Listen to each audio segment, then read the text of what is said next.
All right, I think we should be back. So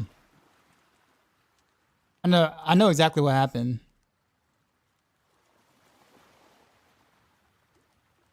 Yeah, this kind of crash was because the game. So when I made the video for Rain of Arrows or whatever, I switched to high settings or whatever, and because there's a memory leak right now that really kind of messes up your system, especially if you're trying to do too many things at once. No matter how good your system is, eventually over time it's just going to crash. It's exactly what's going on right now. It actually happened at launch. So it's kind of like the same bug that happened at launch. It kind of came back. So I got to actually make sure that I go down to medium settings when I play D4 so that does not happen. But this has been a big complaint in like the partner area or whatever when people have been complaining about it. Because I'm not the only one that this happens to. Yeah, I forgot to turn my graphic settings down until they fix the issue.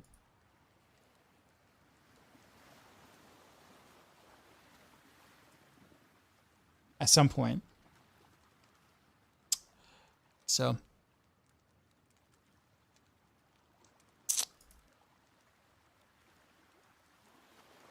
we log back in. Did I see a long message now?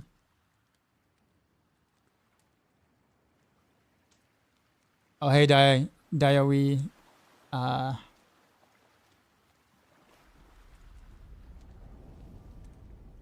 Thought about you went with the doctor because of a sickness you didn't think ever would get fixed. I'm wondering if I may ask if there any progress. Not really. There really isn't any like real like actual progress. I think it's more so like I'm having withdrawals because I actually stopped taking the gabapentin because I didn't think it was really helping me at all. But apparently my body got used to that particular prescription, and so I've started feeling a lot of the effects the past couple of weeks, even though it didn't benefit me in any way. So I got all the drawbacks, but like none of the benefits. But no, I think at this point it's just I think my body's just getting used to the fact that it just is what it is. You know how like over time, like you're so used to being in a certain kind of pain that you don't know whether you're making progress or not, or whether your body is just used to the fact that it's there and nothing's gonna like change, or like that's just what your body just feels. So it's kind of like, you know, I'm yelling at you, I'm in pain, do something about it, right? And then your brain is realizing you're not doing anything about it, or your body's realizing that you're not doing anything about it, and it's like, you know what, screw it, I'm gonna just stop sending as many signals, I guess, because you're not doing anything about it. So I lost my opal too. I was like in the middle of a horror too, right? Actually, I was actually getting ready to fight the boss. It's the councils, right? Is that, yeah, all freaking 10 ways, right?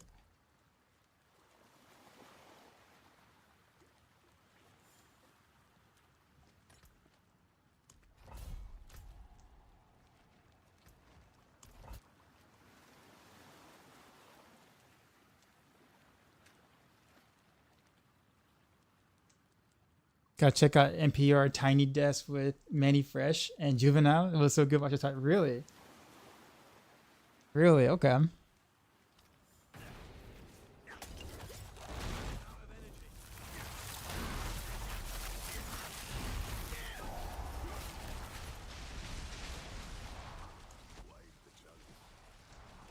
don't know why my game doesn't save my settings sometimes.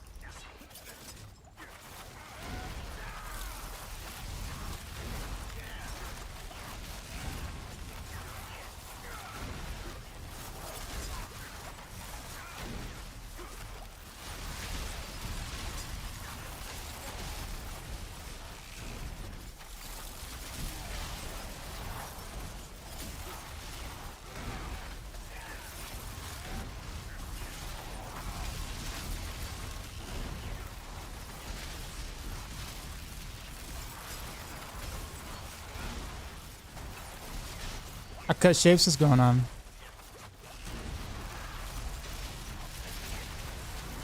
I'm using Airstone also. You have to. because it directly buffs random of arrows. So, but Arrow Storm doesn't do any damage.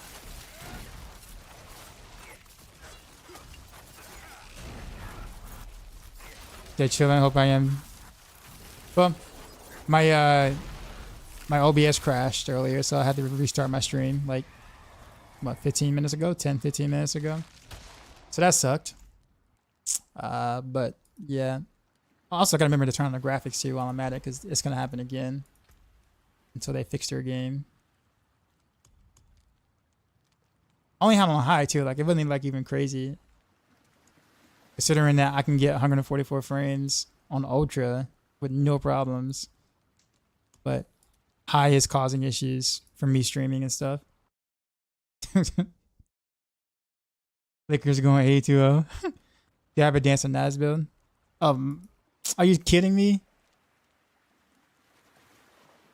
My D4 crashed because I tried to change the settings. Wow. Oh man. I can't even change the settings so I can have a decent, stable game without it crashing.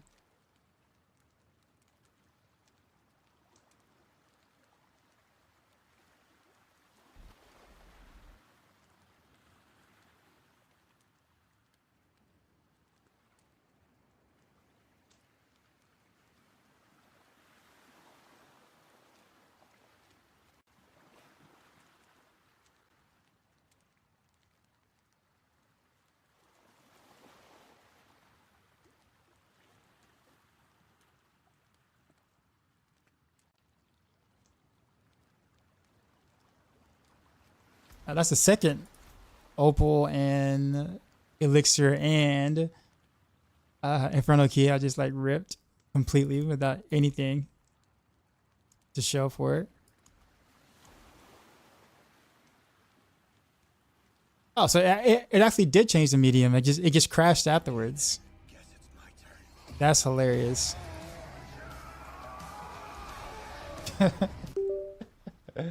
Because Chase, appreciate the sub. So I wish you some good news. Your smile is awesome. Also brightening my day. Thanks. Thank you. We back? Yeah, trying to be. As long as the game allows. Actually, I guess I'm not gonna do a horde now. I gotta farm for some more opals because the game ripped both of mine with with crashes. OBS crash which locked my PC. I had to restart my whole PC. Then changing the game settings, crashed D4 while I was in front of horde again. The game just doesn't want me to do it in front of hordes. I think that's kind of what it is. Maybe that's the curse. The game's like, no.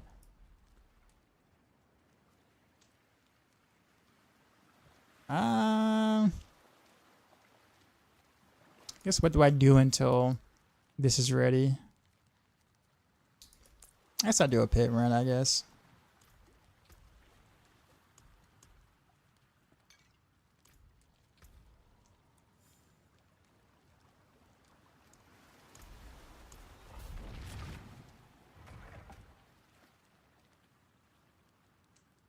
Game telling you to go Spiritborn. Parents, what's happening, man? My big Spiritborn, not sure what build I want to play. On Rogue. That's alchemical mixture.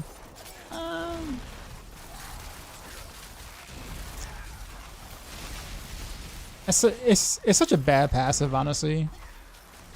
It might as well like not exist.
I don't know. I don't know where I'm going.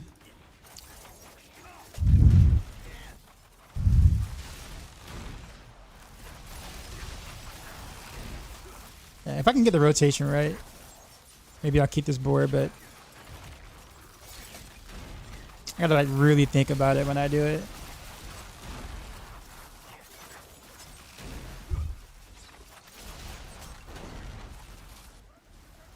I feel like I'm going the wrong way every time.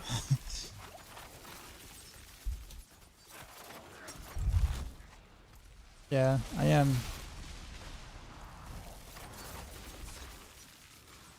I guess came from this way, right? Yeah, I guess came from this way. Okay. I guess I just didn't kill enough enemies. Feels bad.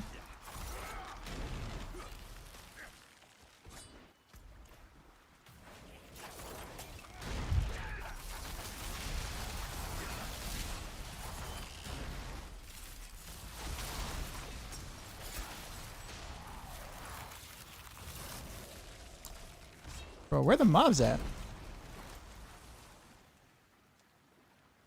Barrage build's falling so far off the tracks at this point. I don't even have Shrug anymore. He said, yo, nice build, man. Thank you. Bro, I spent more time trying to find mobs to kill than actually killing mobs. What is this? Like, I gotta be missing some elites somewhere, right? Like, it's gotta be. Is it on the first map?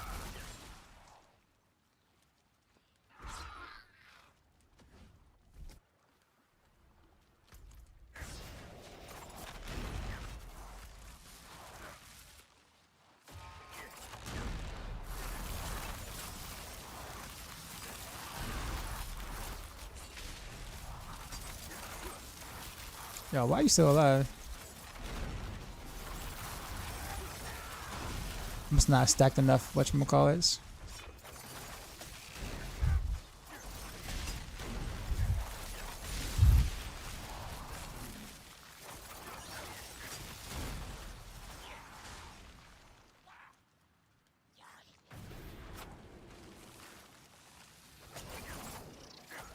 This is so bad. This is just such a bad run. Like seriously, man, this has been like an awful start to the stream, man. First pit run, I had to literally spend more time finding mobs to kill than actually killing mobs. I crashed on the first two in front of Horde keys, losing both my opals that I farmed for. Like what it like.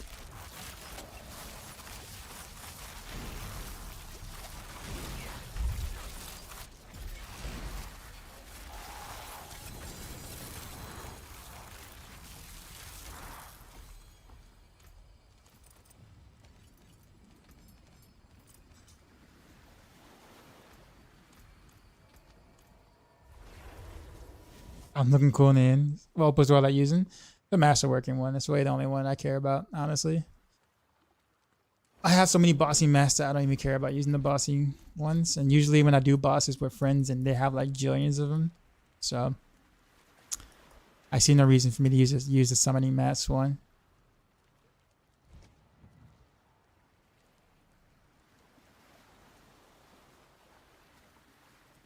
Wait, where's the realm dude thing? Wait.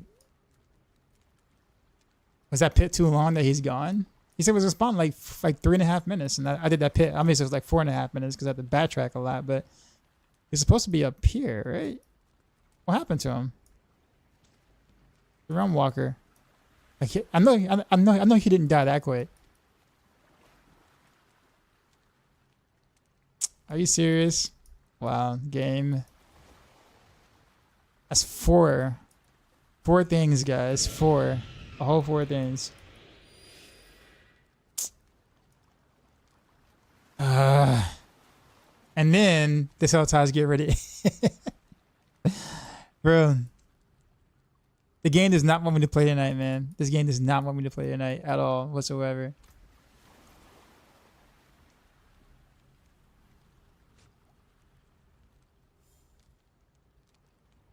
Should get feedback on the Red Walker not showing the portal on the map after response. Yeah, I should. If it hasn't already been done so. there's like a ton of feedback that of others I don't necessarily read through them all because there's so much sometimes. I know that's like mostly Bloodshed's job. Bloodshed and Blizzcon and those guys like. Okay, well, I guess it's just Pit then. I guess some Undercity. Nah, just Pit. Alright.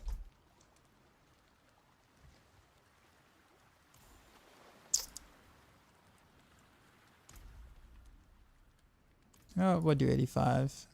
Start leveling up the gyms a little bit. I mean, the spot trying to open? No. No. I just want to be able to play so I can get the stuff myself. That's what I want.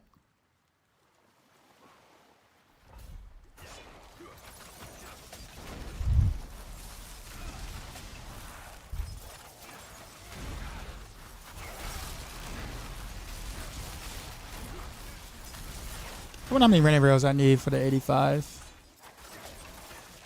I'm assuming like 2 casts maybe. Probably still 1 cast if I get the rotation right. Or I get a better Sky Hunter. It'll be like 1 cast probably. Because then I'm guaranteed the multiple waves every time.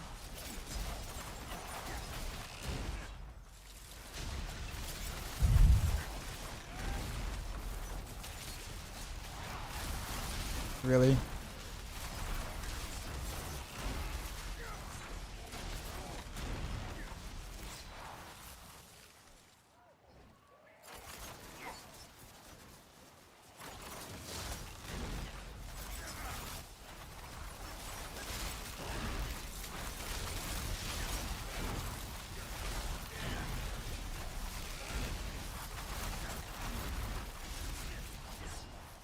Yeah, I'm almost starting to think that Paragon board is really not worth. Like it's worth when it hits, but the moment that like I'm gonna have to sit in the spot and like kind of like cast over and over again, that rotation actually like prevents like a possible Random Veils cast because I'm doing something else except for the Random Veils after stacking precision. So I'm like losing out on maybe 33% of Random Veils for a 50% buff. So doing the math on that, Eldritch Bounty 20% versus Dance is 50% if I nail it every time. But then you remove about 33% efficiency. I kind of end up roughly similar. Almost not similar, but it just means that the Dance board isn't as efficient when you take everything into account.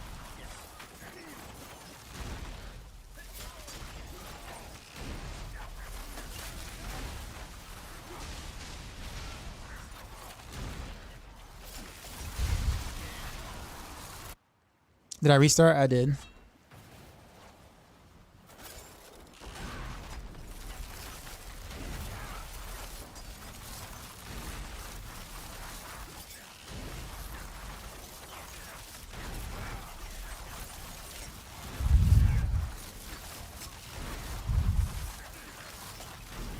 Although it is good in the boss though, because I can like kind of sit here and kind of do the rotation like uninterrupted.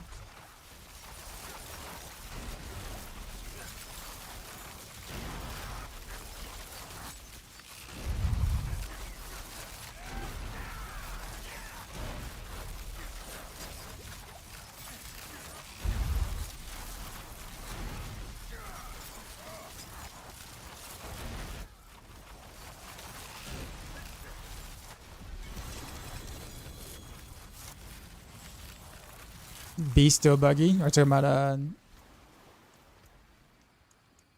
Beast nice. I need to level up versatility. It's not really. Well, yeah, but let's do Headhunter. What else is there? So I do have 3 100 still. Combat, control, fluidity.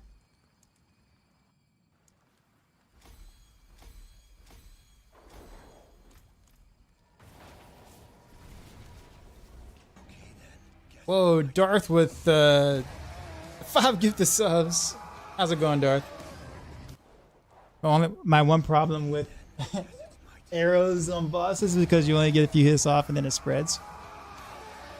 Not really. I mean, the random arrows travels across a wide area, so like it's gonna hit no matter where the bosses are at. Enjoy your new mounts, Mr. Darth. Why is Andor's Visuals not playing this season? Because it's not a good item on Rogue. On Rogue specifically.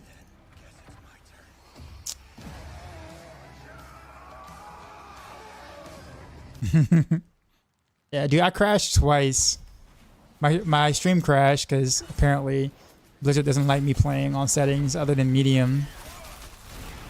It's been that way since the start of the season.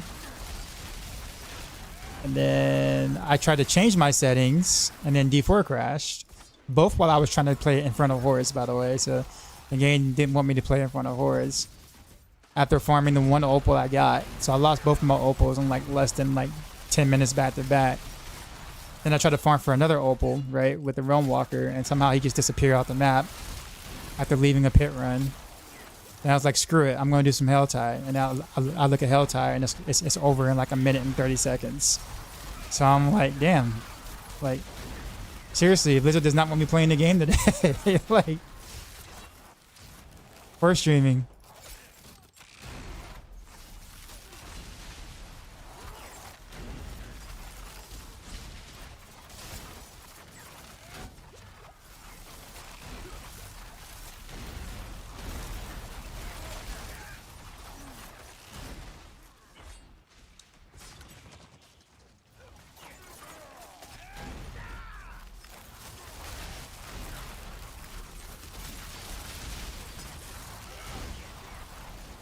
Yeah, I really don't think the Dance Paragon board is worth it. Or the Paragon Legend is really worth it. It makes it really clunky. Something that's supposed to feel real smooth, kind of, sort of.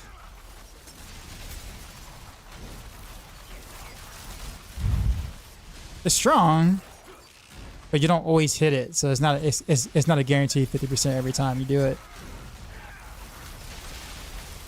When you do, that happens.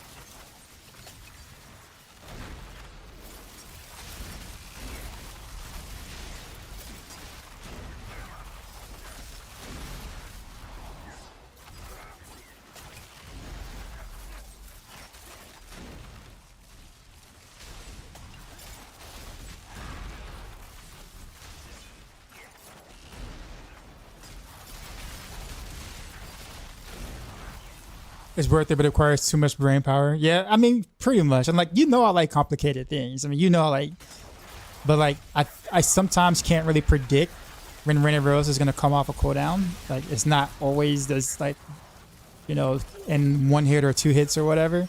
So I might have to cast like Flurry a 3rd time in a sense, just depending. So I gotta like look at my bar to kind of see where Rain of Rails is in terms of cooldown before I start to do the rotation to take advantage of that one legendary node. Like, and if I do that, it means I have to kind of wait a little bit to then cast a smoke grenade and then do the thing, and then I end up losing like a Rain of Rails I could have gotten in that time window instead. So like, yo, Darth, what? 10 more gifted subs. You, sir. I don't know what I did to deserve that, but thank you, kind sir. I'm sure the people appreciate that.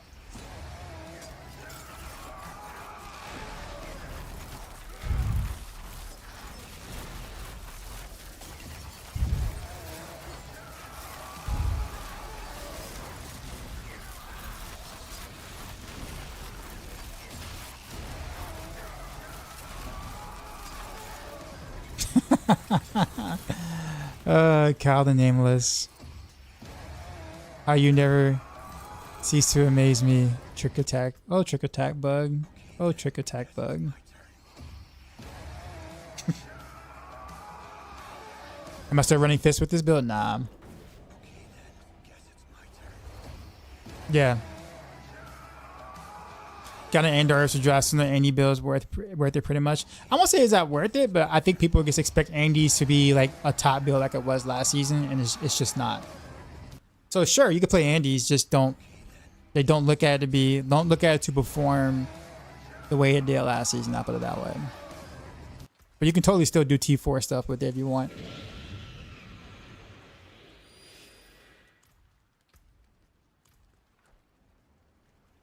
Just hope the full-time transition goes well. You're a great creator. Good going to eat. Have a great stream. All right, Darth, you have a good one, man.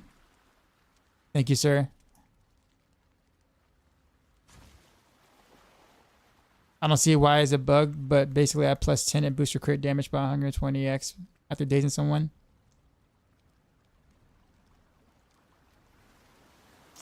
I'm gonna not say anything. Just hope Crafty didn't see that.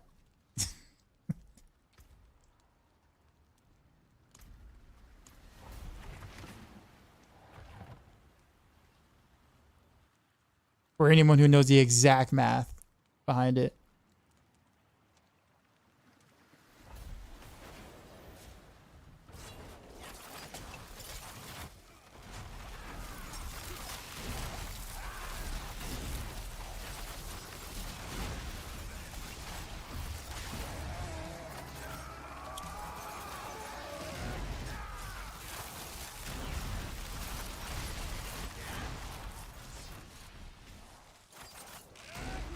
I cut Chase, appreciate you.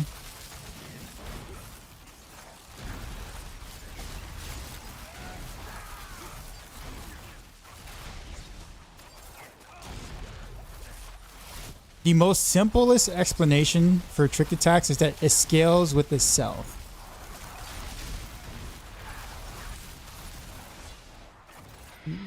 Passives generally don't scale with itself. And then double this with precision.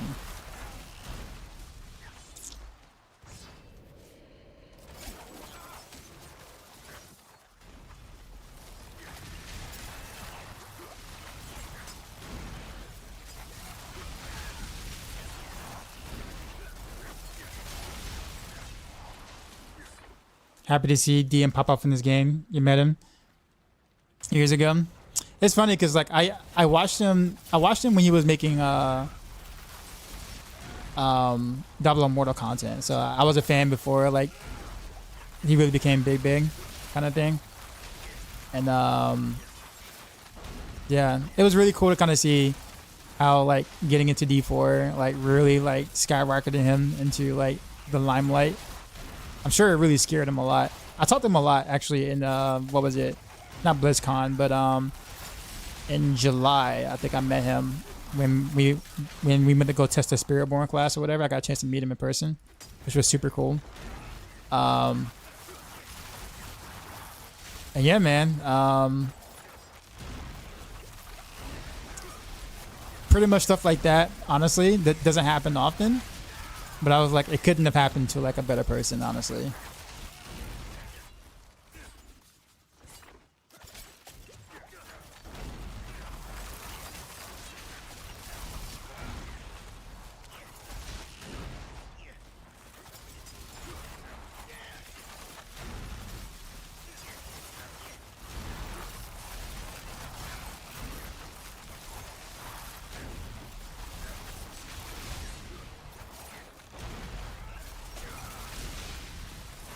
If it's a bug pass, why didn't they nerf it this season?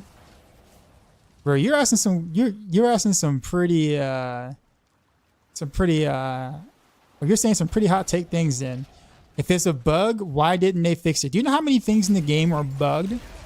There are more things that in the game that are bugged than aren't bugged. Every rogue build is based off of a bug or a couple of bugs in the game. Every rogue build. Every single rogue build. You can't make a rogue build without a bug in some way, shape, or form.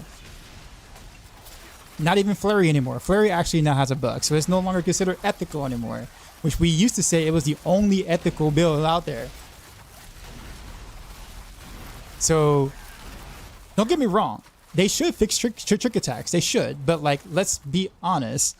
Don't be to say, well, if it's bugged, why haven't they fixed it? Look at the entire game. Look at the entire game and ask the same question. Hell, we had real dupes and fake dupes. Why haven't they fixed that? We still have game crashes. Why haven't they fixed that? Bro, I can go on and on and on. The whole class Spiritborn. Not whole class, but like, you know, the primary things. Why haven't they fixed that? You know, like...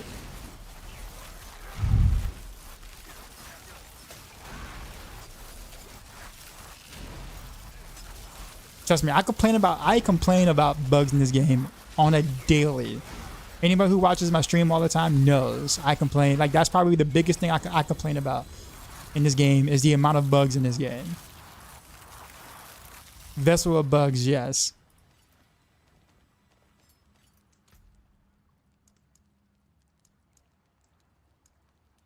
On the minutely, yes, I do. I do all the time.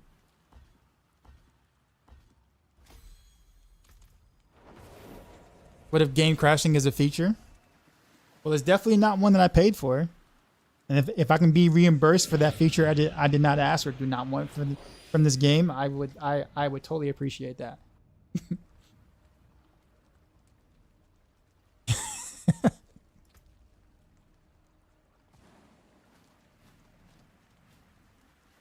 Actually, this is a pair of pants I probably can keep for something different. Hype chest. I get to open the hype chest. Share rewards. Okay. Word. Rip victim. Yo, Victimize has been bugged since before the game launched. It was bugged back in in-game beta. Not working properly. That key passive has never worked ever. Like never worked sorry, let me rephrase that. It's never worked properly ever. Ultra Instinct Goku has followed Jif to say thanks, man. I'm a huge fan.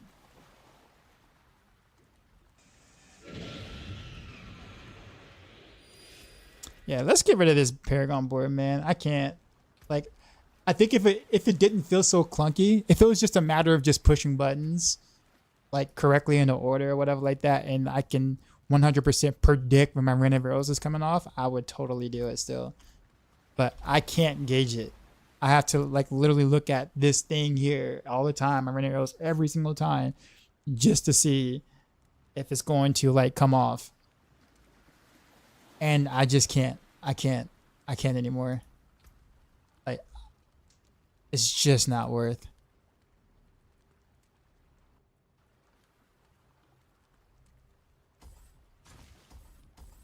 At this point, Eldritch Bounty or Exploit Weakness?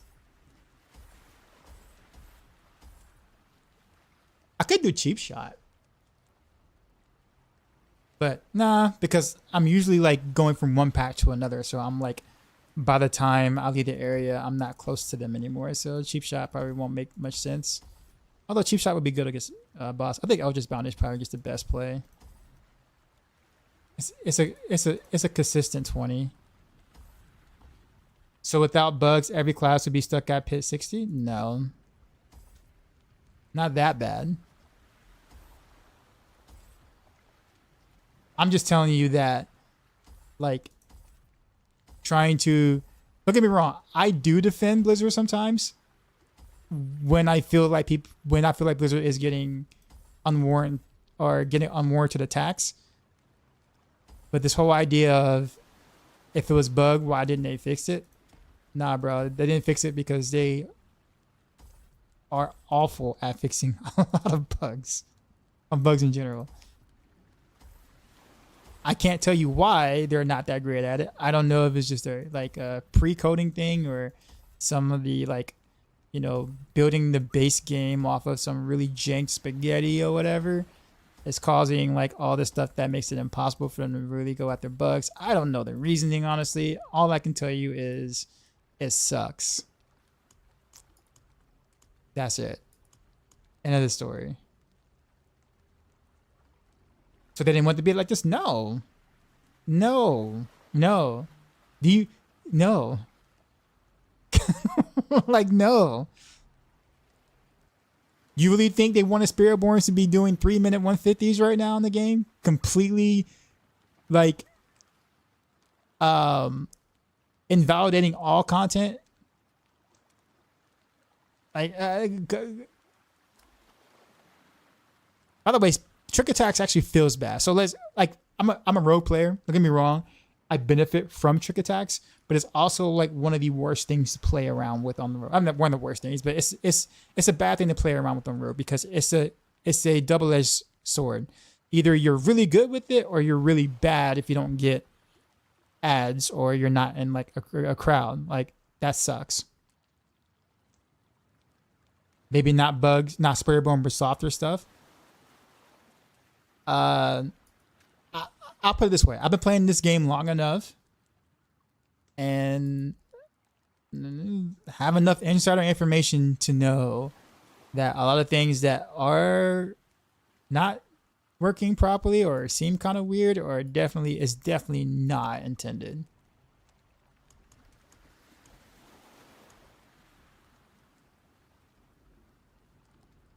It's about making every non-Spiritborn feel worthless in a comparison. That too, yeah, pretty much. I didn't see if you answered the Fist of Fate question or not. Oh no, you can if you want. You can use Fist of Fate in this build if you want. I think a regular glove is a little better, but you certainly can still do Fist of Fate if you would like, if that's what you want to do.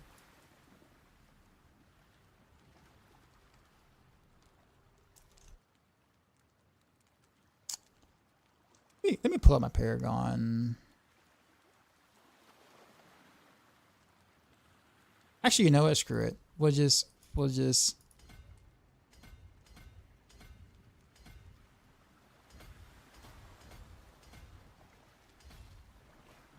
eyeball it. It's fine.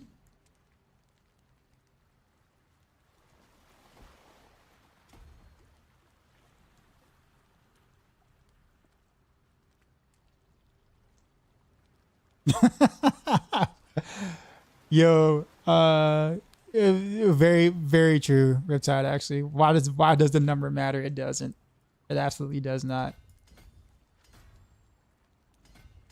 I'm still waiting on the actual number crush, right? Like crunch or whatever. I really hate these billions and, you know, I can't even say I hate trillions because I haven't hit for a trillion yet on Rogue, so I can't even hate on something I can't do. But even in the build, like seeing millions and billions or whatever, especially billions, just seems really odd to me in this game.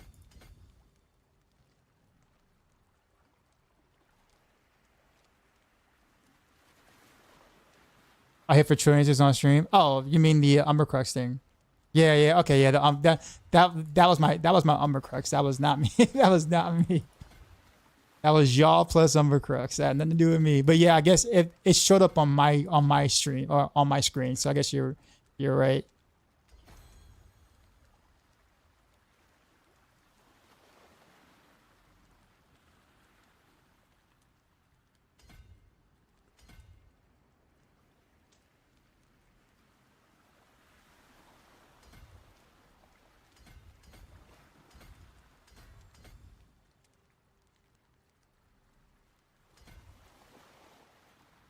Okay, I think I have enough. Now I can actually go back to what I was doing before.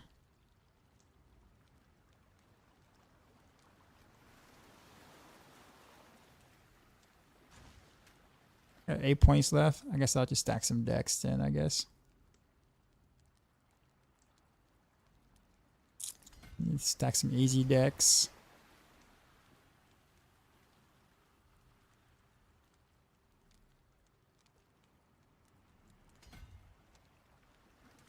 Five points, 4, 3.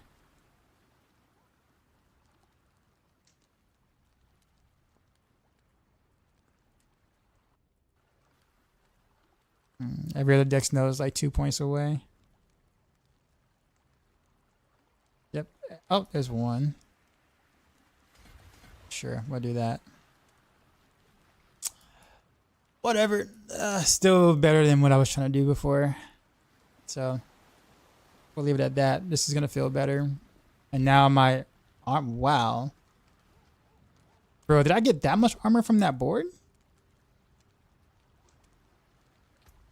No, wait a minute. I got some people boosted me. It looks like armor increase, armor and existing armor increase. Yeah. That's those fake stats. Speaking of which, how many did I actually get off of that? So I got all res here. Rid of some all res here. Can probably get rid of it on my ring now again and go for attack speed.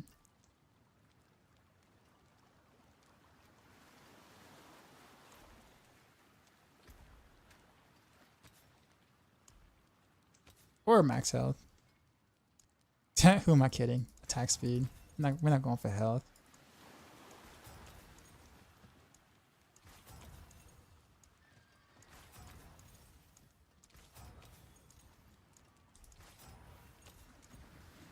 Is Canny working for builds now? Yeah, Canny always works. As long as you do non-physical damage, Canny works. What makes you ask? Add-on question, if you have a 4GA Fist of Fate, could you just use that? And then since you benefit so much from the extra stats, couldn't you like supplement the damage in other areas? I feel like you're looking to validate the using Fist of Fates in that slot. And you don't have to like try to validate it, you can just do it. Honestly, you can just do it. Like just put Fist of Fate there. Don't run Retribution. Okay, put Fist of Fate there, and then you're done. As long as you have a really good unique roll, it's fine. Like you probably won't notice much of a difference. I put it that way. So if you prefer to do Fist of Fate, absolutely do Fist of Fate. I will say that there is an advantage for going Fist of Fate in speed farming. Because if you don't want to place your cow trap before firing your rain of arrows and like speed farming, you can save a step because your Fist of Fate will end up freezing them very quickly, meaning that you can kind of probably get quicker rotation per pack with your rain of arrows. So there is a upside to that by doing that. So yes, I do think that in longer fights though, a regular glove would be a little better. But like I said, I think most people won't even notice the difference. But I still can't. Just a den. Where's his Realm Walker at, man? I gotta be blind. There's no way that I don't see it. And there's nothing up here. Am I blind, chat? I gotta be blind. There's no way like I've been checking the map like every like 10-ish minutes, 15 minutes or whatever. Someone keeps saying Canny is borked. Ace of Spades and Rob. Now when I say Canny, like on Rogue? Because neither of them play Rogue. So like where are they getting that information from? I guess missed it? Okay. Well, I mean, most builds aren't really using Canny anywhere anymore, not because it's bad, but just because we have slightly better options now. So like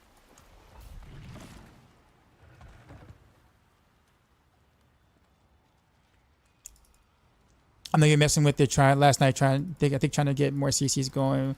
So it wasn't that as good as having an extra aspect. Well, having a maxed out Fist of Fate is 50% more damage in terms of the unique affix on overall. So it definitely does match an aspect, technically.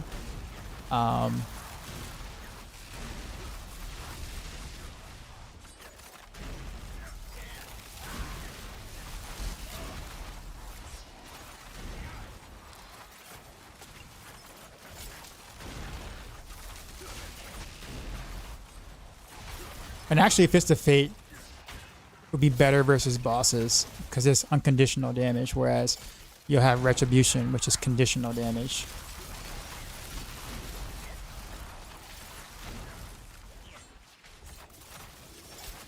Yeah, this feels better. Like my rotations feel better. I'm able to cast out more rain of arrows.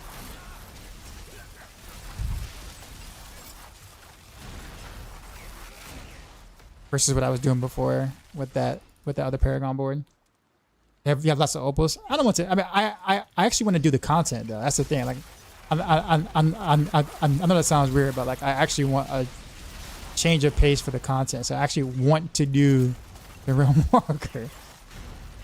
So I want the opal, but I actually want to kill the Realm Walker and get the opals themselves. I know, weird. I know, super strange, but yeah. Otherwise, I'm gonna be mainly just grinding pit. I mean, that's pretty much what people do anyway, but still.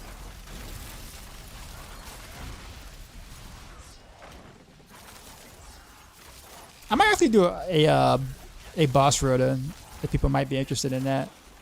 I haven't done like a public or a stream boss rota in forever.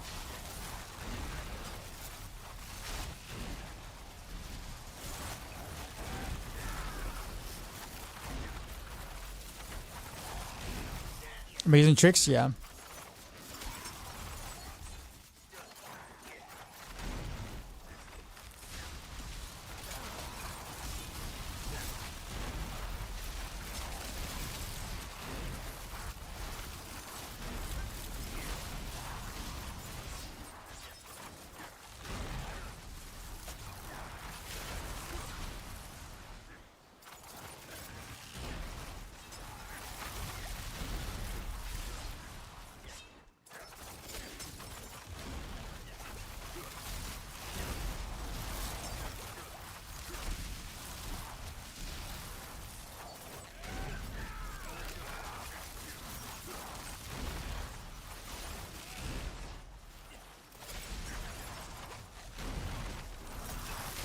I could do a better job using cow traps though. I don't know why I'm so allergic to cow traps, I swear.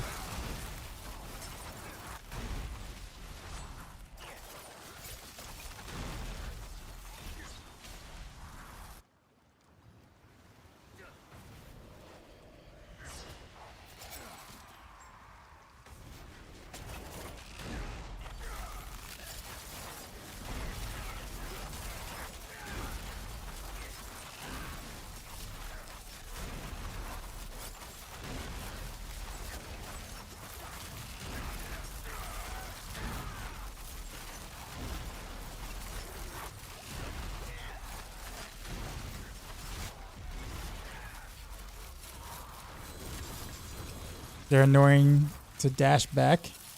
I mean, yeah, but it's so quick with the amount of attack speed I have, generally speaking, that it's not much of a bother. I guess I don't like the skill in general, I guess. So I just don't do it when I should be doing it.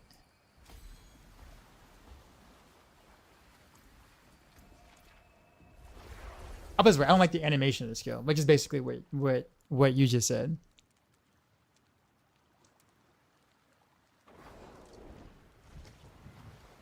You should filter out the Lilith statues. I could do that. Actually, didn't even know I could do that. You know what? I'll do some Fist of Fate runs actually. Might as well. It's just freaking Realm Walker doesn't want to be on my map.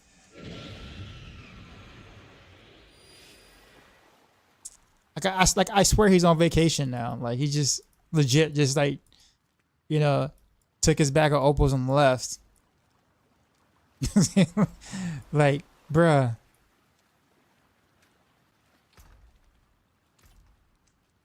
He has a night off. It's just, but I mean, like, there might be merit into this though. So if I do concede it here,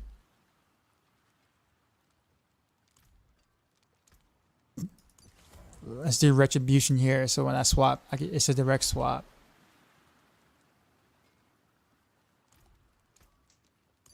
Only problem is I'll lose out my armor, but I can kind of figure that out.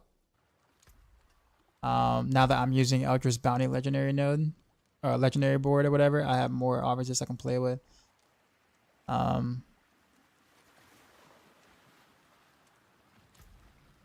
Okay.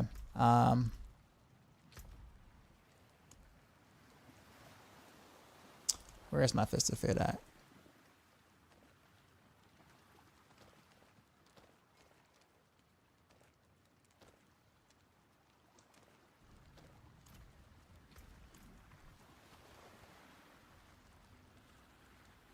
He's bugged. Oh, you mean Realm Walker?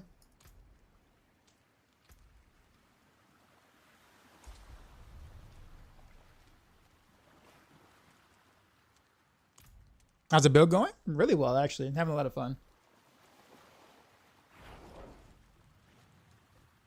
What tier would I put this new build at? I mean, it'll be in the same tier as like the top rogue, other top rogue builds. Like, I don't see it being able to do like a 115 to sit there and say, okay, S tier kind of thing. Like, I'm pretty sure it can do like the mid hundreds. Like looking at maybe like 104, 105 of like some Korean ass gear. And like much fishing of the spirit caller. But so I mean I'd put it like next I'd put it in the same realm of like Dance of Knives and Rapid Fire, like probably like somewhere like between ish in terms of just like overall like power. Speed farming is actually quite nuts how good this build is for speed farming, considering it's Rain of Arrows. Alright, is he gonna show up on the map now? 'Cause I left game and came back. Okay, there it is. Okay, 4 minutes. Okay. Alright. We got one run. You had to go into Nahantu to order find him, so he just won't show up on the map. Reminds me of Korean. Our StarCraft Brew War days, yeah. Tell me about it, man.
So Maxroll says I just bound doesn't work with cold clip Heartseeker and the companion. It does now. It needs to be updated. That was the case in the review build of the game before the game launched. So that just needs to be updated.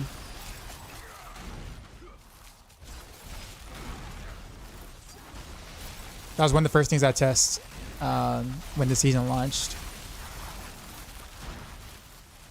Nah, man, you're good.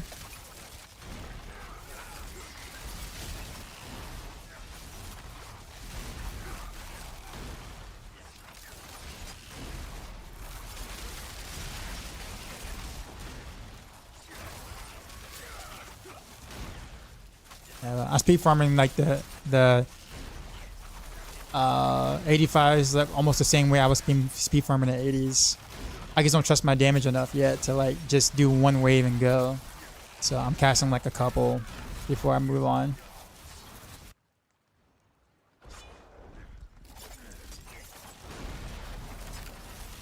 Okay, so face to face should definitely be better here.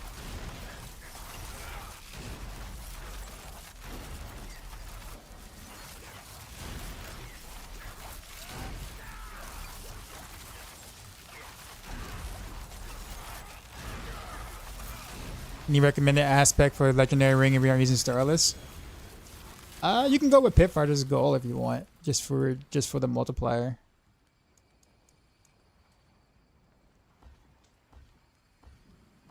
Other than that, I mean, there's, well, you don't really stand still, but there's intercom, there's aspect of elements, there's accelerating if you just want a better breakpoint. There are quite a few things you could do. I probably should make that more clear, but I think when I put the Maxroll guide out, I'll have it more laid out there, with the ancestral setup or whatever, so it makes more sense. Right now, all you have is a video, and I can only say but so much before people get bored of the video, like, you know, like listening to gear and stuff and replacements in the video. So, all right, where you at, sir? There you are. All right, I'm gonna come kill you. You're gonna die, sir. I wouldn't give up my juicy 300% crit damage for Fist of Fate. Generally speaking, I wouldn't either, but also keep in mind that, like, the aspect that you lose would be retribution, and that's a conditional aspect. So, like, there is a thing where you want to try to take as many unconditional multipliers as possible. So when mobs do inevitably become unstoppable, or the boss you're fighting, you know, before stagger, you can actually deal some sort of damage to it. So depending on the run, you know, unconditional damage types can be worth more than conditional, even if unconditional damage types or damage shows up as less damage in general. So, like, you know, like the actual number is lower, but you got to look at the scenario and, like, situations. Doesn't retribution work when bosses stagger? Yeah, exactly. But Fist of Fate's unique affix works the entire time, not just when it's staggered. See what I mean? So, like, the higher level pit you go, the more that matters. Speed runs, not so much. But, like, if you're trying to, like, you know, go to, like, 95, you know, or 90, like 95 plus, that matters a lot. Because you're going to spend more time attacking the boss when he's not staggered than when he is staggered.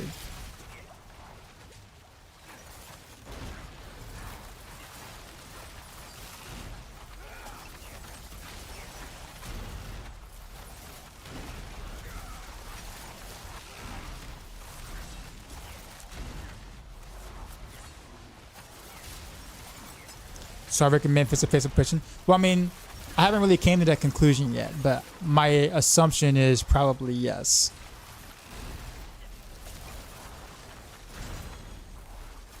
But then you also are missing a slot for armor, so it'd be kind of hard to kind of get that back.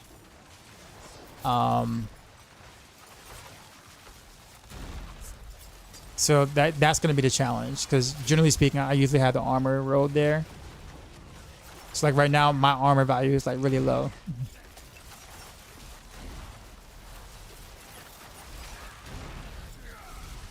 Yeah, the most important part of that would be the unique affix. So really, honestly, the 300 roll, like, the lucky hit chance, you don't really technically care that much about. I mean, it's nice to have, don't get me wrong. You get really quicker freezes or whatever, but, like, it's not, like, game changing if you don't get a, you know, GA on it, or if you don't triple masterwork that. Like, it's not game changing at all. It is Dancing Blaze. No, this is Rain of Arrows, as mentioned on the title of the stream. Icons don't show at max zoom, no? Oh, you mean like this? Oh, okay, I see what you mean. Is the Fate passive still not affect Endario proc?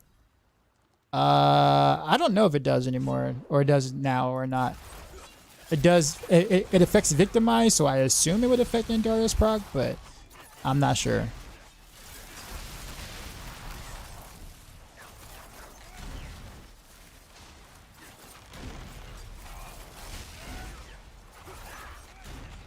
How is the build so far, and what about Pickfire's gold ring? Is it good with the build? I don't like it with the build, honestly, because you have to kind of play inside the smoke screen. A smoke grenade to kind of get the best benefits out of it with, like, concealment and that kind of things. So it turns from being a really super speedy run around, cast and run type playstyle to being more of a stand and plant playstyle. which makes it considerably less fun. Now for pushing, there is merit to using that ring. But for literally any other content, I think that ring isn't. I'd prefer not to. Not only that, but you lose resource generation, temper, which is, believe it or not, quite important for the fluidity of the build.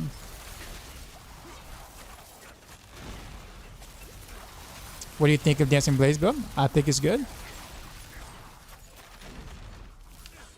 Requires a lot of tech to make it work, like to make it work well, but it's good.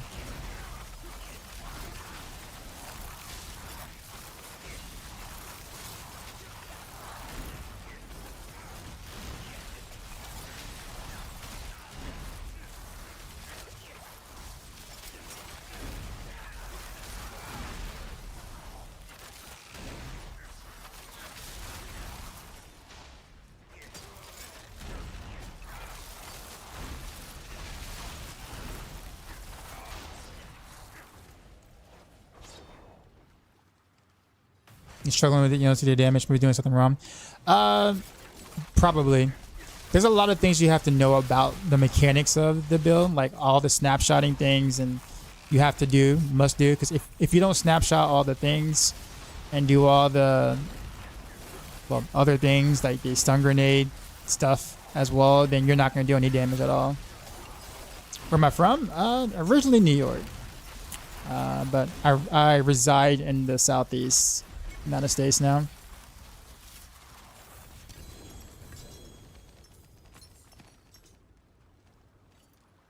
Yeah, but like my armor is 573 right now, so I'm actually playing a T4 with 573 armor. Actually, I did that.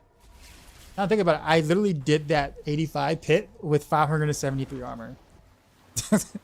No, Brooklyn, New York. Most of my family is actually in Queens, somewhere in Brooklyn.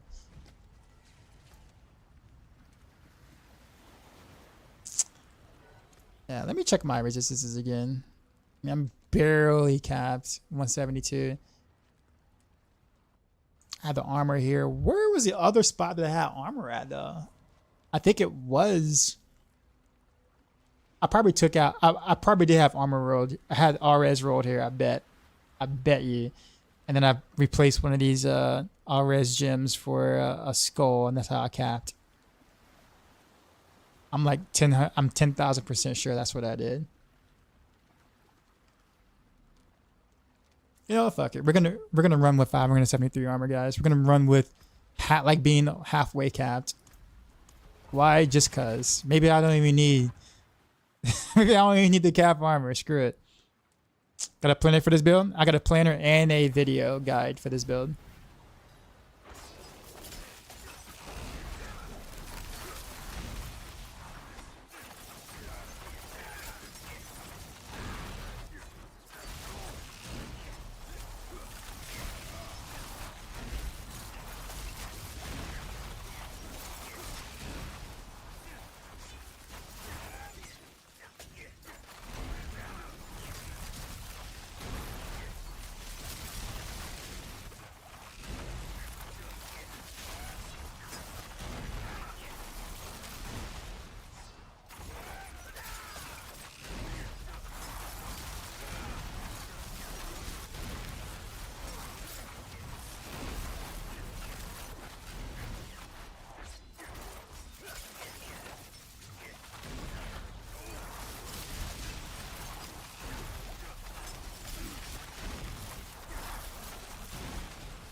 If it's a Vic gloves better than legendary gloves, I don't really know.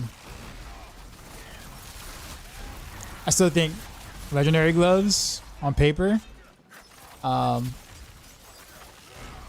there is something to say about having unconditional damage, because when things are unstoppable or whatever, the Fist of Fate actually makes more sense.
the Twisting Blades can be good again? Depends on your metric of good. What is good in your eyes in terms of build's functionality?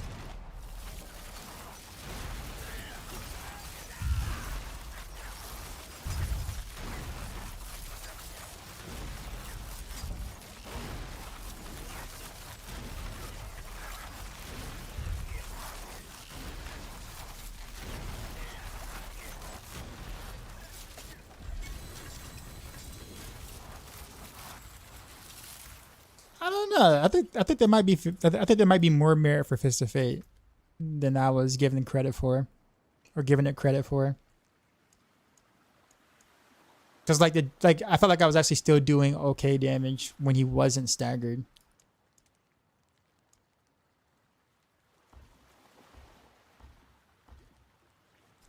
Do I like Dark Citadel raids? That's the thing. I liked them when I did it in the review copy of the game, but I haven't done a single one at live, and I don't know why. I just don't want to. The crit damage on Skyhorner is insane. It kind of is, yes. Running high level pits and horse without struggling. Well, I need to know what high level pits is. There's 150 pit levels, right? So like, what is your perspective of what a high level pit is? And I can tell you whether or not Twisting Blades would be a waste of time for you. Now you'll be able to do like hordes and all that stuff like T4 just fine. With Twisting Blades 100. Okay, well then no, you're not gonna get there on Twisting Blades.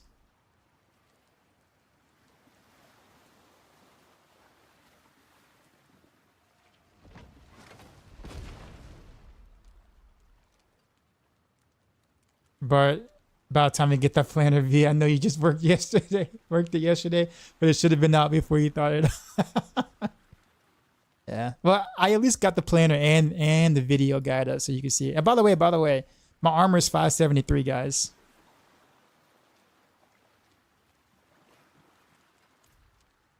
I'm literally only like almost halfway capped doing these runs. I might even just keep it that way. Screw it. I don't feel like I'm in danger at all.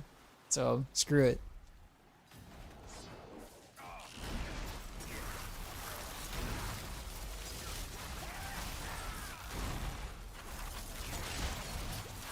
Yeah, I'm taking 6. Yeah. And I still feel fine. Maybe I was too tanky before. I don't know.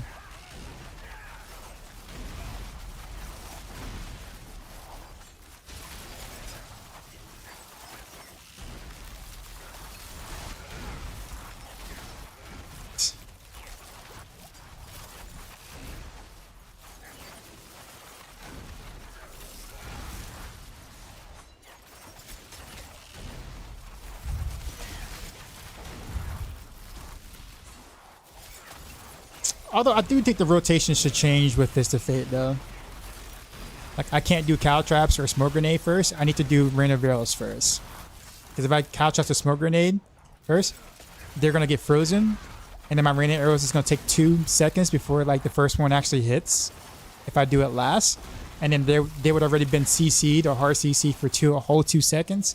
Making them unstoppable, like, before my rain of arrows hits. So that's actually a bad. So instead of before, where I would do it the opposite way, I gotta run arrows first, and then basically I have to perform my rotation backwards with Fist of Fate.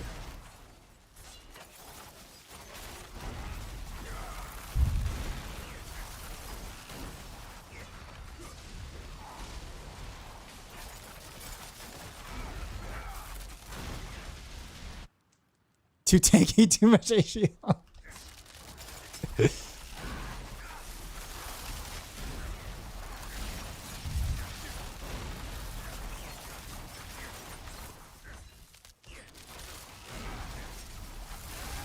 Oh snap, I almost died.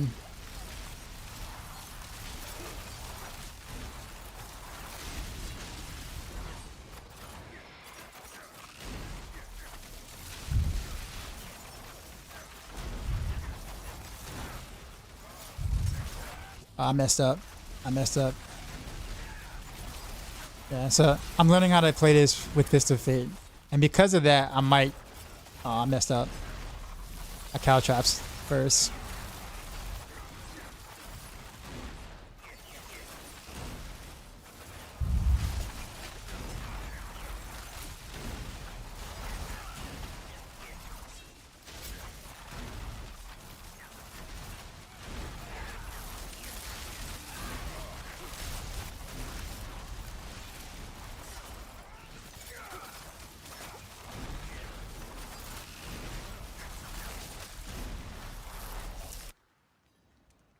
Yeah, I think I might actually like the Fist of Fate better, actually.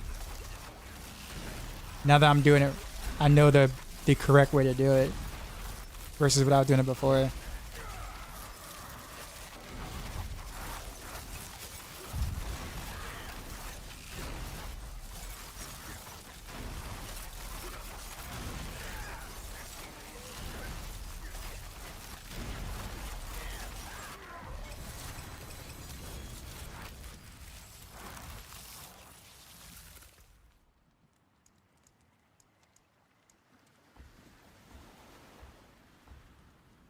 Barrier OP. The funny thing about it is I don't have that many ranks into second window. I only have 4 ranks.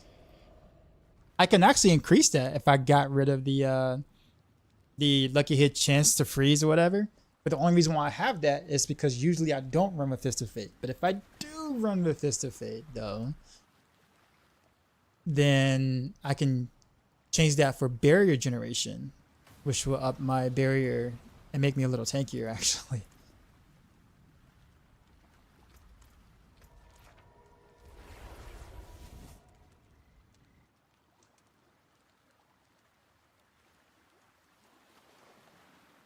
Go 1x90, see if they deal more damage outside stagger. Well, I don't know if I'll be able to survive that with 573 armor. I guess challenge accepted. We'll see.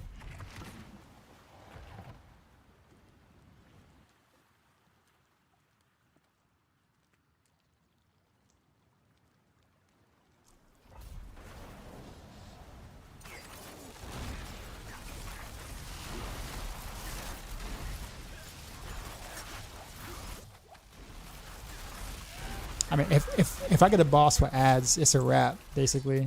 It'll be so quick.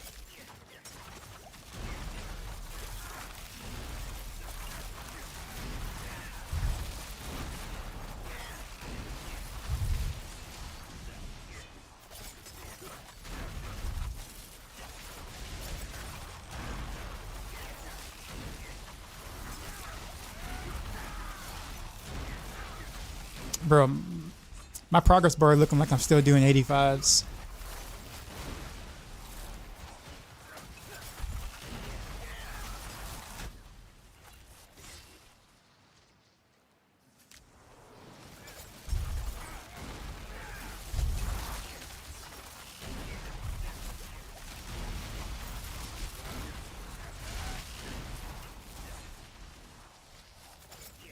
No, he's gonna get unstoppable, isn't he?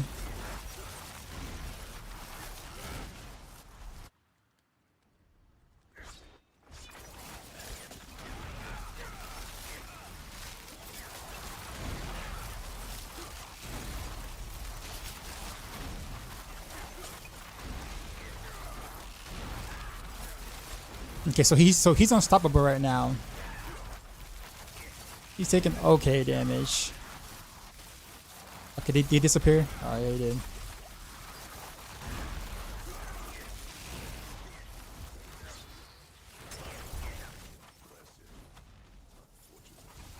Okay, I gotta stop doing the rotation backwards. I'm really messing it up myself.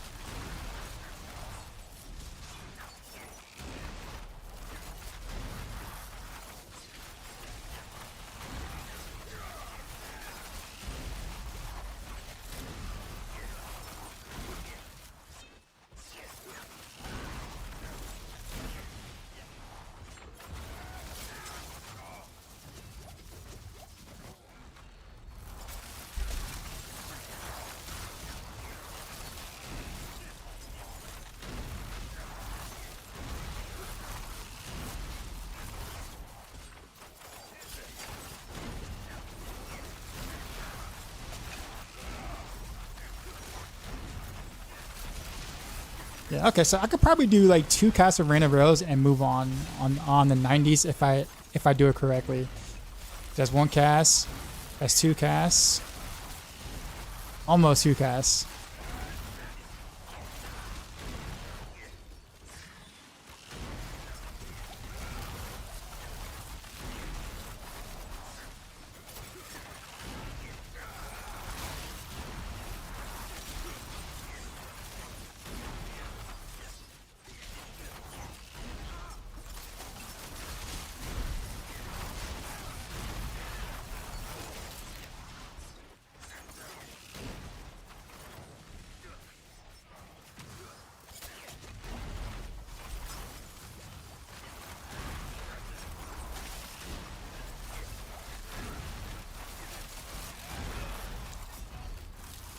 I finally died.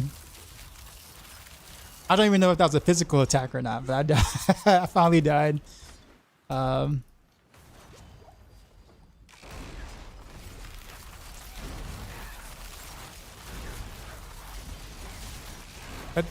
looks like a fire attack, actually. It's just a big fire attack.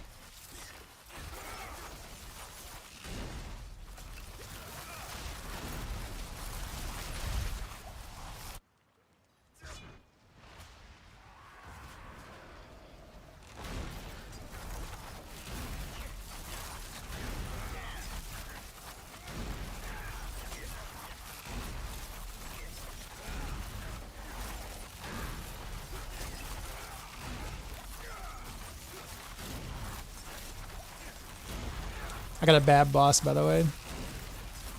Heartseeker is a bad boss for this.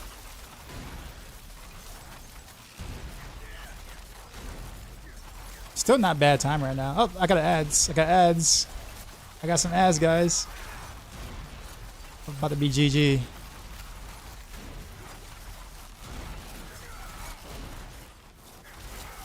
Yeah. Shouldn't have did that. You shouldn't have gave me no ass, son. 573 armor.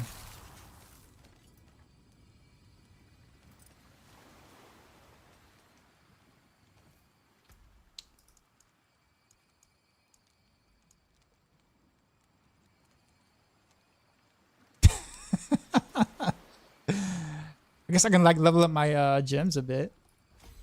My glyphs, I meant. A little bit. Oh, this is a ton of fun. This build looks sweet, although not hardcore friendly. Oh no, it is hardcore friendly. I'm running with 573 armor, sir, and then 90. I'm halfway armor capped. And I'm running glassy. Like, I purposely play usually a lot glassier than most players.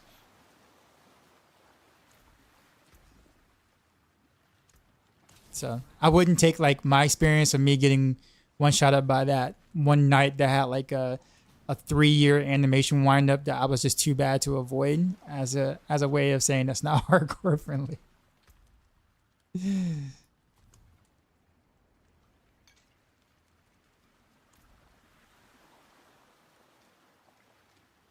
If any of us can do 90s, guys, they can push way higher. Well, I mean, it can do 100. I said, like, I mean, I wasn't lying when I said that.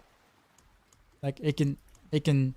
Honestly, probably at my gear level, I could crank out the 100 if I wanted to. Because, like, technically speaking, like a 90s, if I played it well, would be like 4 minutes maybe. So like, I don't even think I have to fish hard for the 100.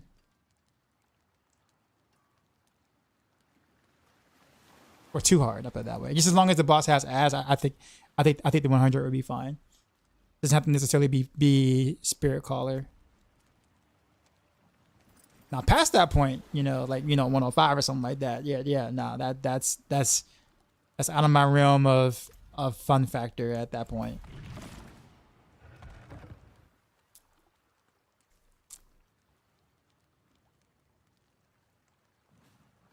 I'm not pushing pits, no. Alright, I'm gonna use the other glove now. The not Frostburns.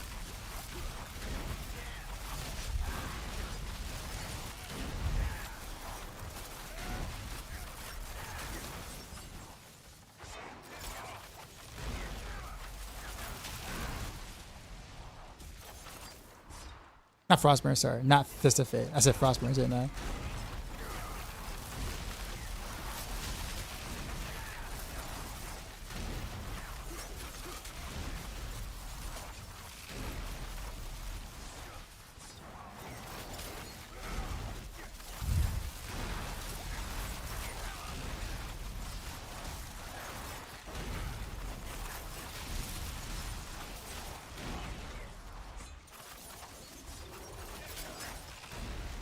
Yo, do you know how much fun this would be? Like if I can play like a pit push, like a GR, like where I can gather the whole map or whatever, and then like pull things and cast random arrows and like kite back, and like fight like 20 something at least at the same time.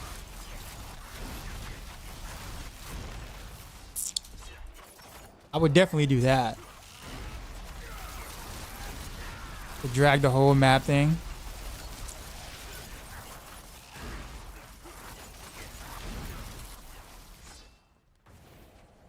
Did I end up using Frost? No. He said, oh. Nah.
But yeah, basically 2 casts of random arrows is enough. Look at my time right now.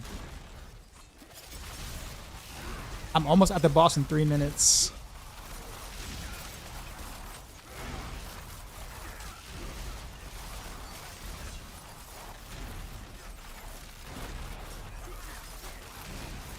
Oh, you got unstoppable.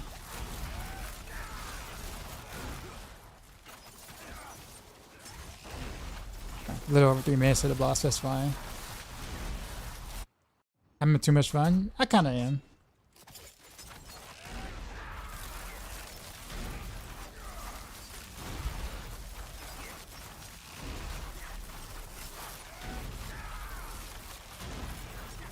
He has no ads. At least I don't think so.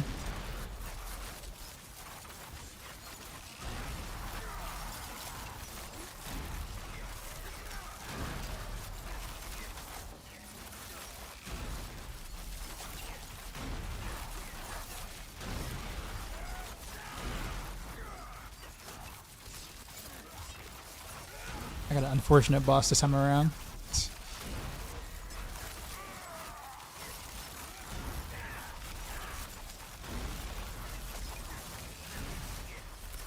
I wonder how the Fist of Fate would have performed here, though.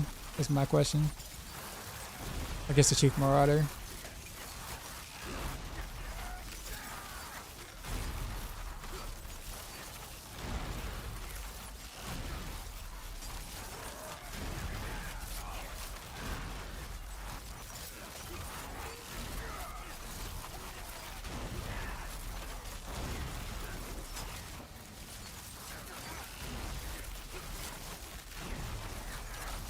Come on. Boo.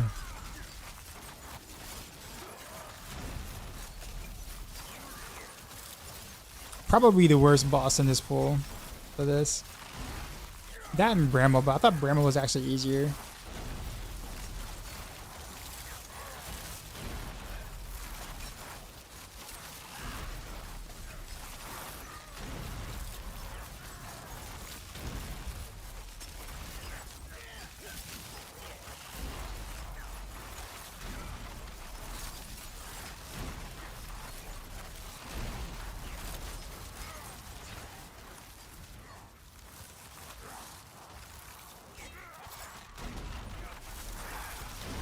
At least he dies at the next dagger.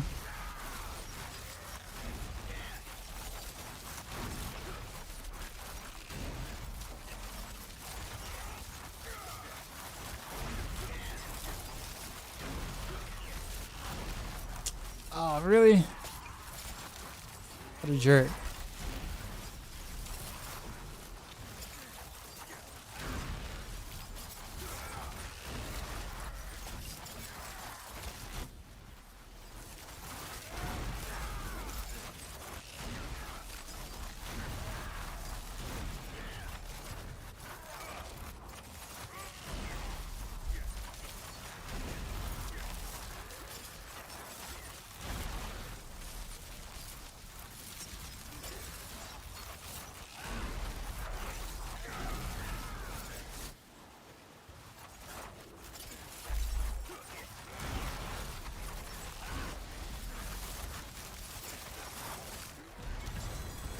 That was just a horrid boss. The 15's kind of important. Well, that's the thing. I don't know. I have to be able to do two rifts back to back and get Cheap Marauder both times to kind of like get an idea. Like the bosses are so freaking different. That like doing a run and then doing a different a run again with a different glove, the different bosses just doesn't really say much of anything, which sucks. Like, I'd rather have that boss again. So, like, I'll put it this way. I'll switch back to Fist of Fate, and, like, I will want that boss again, just to have an idea. But watch, it gives me, like, Spirit Caller. And I'm just like, bruh. All right, Squiddy, you have a good one.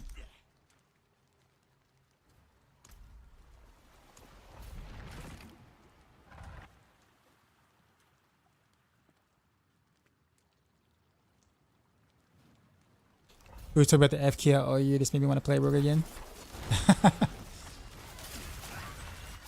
Ooh, that hurt. Did I have dash right up or no? I did not.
Yeah. Actually, the 90s are actually kind of fun. Like,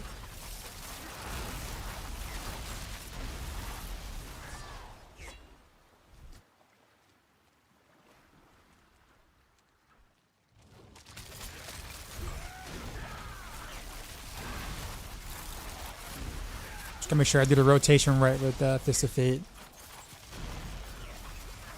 Marina Rails first, and then the buffs.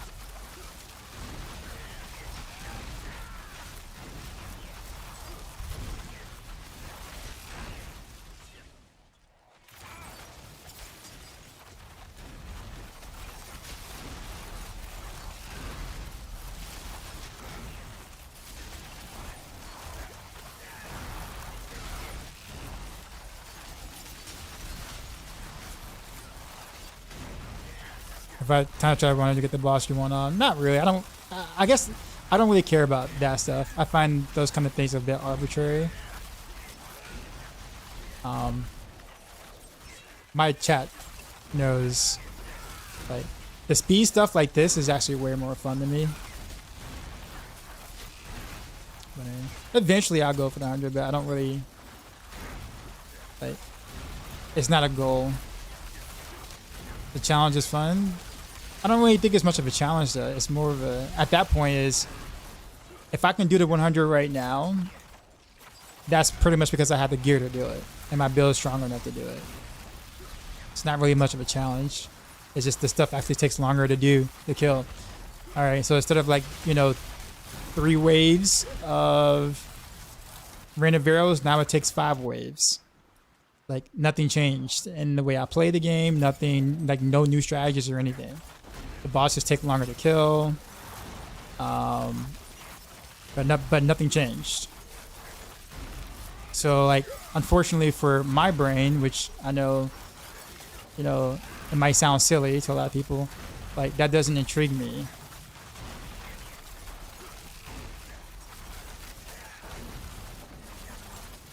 I don't really think it makes me a better player or a good player that I did a 100 versus doing a 90 if I had slightly better gear and, well, play it the same way I did a speed setup, just took longer. But the real question is, how much HP does Blood Bishop have versus like Chief Marauder?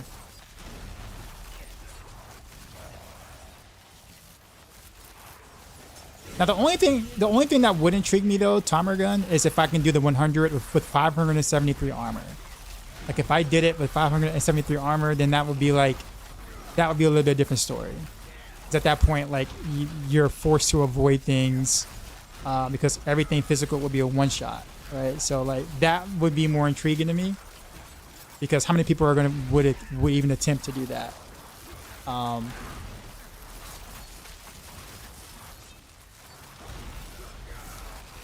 Wait, does the Blood Bishop have more HP or does Chief Marauder have more HP? I thought it was Blood Bishop, right? Or no?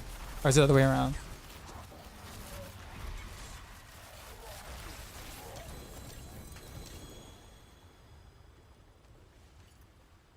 Blood Bishop has the most HP? You're kidding.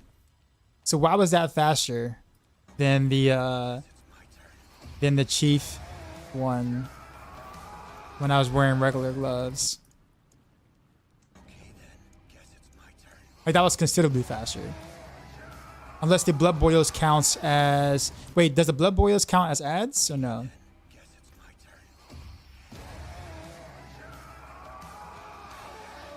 Anonymous, get the refi, get the sub. Appreciate the subs. You don't believe so? But something had to... Like, I honestly don't think the Fist of Face is that big of a difference versus the regular gloves. You think it's completely useless to run the infinite pos aspect on pants? It depends on the build. I don't think it's... I think stuff like that is dependent on the build and the setup. Crafty actually had a setup on Rapid Fire where he did use that. But it was like very specific. Oh, playing this one? No, don't. There's no reason. You have no room for it. Like, are you gonna really want to give up like Frostbitten for that? Like, that's a tough pill, man. I guess it depends though. Like, I guess if you're like super ultra giga fishing or whatever, then technically speaking, like if a boss fight takes like 9+ minutes, then yeah, because at that point unstable elixirs would do more damage over that time frame because you have more potions to be able to proc unstable elixirs at that time. So over time, yeah, that'd be better than Frostbitten on like a super high push if it takes you 9 minutes to kill a boss. Outside of that, no.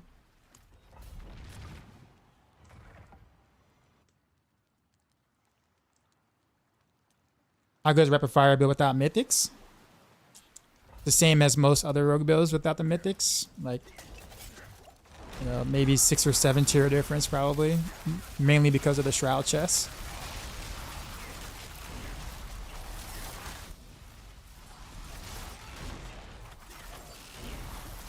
Yeah, it's not that bad. Like for like T4 content, like that doesn't really matter. Like, you're not gonna really notice like having the mythics like as an important thing unless you're like doing pushing it or whatnot.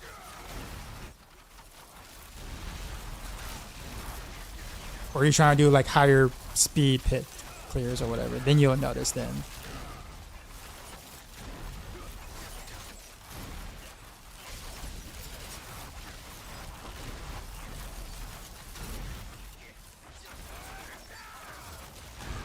Hello, bro from Russia. What's going on, man?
Yeah. I think like 3 rain of arrows is probably like the safe bet. 2, 3, and then move on. Let me see if that worked. Oh, it did. Okay, yeah. Yeah, exactly. That's exactly what it was. 3. Okay.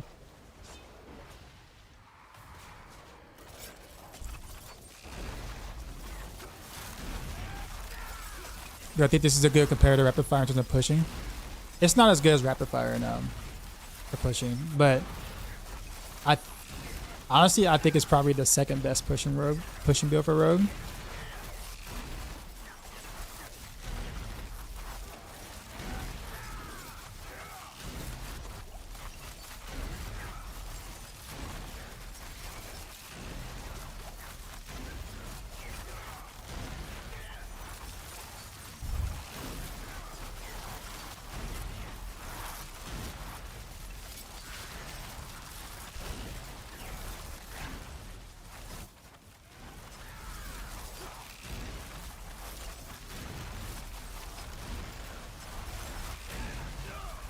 No! My arrows would have did it too. What damage was that? Is that physical damage? Because if so, that's exactly what killed me. That tribal hair perdition? You don't want to do that. Trick. You remember how I was telling you before, Tomer, how broken trick attacks is? Yeah, well, you need Kyle the Nameless to take advantage of how the really busted trick attacks passive. And yes, I have tried it with hair perdition. Kyle is considerably better because trick attacks being bugged.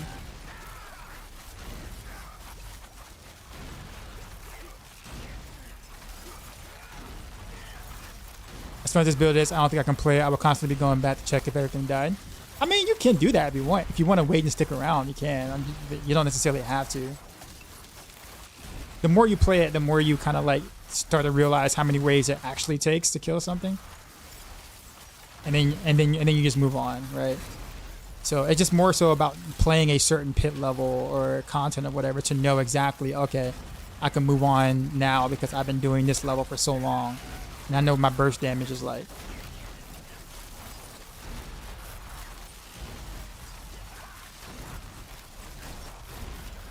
That's all it is.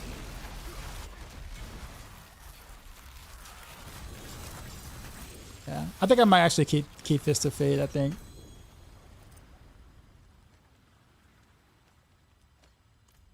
I can't really I can't replicate the scenario I would like to be able to make a proper comparison between Fist of Fate and the regular glove, because the game won't give me Chief Marauder again when I have Fist of Fate. Like, it won't do it. So I can't get a proper whatchamacallit. Sora, what's going on, man? How's it going, fellow Maxroller? How's it hanging?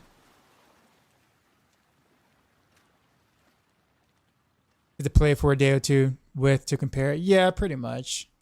But I also need to do a different glove, a different pair of pants here.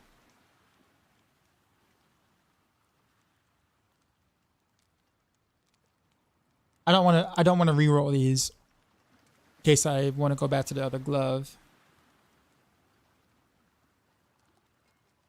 Also, my other glove isn't really that great though. Like, if you think about it, this other glove, you know, doesn't even have GA crit damage, right? So like, it's really not that good. However, this glove has GA crit damage on it, so I guess I'll keep that. And it already has armor already pre-rolled onto it, so that's what I'm talking about.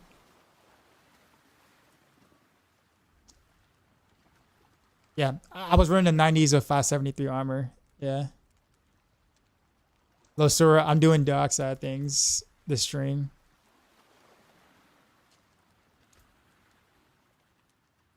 Is Cal better for Victimize too? Sometimes. It gives that trick attack scales with precision, which is what makes trick attacks so like godly on like precision builds. It's still really good on non-precision builds. It's just considerably better on precision builds. So technically speaking, yes, you can do cow on the victimized builds, even though here perdition is like slightly better, only just because it's a little more consistent. Like, but we're talking about like slightly better. I've done many runs on Heartseeker and Barrage with both helms to kind of come to that. But like, if you don't even want to use hero perdition on either one of those builds, you don't have to. But also keep in mind, they're also not that, like Barrage and Heartseeker aren't really that great on single target, like bossing or whatever. So like, cow doesn't really help that situation, like in general, especially like speed farming. So like, at least with hero perdition, like you have pretty consistent damage output. And you're not so reliant or completely reliant on ads.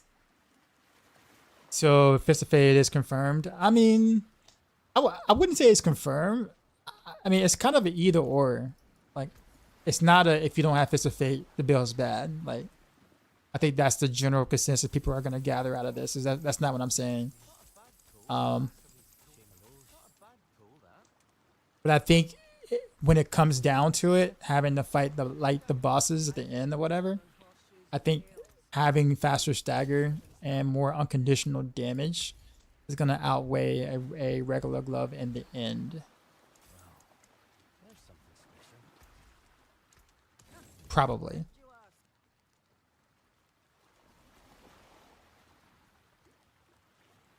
Okay, so what do I want to do? Let's do these pants. So temper.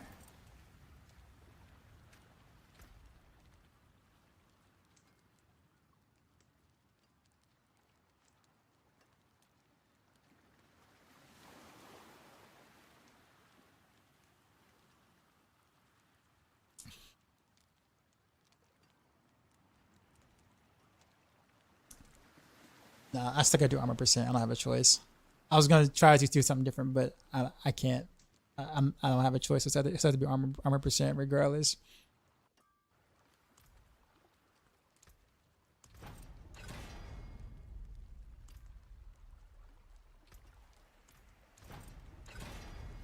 What's going on with the Barrage and rapid fire builds?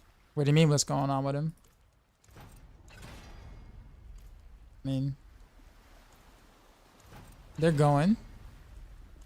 I've done them both already. I did video guides on both.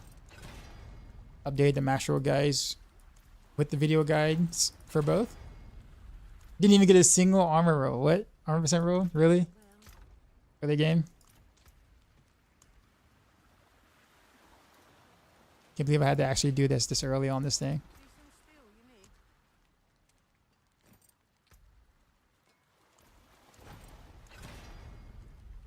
And it's a 10.5% roll. Oof. I don't even know if I want to do it again. Alright, so it had to be barrier generation basically here. Two if it want F3. SN double O P deal double G.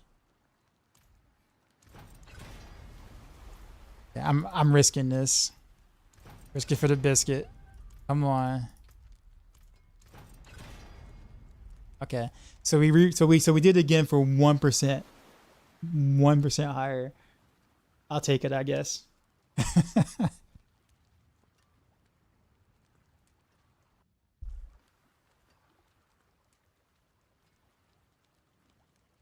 Okay, so I guess we roll armor on this.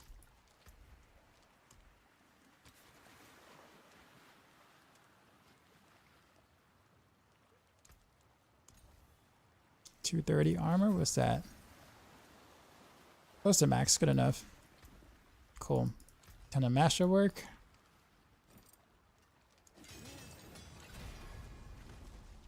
Ooh, on decks. On decks again. Okay. On decks 3 times. What? Alright. Gives me a reason to switch to these fans. First time.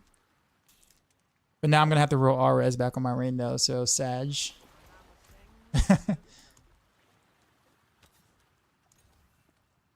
Oh, fresh roll. Okay, we'll do that. Okay. And now we have to put a skull in the gear. There we go. Then do this.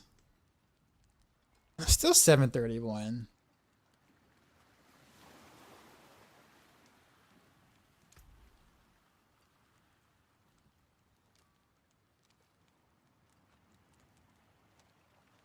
I'm gonna have to recheck some stuff.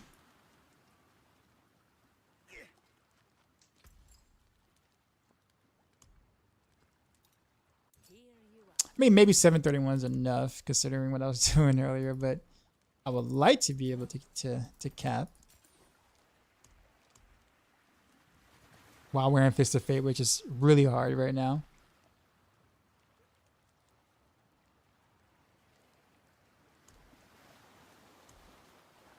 Actually, what runes was I running here? We had Pak Om. Okay, so that was the ultimate rune. Then Vex.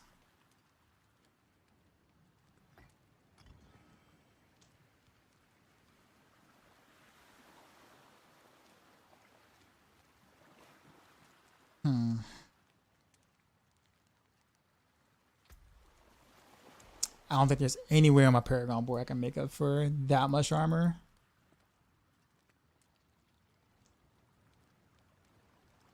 Not unless I went, I'd have to go Cheap Shot or Exploit Weakness, maybe.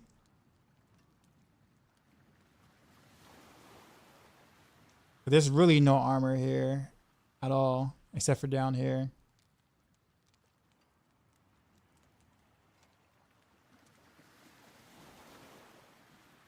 Yep, that's the only place that has armor. Okay. Let me check some of the other boards.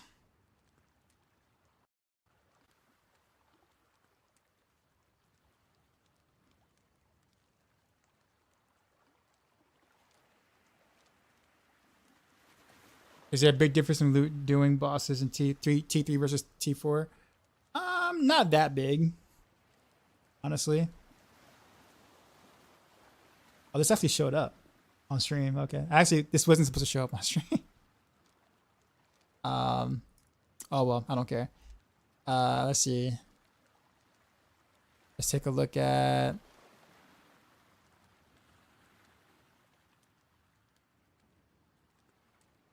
Exploit Weakness. Yeah, so we got armor there. A lot of armor here. Okay. Yeah, I'm probably gonna have to go Exploit Weakness over Eldritch Bounty then.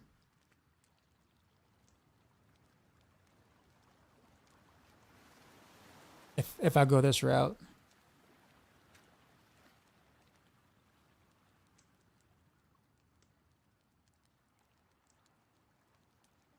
Also, a general damage reduction thing is actually pretty neat too. Yeah, I think that's gonna be the way to go. Flurry is a no precision skill, but a cut through skill. How shall it charge precision? Did you miss something? Yep, an entire video explaining that exact thing. Apparently, precision actually can stack with any skill, and that so it doesn't have to be marksman, which is a bug.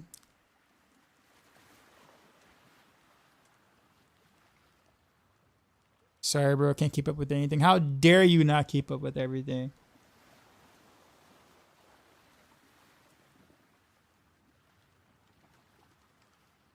All right, guys. Well, we need to rip the Eldritch Bounty board. Just completely yeet it.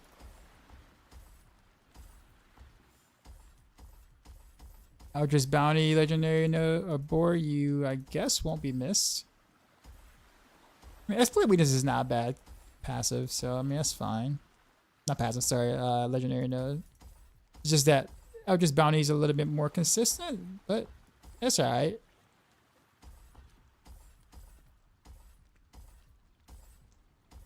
Will I update planner? Yeah. Yeah.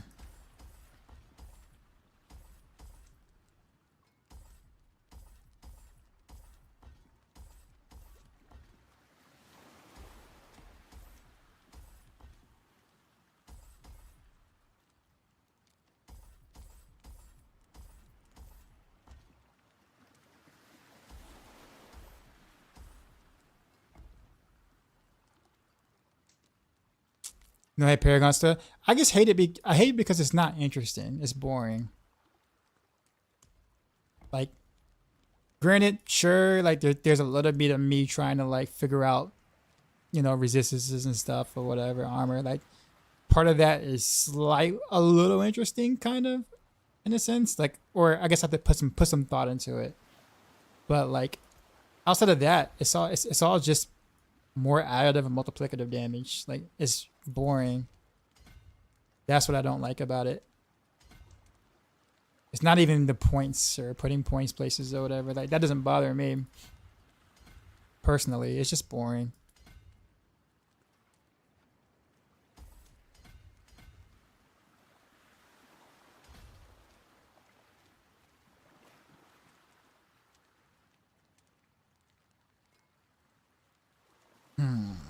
What did he?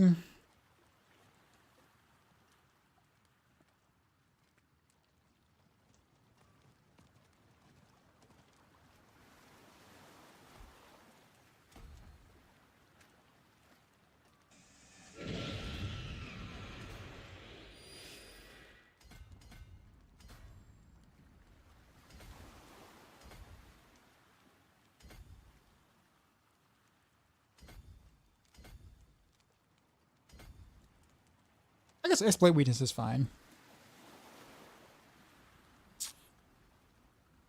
I capped out my glyph already. Don't even need that to do it. We'll come down and take the armor down here, of course.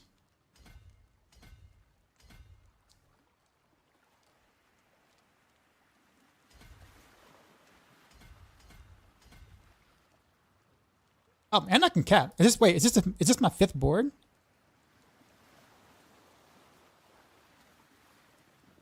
Yeah, this is my 5th board, and I'm able to take or get the second part of the whatchamacallit. That's actually kind of cool. I was not expecting that.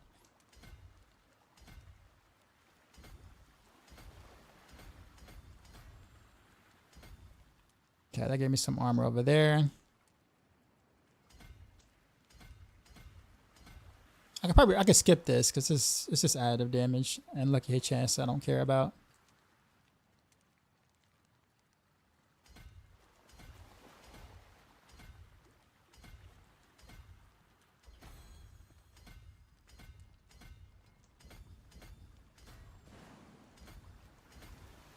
Alright, so that should give me considerably more armor than I had.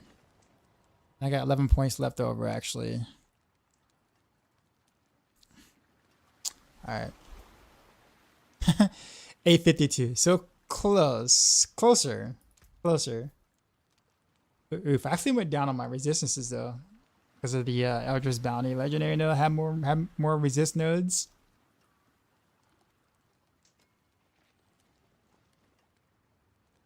All right, so I know how to actually solve this issue. So the solve is actually just get a pants with armor and RS. Remove the maximum life, basically.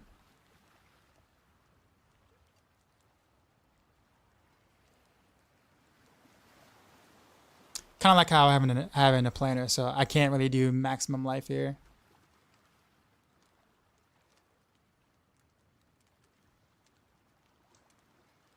Joseph reads up.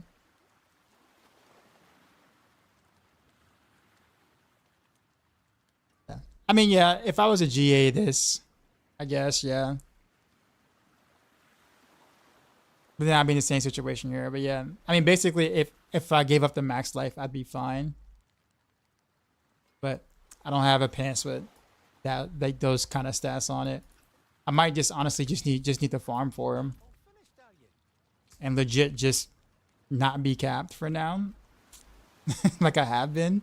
Because I've been practically okay not being capped. like in terms of like playing the game.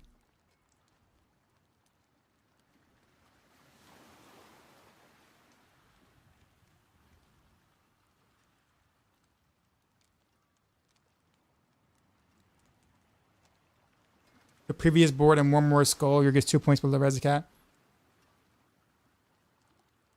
I mean, where do I get the one more skull from, though?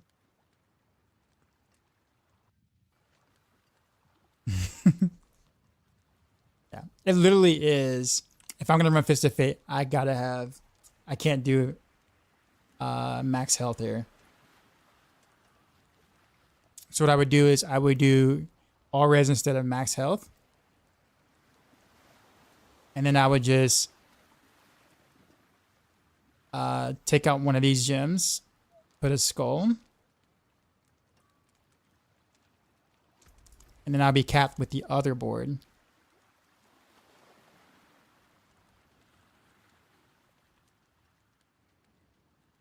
You were overcapped? Well, the reason why I switched is because I was overcapped in all res by like, was it by 2 points or 3 points?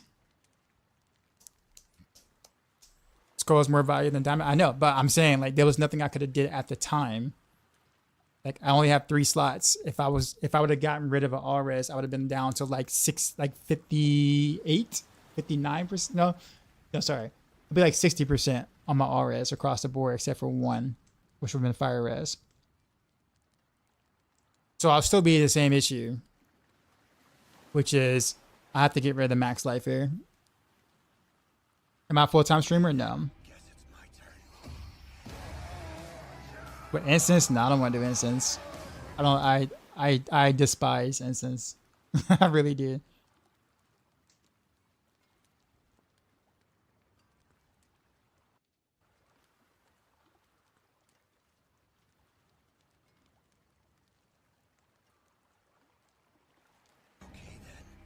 But yeah, I guess I could just masterwork the armor.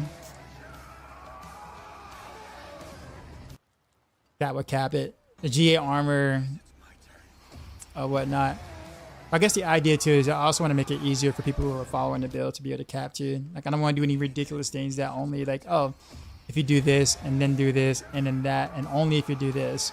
But then you gotta do this between like 10:30 and 11 o'clock while hopping over the steps. But you have to skip the second step and then like your cap. You know what I'm saying? Like, I don't want to do all that. You know, I don't want to suggest all that.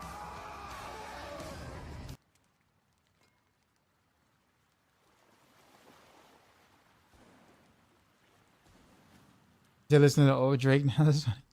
Appreciate if I get this speech chat. Thanks, man. Yeah. But I mean, that's kind of my fix. And like, I guess for me, that's fine. I don't mind dropping down some life. I put it down to like, what, a little over 6K, and that's fine. That's just fine, at least for me. I'll keep my forge hot. Return soon. Yeah. Either or, I'll just brownie or whatever. I'm going to run into a similar issue.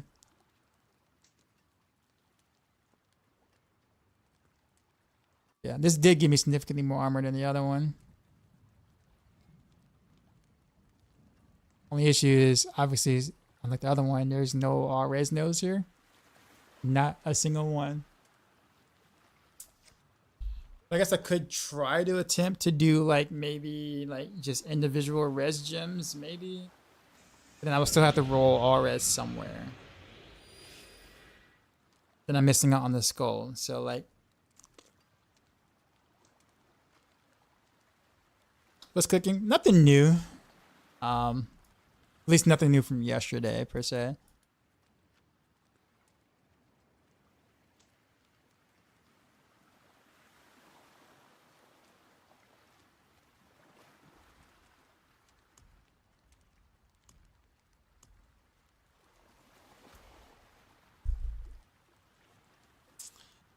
Okay.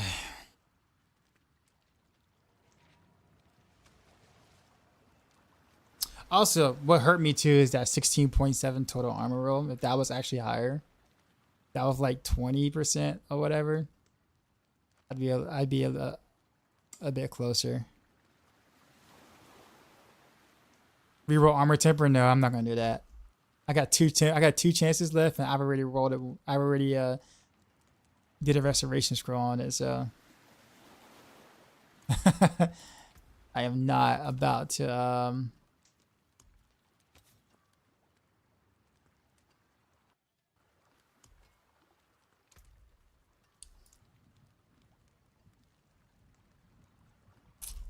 frostbitten.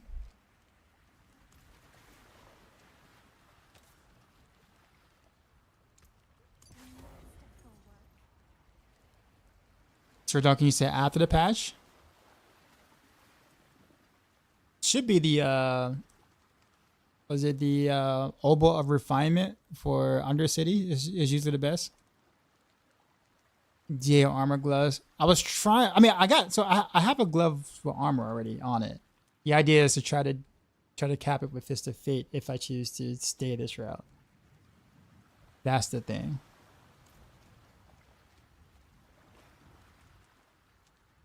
Anyone tried the Christmas market overlay thing? Does it do like price checking game items that you're having to research it manually? Yeah. It's actually really good. I just don't do much trading, so I don't really use it, but I do market it, obviously, as you see above there and the stuff. It's actually a really, really interesting tool. Gamble some pants. I bring you luck. I need some obols. Yeah, so I'm right. Oh no, I did masterwork 2 things though. The armor is 397. So yeah, I would have been really close to being capped here. But again, same issue with RS. But I guess I could throw my Eldritch Bounty board back at some point when I can get a different pair of pants. In the meantime, this balances out to make it, I guess, a little more reasonable, but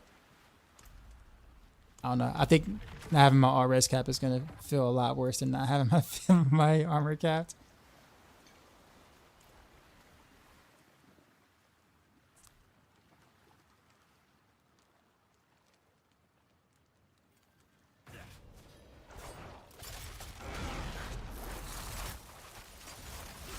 When did I get my Starforce PC? I didn't.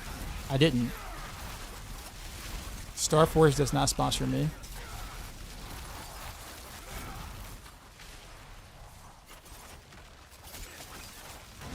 That's for like the big streamers, like, you know, Rudy, Rob, Asmongold, those guys.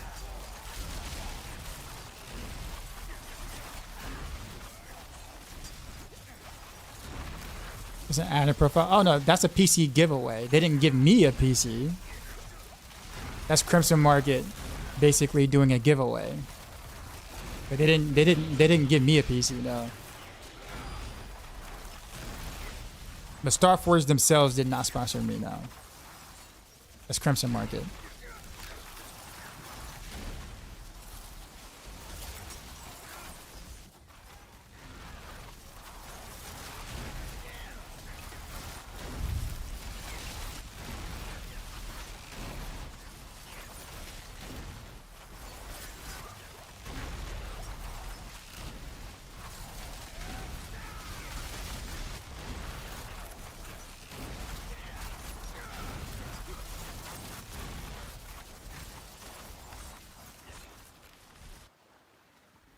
You thought I bought one?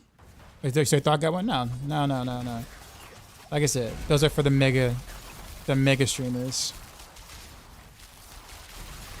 Companies usually don't give away big item prices, stuff like that to streamers that don't really stream to a big audience, because that'd be bad for marketing for them.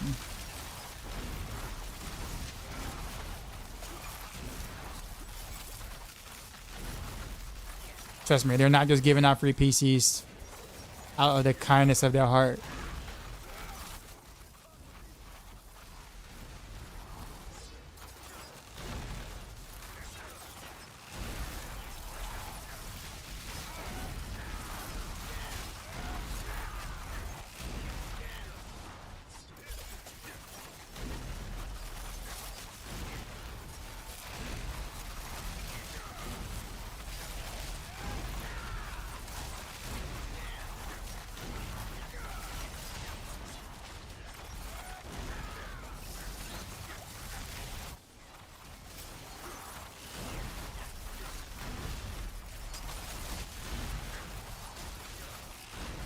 cells. What's going on? I got this new build, and it like it totally does the stuffs and stuff, and like stuff dies. You know what I'm saying? Like it totally does everything, all the things I just said. Oh, and it's a lot of fun. Probably the most important part of this equation.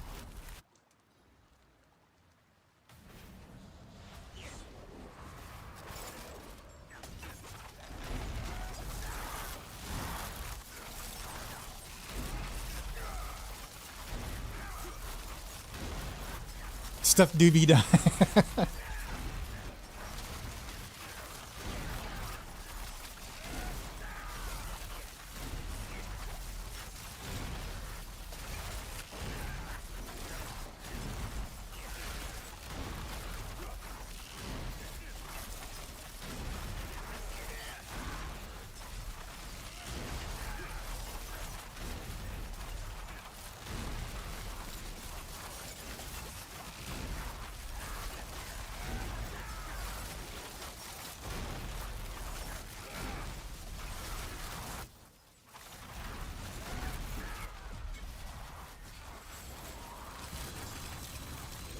Yeah, apparently Heartseeker likes me, man.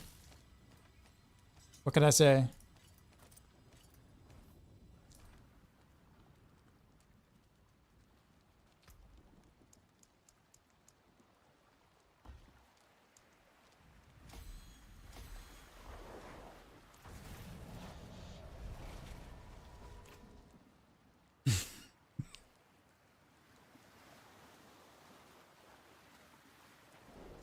She's eating good for the HP she has, yeah.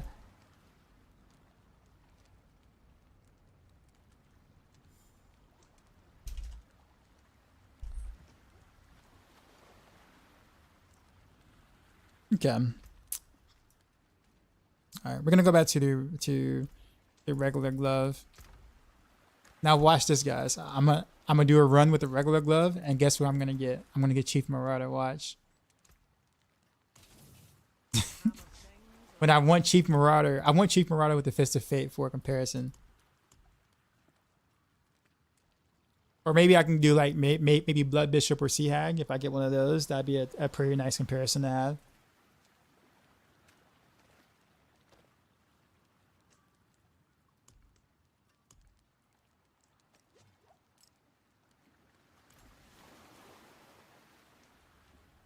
Right, Reneville and Flurry in the same build and actually doing well. I don't think anyone could predict it. DZ, what's going on, man?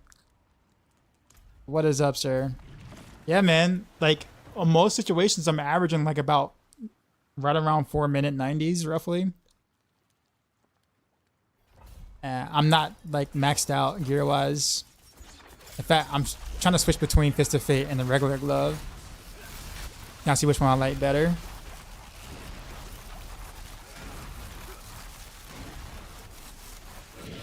But my regular glove kind of sucks, so that doesn't help. But it has crit damage on it, so.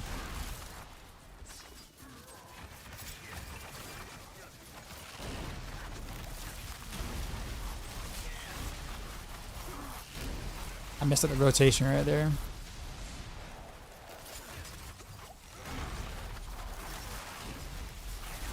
By the way, for those who don't know DZ is actually part of Maxroll now. He actually was part of GMS in the Sanctuary Discord. So for those who visit Sanctuary Discord, you probably already know who he is. But for those who don't, that is DZ. Well known in that community for sure. And a resident Flurry enjoyer, much like Pisha.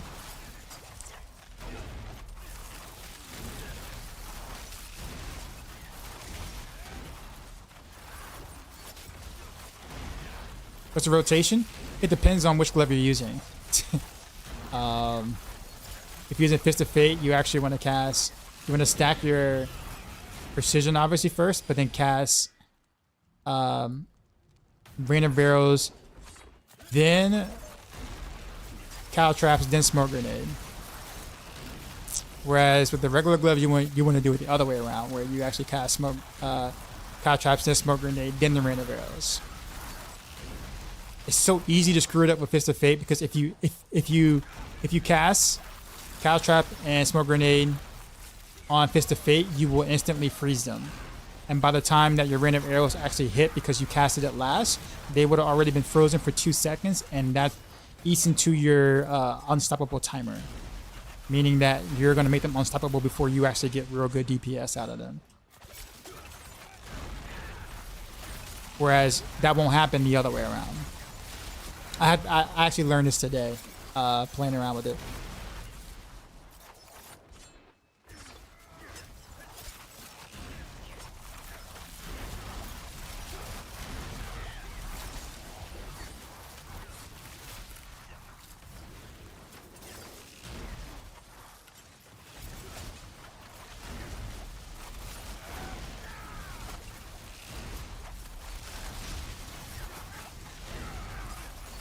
Oh, also DZ, I was running these 90s with 589 armor, was it? Or was it 529 armor? I forgot the number. So I had like 529 armor, and I was like running these. Simply just because I was too lazy to actually fix the problem. I've only died once.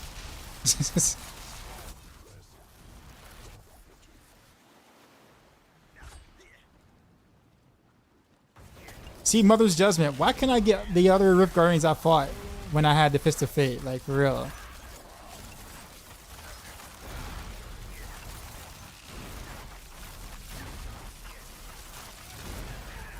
This game is troll.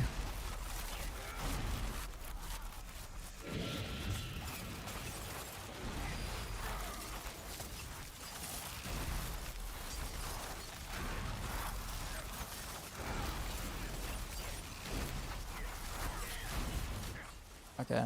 That's actually enough data. I'm gonna let her kill me. I'm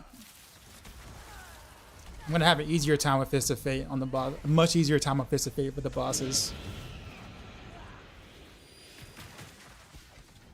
Kill me!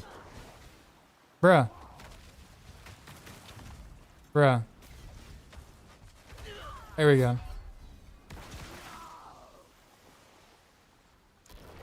Teleports out on the range. Yeah, but I think I would have actually, like... Yeah, but I mean... See, it was low, that's all you know. You can miss your test on Dura with 4 people parties. Always same boss with same HP. But the problem is that I can always kill Durio before he burrows.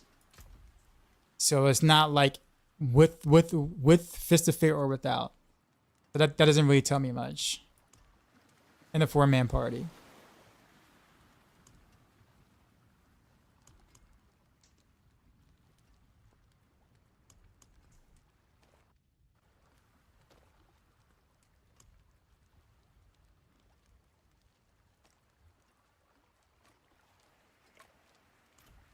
Okay. PoE 2 is expected to kill D4 easy mode and bury Blizzard alive. I'm telling you, man. PoE players need people like you to spread the word to make sure D4 dies. Because, you know, we have to make sure everyone knows. Right?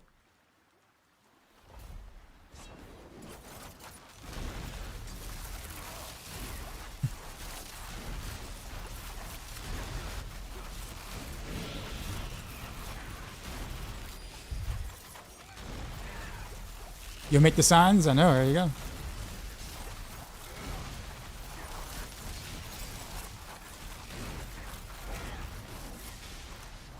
Nah, Mika, he comes in here to say the same thing. Literally every time he comes in, like, it's something about PoE in some way, shape, or form. But he's right though. He does bring it on topic because technically he did mention D4, so technically it is on topic. Technically. But you know how like someone has like that, you know, that one like that one thing has like one slick or whatever, can tell that one joke, right? And it's only funny to the new crowd that hasn't heard the joke before. Yeah, that's kind of what that is.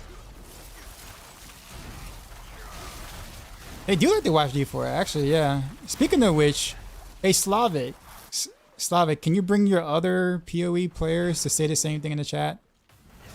Like not all PoE players, but the ones that like really hate D4. Like those guys, like come bring them over here to watch them D4. But you got to make sure that they say D4 is bad. All right, so you got to make sure that they at least type D4 bad in some way, shape, or form, and whatnot.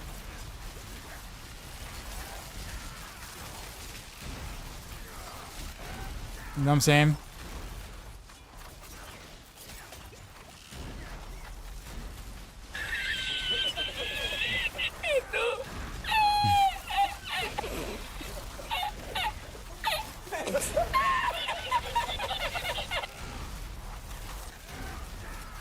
No, I'm just saying, like, you know, and like the thing about it is that I never really I never trash PoE. Like I've always said it's a good game.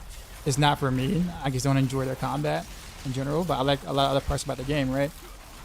But it's like, it's interesting when you see people who don't like a game literally go on a stream of the said game to watch a person play the game that they don't like to say a different game is better.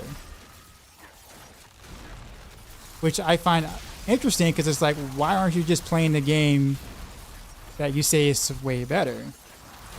Or at least the original of the game that's way better.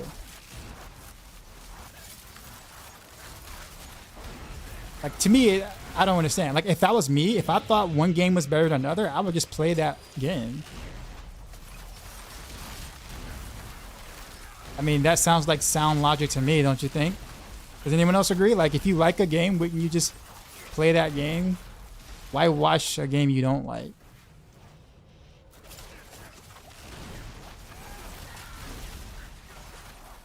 Now, granted, I actually do take that as a compliment because I do get quite a few people who come on over to say D4 bad and, you know, promote PoE 2 in some, or PoE in general in some way, shape, or form, right?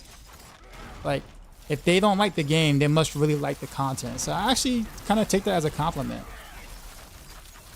Because, I mean, why else would you be here, right? You don't like D4, you must like the streamer. So I guess I'm cool with it.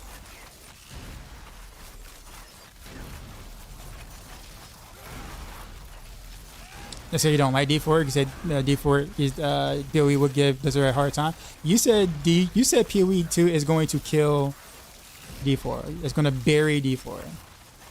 That's not the same thing as give it a hard time.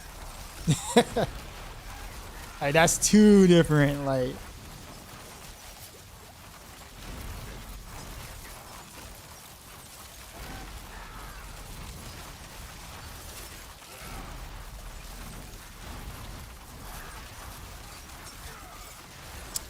And the thing about it is I hope it does. I hope Path of Exile gives Blizzard the worst of times. I'm actually wishing for it.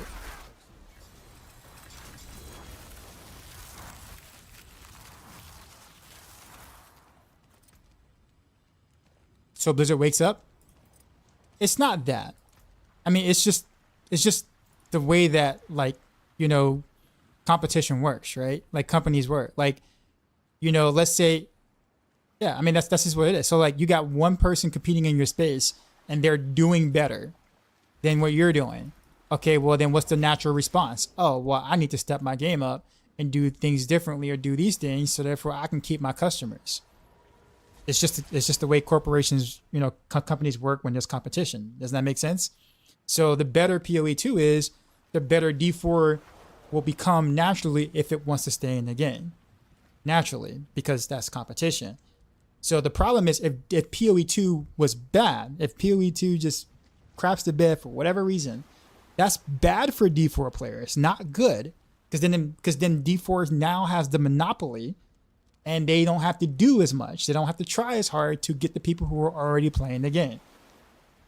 That's just the way it works in real life for anything. Like, what's a good example I use all the time? Intel versus AMD. Remember, like, when like Intel was like so much better than like AMD processors for a long period of time, and so Intel kept re-releasing the same crap over and over the the 3 series, 4 series, 5 series, 6 series were all pretty mediocre and almost the same thing with similar architect. Then all of a sudden AMD came out with the Ryzen series. That became a banger. And what happened with Intel? Oh crap, I need to actually make good PC or good CPUs now, right? So now they decide to step up. They're still overcharging for stuff, and now AMD is starting to overcharge because they know that they're good. But point is, Intel had to step their game up, and they did a little bit to try to get the crown back or whatever. But if you notice, they were kind of struggling in this somewhat recent because they were behind because they were riding the wave of having no competition. They were the monopoly. They didn't have to try. But now that they have to try, they're kind of freaking out because AMD actually really took that crown. I'm just saying. This is why, as someone who plays D4, I want Path of Exile 2 to be really good.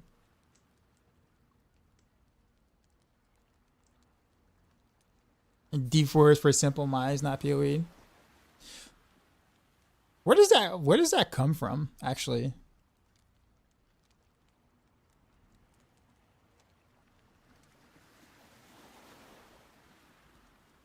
If you're not making your own builds, let's say that you're basically looking up a content creator and you do their build, how much more difficult is the game at that point?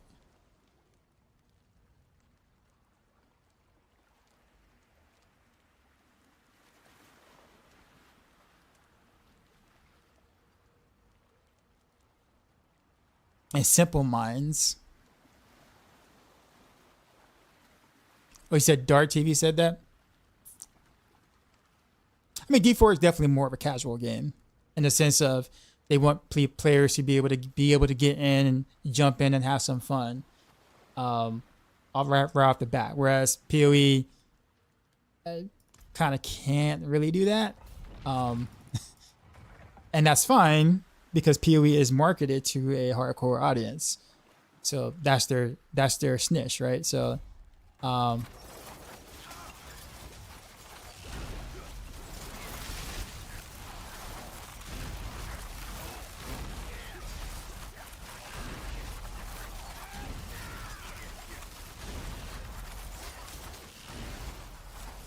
messed up my rotation so bad.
Better crit damage elixir? No, because it's additive,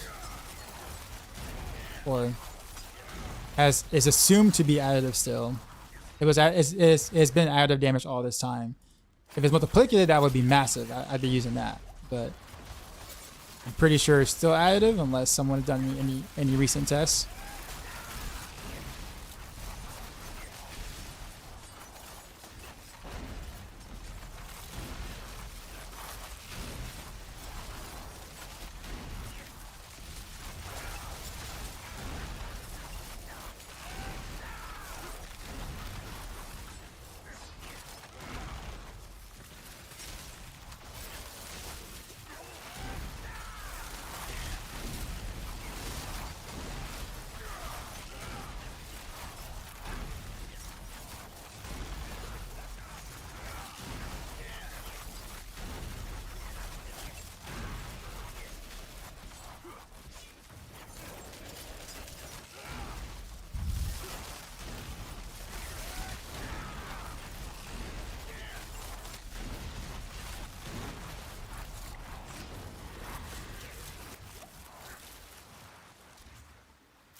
I like both too, and I have big complaints about both.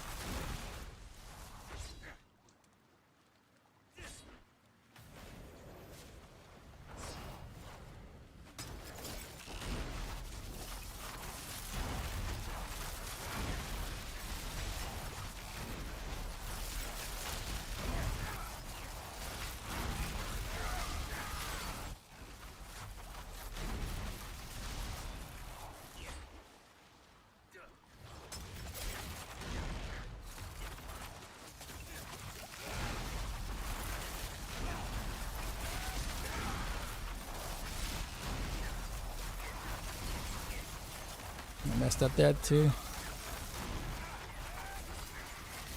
It's been kind of a horrible run, actually.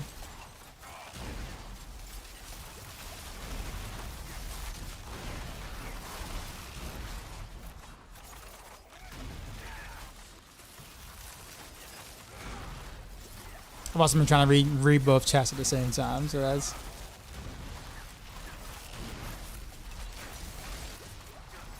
Both suck compared to Grim.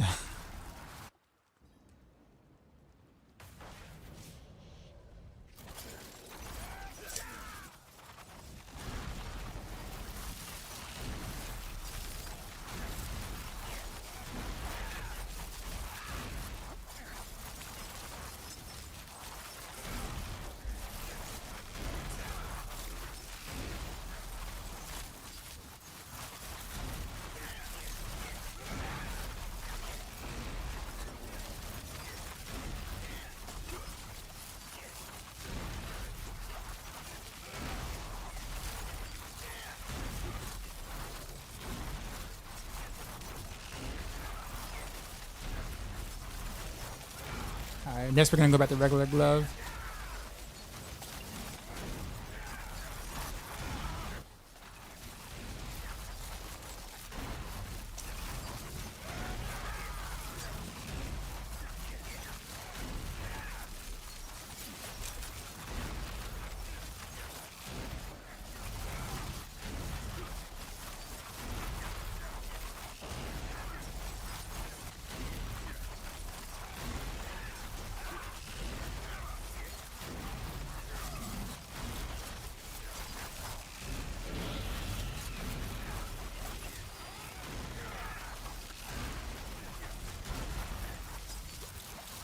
Still didn't take this long to kill last time.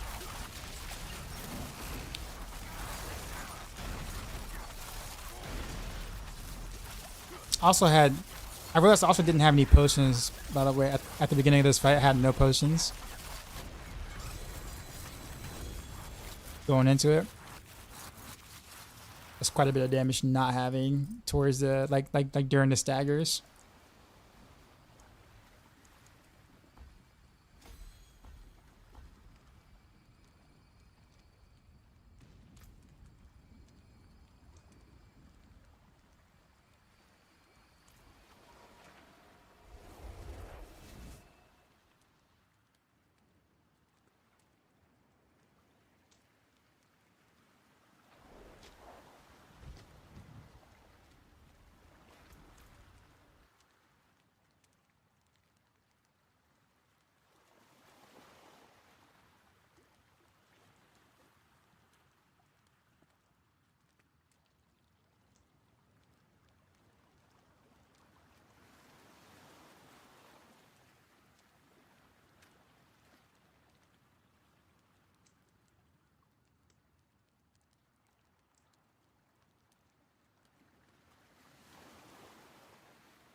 For 4 seconds, I guess. Actually, I wonder who was that said that Tanchika was going to say 25% precise damage for 4 seconds on targets he hits with Kyber Fire. It has a 20-second cooldown though. That's the thing. Whereas Bastion Slam is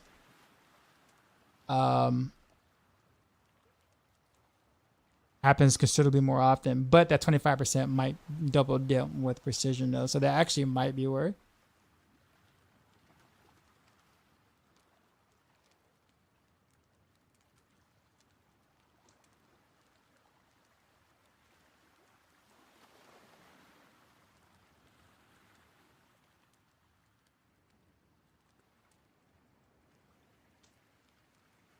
And that's only if it hits the target though. Cover fire might be a little difficult in terms of consistency.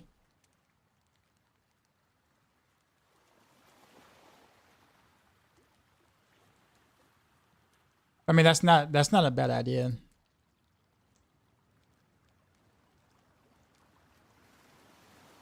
That ground slam has 11-second cooldown, where that has a 20-second cooldown. So it's like I get the bonus twice as often.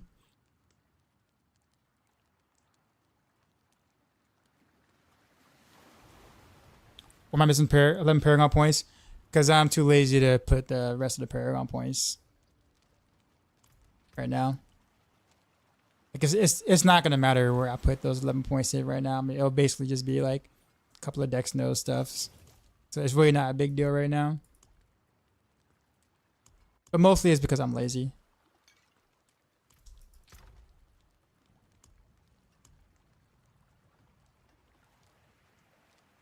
Oh, I forgot to change the pants too. I just realized that. Like when I change the glove, I have to change the pants.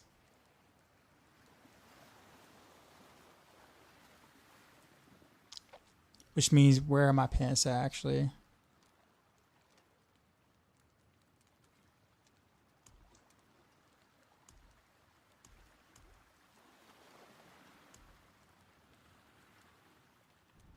This is it. Okay. So I need the same runes as this then. I need a Zanvex.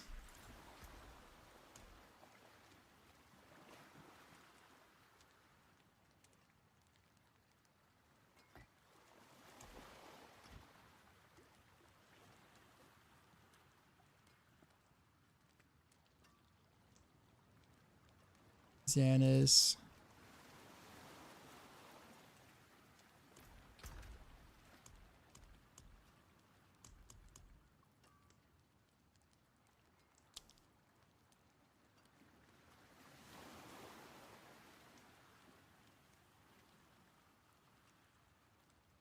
oh, I'm looking at the wrong spot. I'm looking at whatchamacallit. There you go.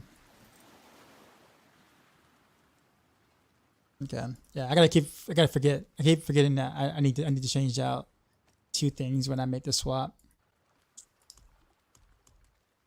Because I didn't have a chance to freeze when I kept switching out the glove. Because these pants don't have freeze chance on it. So, huh.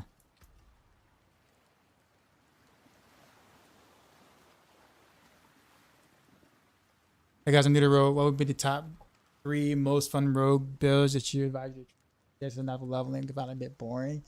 Maybe it's more fun in game. Well, you got all the snapshots and stuff. If you find that fun, for sure give that a try. I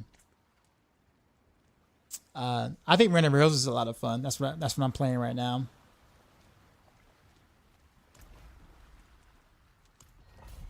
I mean, Barrage, Heartseeker, Rapid Fire, Flurry, Dance of Knives, Random Rails. Rogue's got a lot of good builds. Good in terms of like relative to what rogues can do.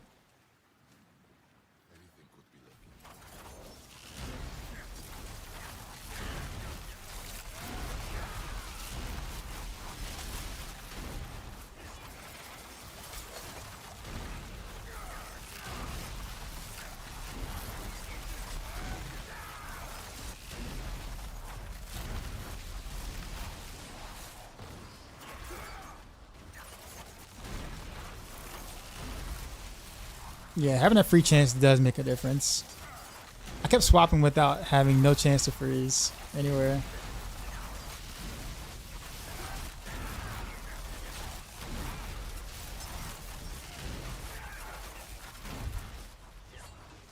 Are you still alive?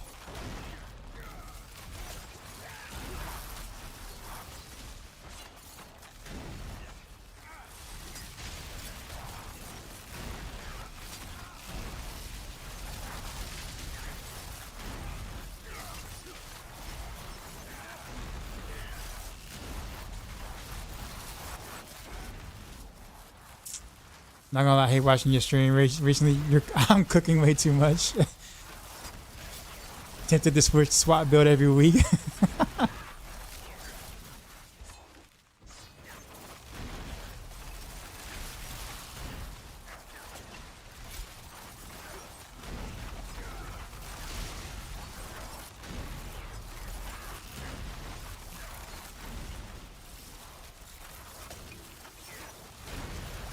Die.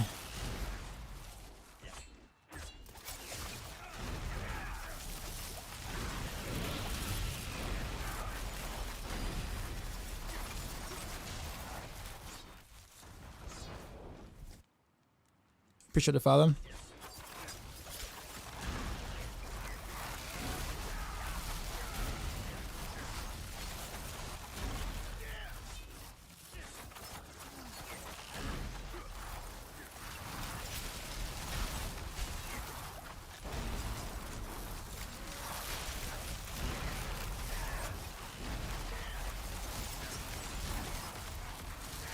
Yeah.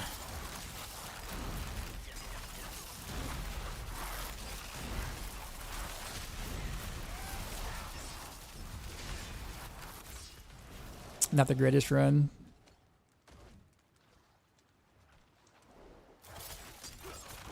I don't trust my damage threshold to do just 2 casts of rain of arrows, and I should. So I'm spending way more time per pat than I need to.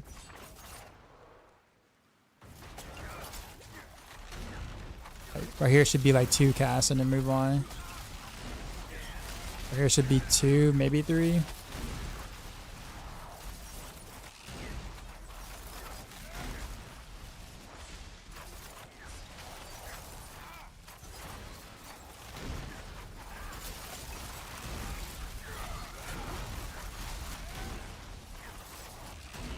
There we go. I'm getting the rhythm back.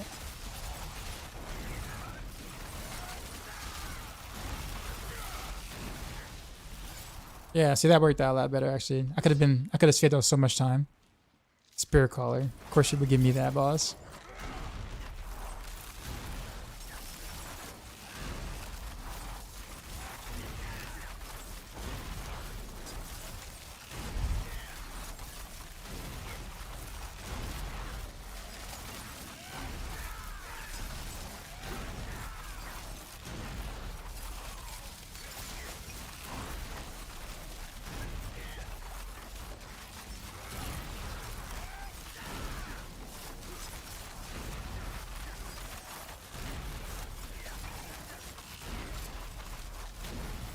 Oh, he has to survive the first 3 staggers.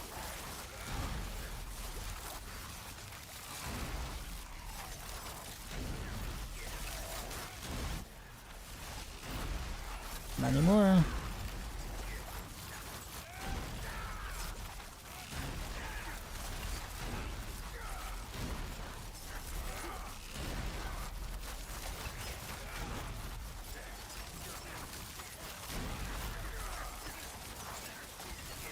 His ass without consecutive. Yeah, I noticed. There we go.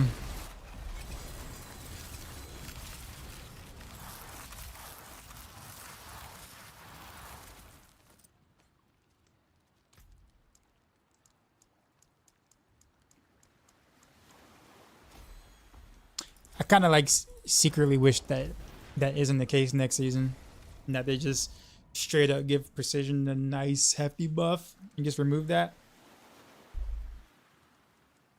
I went through some hundreds of low glyphs a little bit later, but yes, I'm still on the let's see what glove I really want to use train at the moment.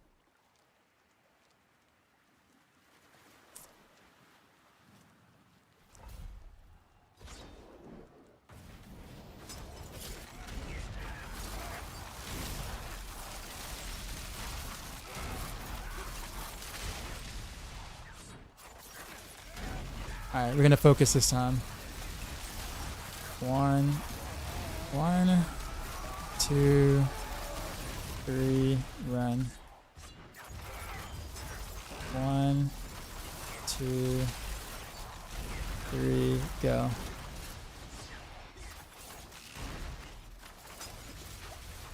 1, 2, 3.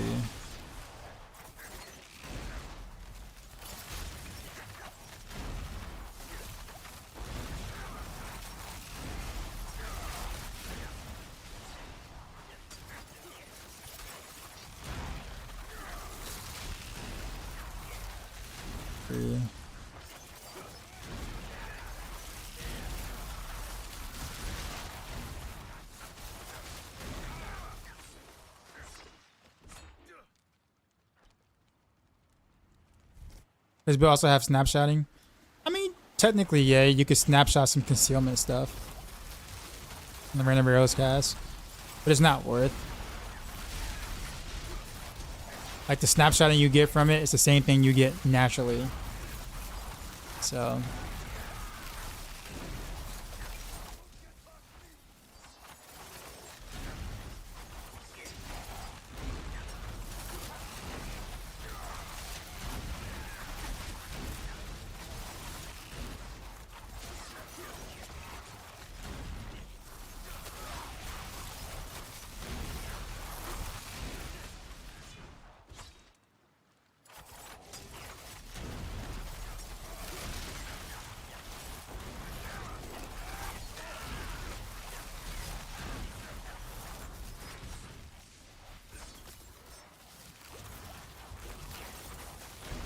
I'm about to get to take that shrine.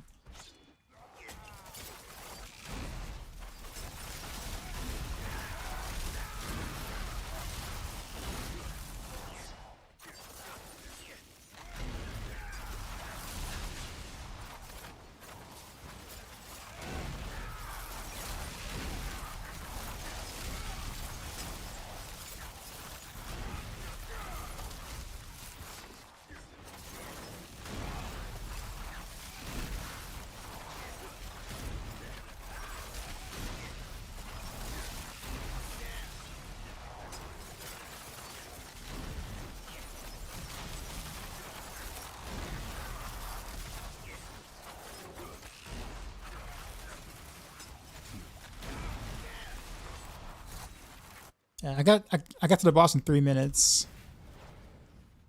Spirit Caller again.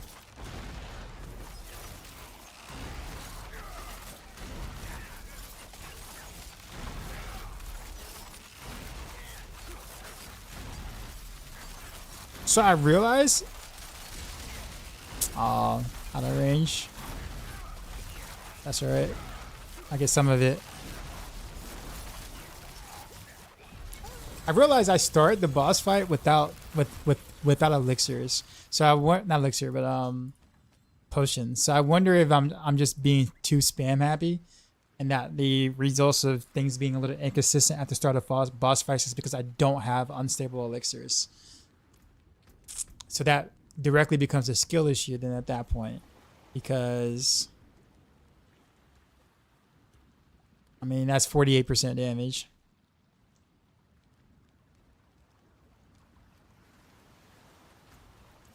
Yeah, and then you eat it as in a stagger. Yeah. Yeah, I should. No, you're fine. You're fine. You're fine. No. I mean, I think you and maybe a few others, like, you know, do this enough to kind of be able to pick apart something I'm not doing. So I actually appreciate some of the comments. I'm not that guy. The ones that get a little, wonky are the, you should totally do Andario's helm, right? Like those are the more cringe type comments. But nah, if it's helpful, no, I mean, shoot, tell me. I oftentimes don't fight bosses with a lot of HP all the time, so I mean, some of you guys would know more than I would.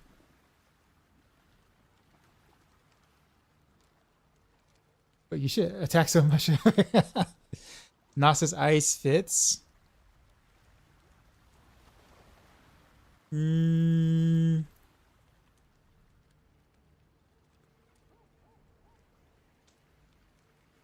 mean, technically,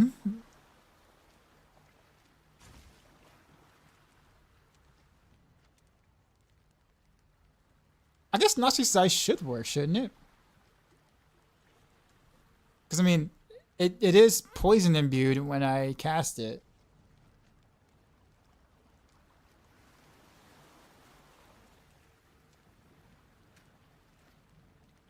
The answer is should. It should work. Does it work? I don't know. But the answer is it should.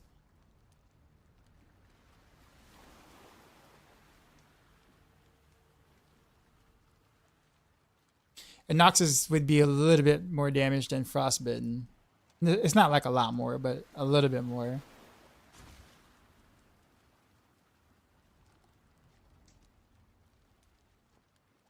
Yeah, I guess that would be the better. Let me show you. Technically. Yeah.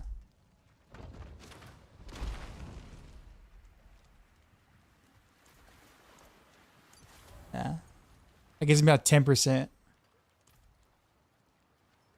Yeah, it is every imbue. I guess,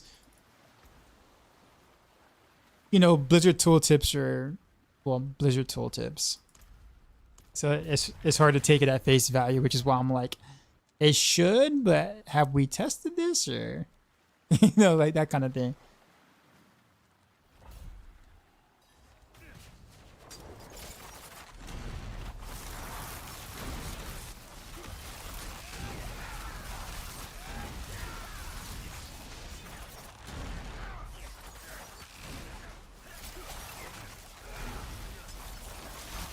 I gotta stop being so potion happy though.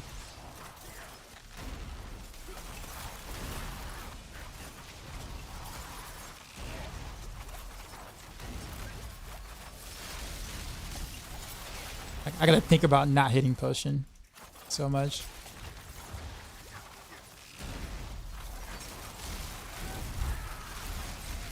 Only just enough between packs.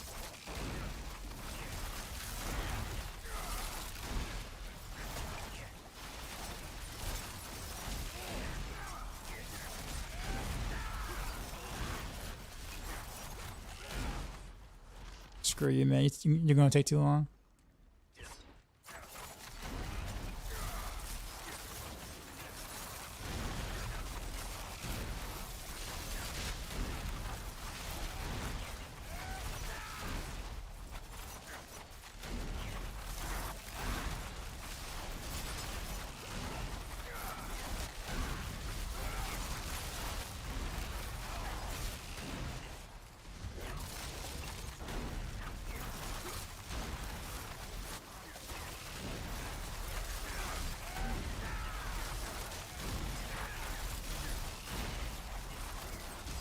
Demon, what's going on?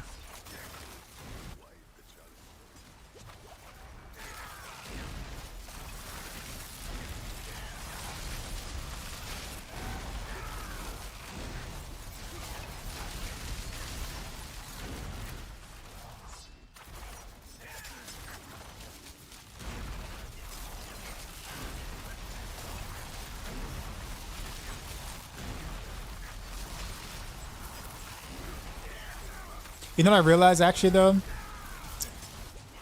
I realize why I'm out of potions actually now, often.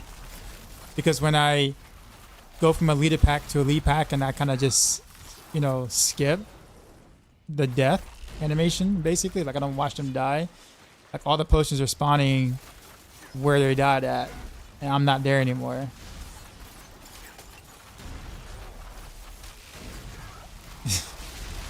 So I just realized that actually. That's a slight issue.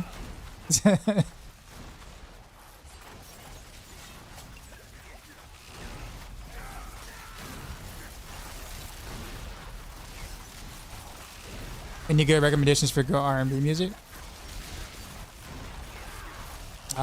Anything old school. That's probably the best thing I can tell you.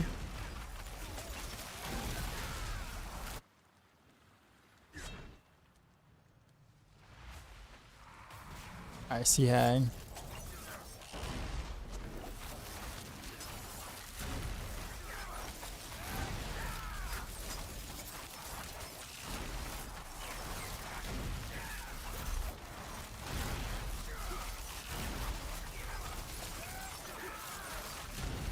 Mr. Rain of Arrows.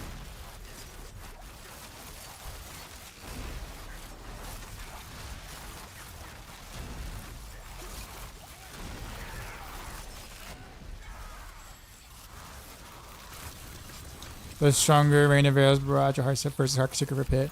Rain of Arrows. Of those three choices.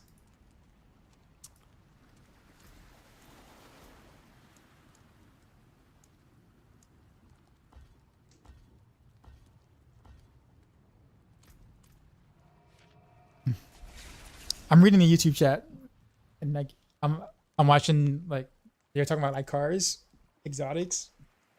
I don't have to say because like I don't know how to. I have nothing to add to that to that conversation. Yeah, that was regular gloves. Regular gloves. All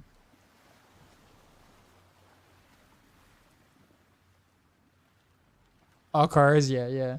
All good. I'm learning. I'm like glancing over. I'm like, huh. Okay, that's kind of cool. For the farm legendary runes, bosses. I'm gonna make you rich. I want 5% of that cut, by the way. Nah, I'm like totally kidding. No, don't do that. You already helped enough. I'm looking like Dr. Dre. Well, Dr. Dre is not an R&B artist per se. Like Dre is not an R&B artist.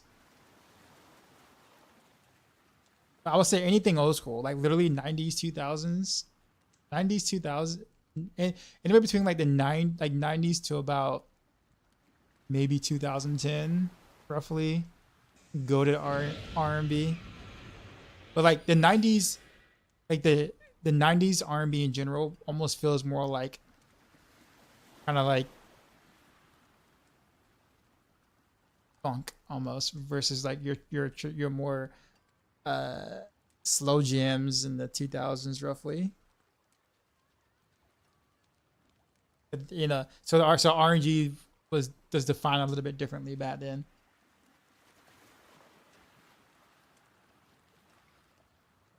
All bosses, PCARs, yeah, all bosses. Doesn't matter which boss you do.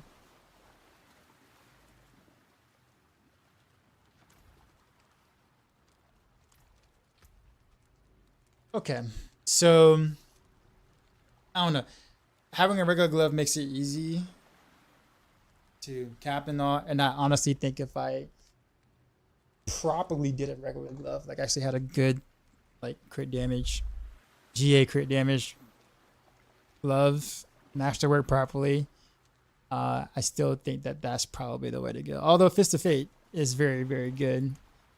So I think I like the idea that there is more than one option there for sure. Something like TLC. Yeah, there you go. There you go. Black Street is also very good. 112 is also like really good. Any of the girl groups back in the 90s, man. Early 90s, late 90s, early 2000s. So good. Would Pit Fighters go work in this group build at all? Yeah, you can. If you want to use it for like the damage, you know, like the damage buff or damage boost, you absolutely can.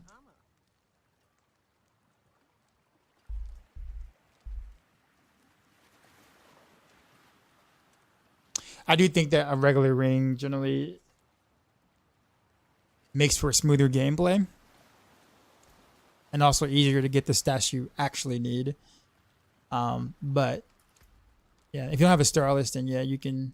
Yeah, like I said, I need to finish up the Maxroll written guide, like actually like work on it so people can understand how to build into this versus only really seeing the mythic thing on the video.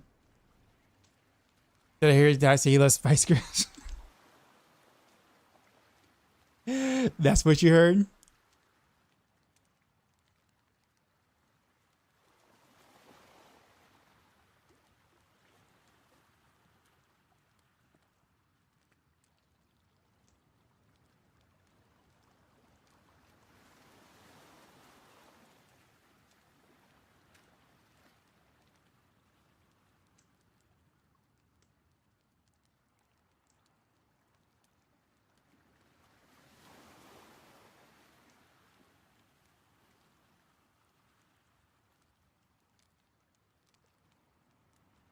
Do shadow clones cast random arrows? Nope.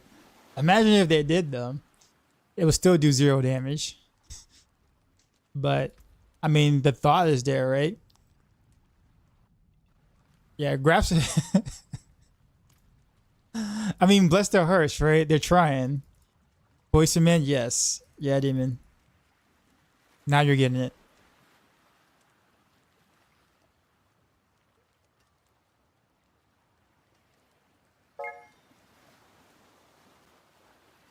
Did you get tired of playing Rogue?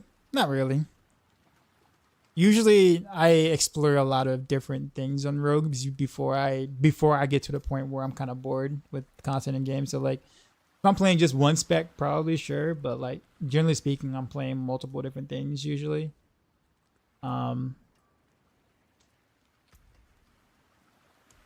So no, because of that, I'm usually still kind of intrigued. Like stuff like this, for example, like Random Rails, right? Like it's a little over 2 weeks, like slightly over 2 weeks into the season, and I'm more intrigued now than I was last week.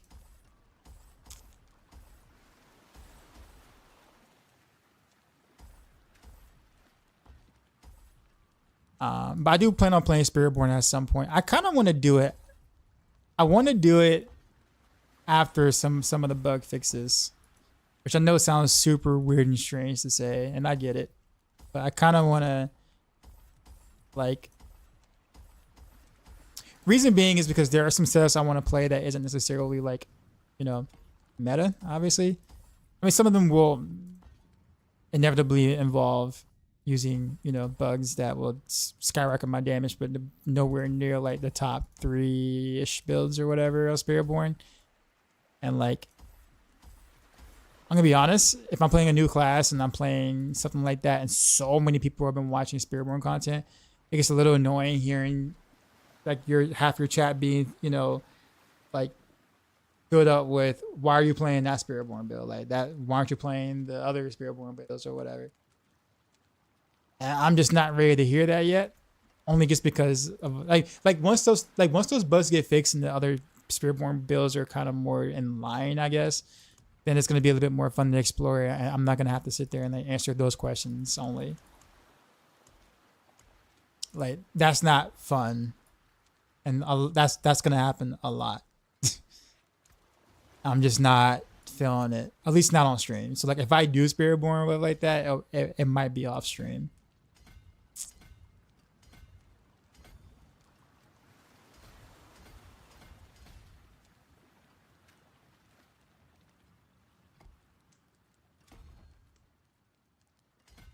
Might not start next season, probably. Well, I mean, that's probably what's gonna end up happening, Riptide. Yeah, so like, that's probably what, how that's gonna end up going. So, I'm just putting the idea out there that if for whatever reason they choose to, you know, bug fix this season, then I may explore Spiritborn. If not, I'm actually interested in like weapon throw. Weapon throw actually looks pretty cool. Like weapon throw barb. Shred is actually looking pretty cool on Druid. I was watching Boiler play Shred the other day, and like that looked really cool.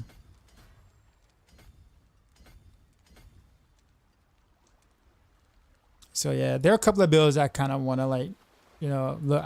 I look at and I'm like, I kind of want to play that. That looks cool.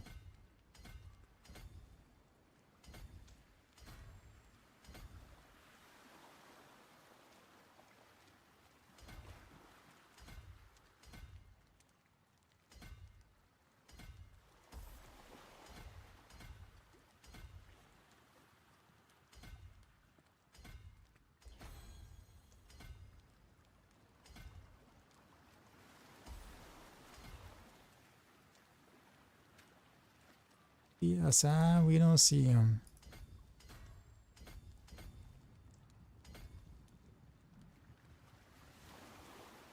Okay, that puts it back to 5 points now. All these are just basically just picking up decks again. How boring.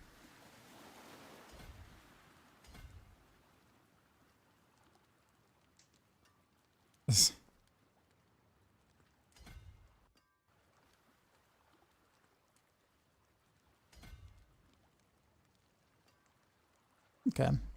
Oh, cool.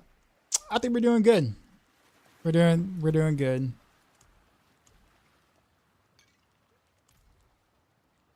I've got all the builds you see guys for be on Fun Factor, and no one's made a guy for your build. Go listen. You ever listen to Farside? Yeah. I got quite a few of those songs on my playlist. Because that like my playlist is like almost 2,000 songs. So like, if you stick around long enough, you'll hear a few.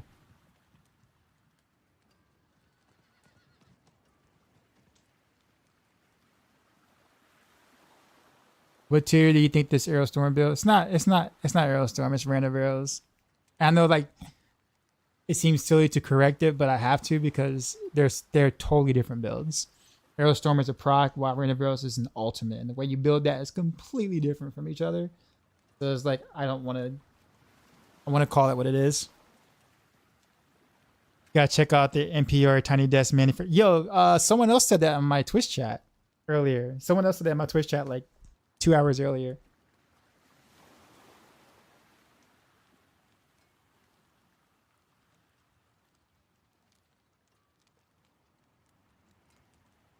What about Soliloquist of Sound? I don't think I have anything of them on my playlist.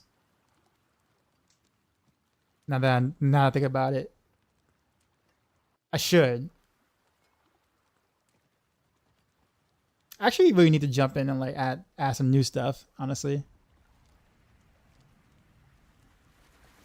I'm sitting there soaking the information on the YouTube chat, learning about cars over there.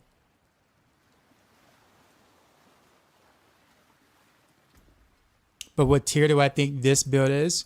I mean, it's with the as long as Spiritborn exists the way that they do. I mean, this is like this is like top of A tier. Like it will never see S tier. In the current state of the game. Relative power, just obviously Spiritborn so much better than anything. But in terms of like Rogue is concerned, it's definitely one of like Rogue's top builds.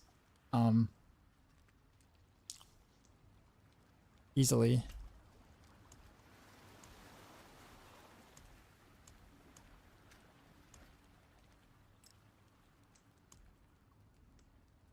All right, I'm gonna do one Infernal or to see if the game will actually allow me to do it. The last 2 times I did it, my stream crashed, and then my PC crashed. Then the game crashed. Can you see a Pit 100? Not tonight.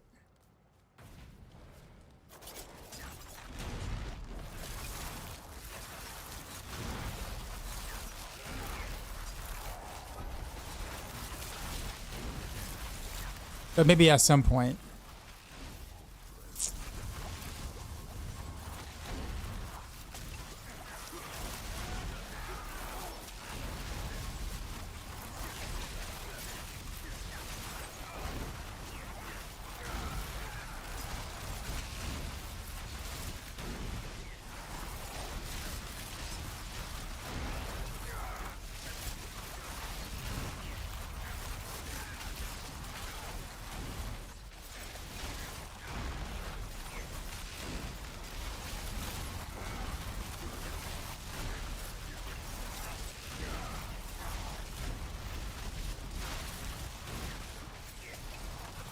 Yeah. I press potion way too much. Hope Heartseeker will be S tier next season. I mean, I kind of hope they do something with the other passives so I can build Heartseeker into something else other than like current Victimize. Gonna be honest.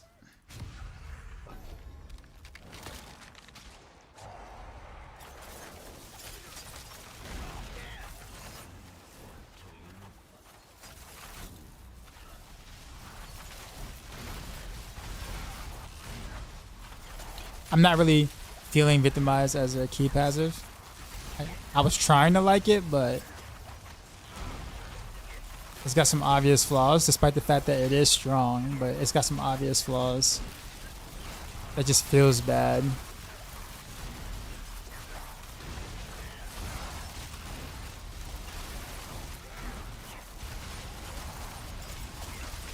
Mr. Pants, what's going on?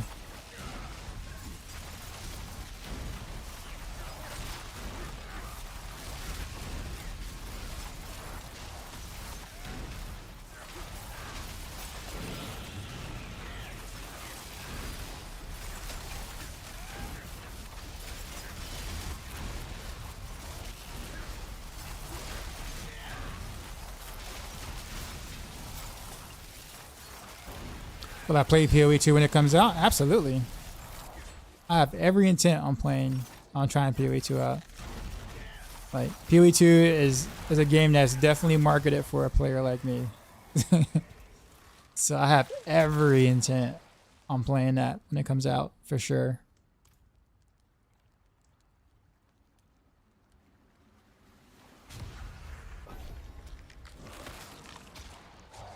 Have I tried Frozen Orb with Cold Clip?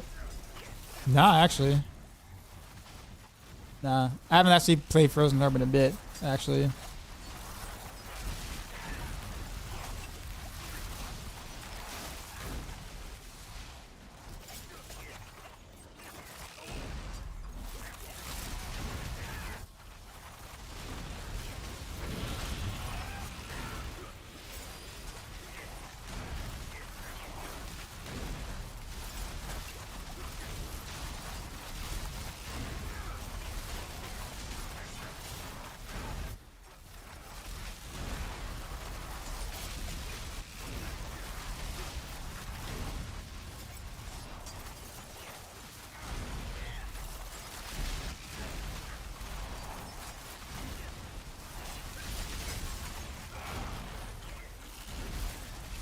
Oh, you mean the Frozen Orb with Cold Clip? Yeah, I haven't played Sork in a while, actually. But Frozen Orb is my favorite build, even when it was like god awful.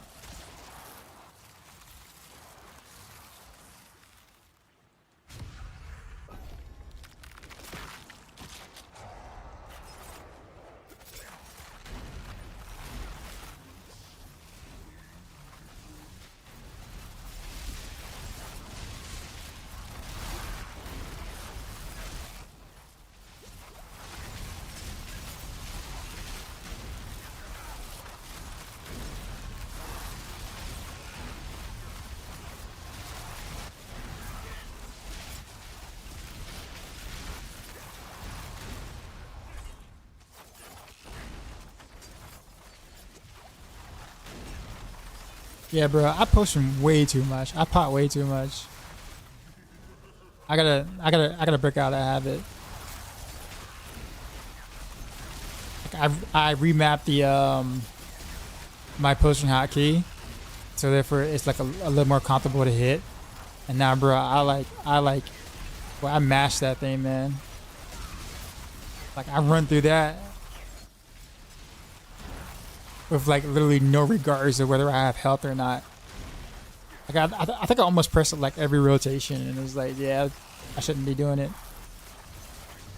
Is it rolling it now? Is it rolling now? Is it re-rolling? Oh, you mean this build? Yo, this build's legit.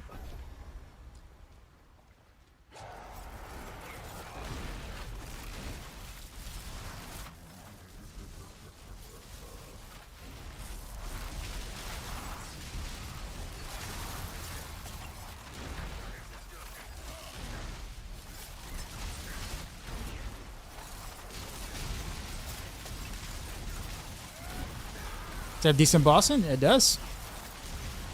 I can kill Durio in the 4-man party before he burrows.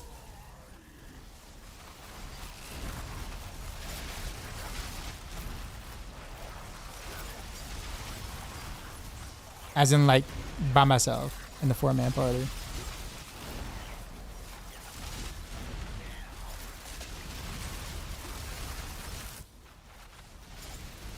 Which are, you know, of course for Rogue, that's good. Gotta make sure we understand the metrics there. For rogues, that's good.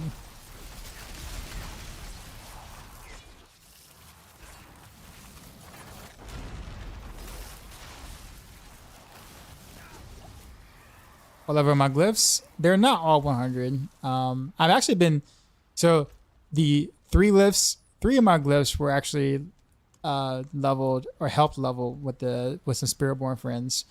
But these two glyphs, Headhunter and Versatility, have been leveled solo so far in terms of like from 80 to like 94, because I was doing speed 90 or somewhat speed 90s. So yeah, I mean, I can pretty much, I won't say easily level my own glyphs to 100, but like I can like crank it up to like 95 and probably clear that in like 8 minutes, 9 minutes, depending on the boss.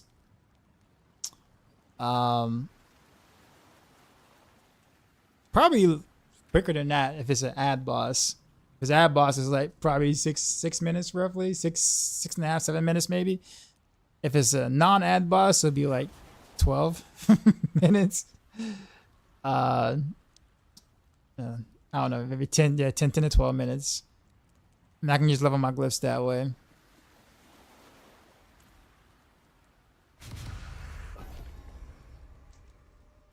I'm gonna do a quick VOD of my gear and stats. I have a video guide on Maxroll on YouTube that has all my gear and stats and explained and everything and why I took this stuff. But do !mark build and click on the YouTube link.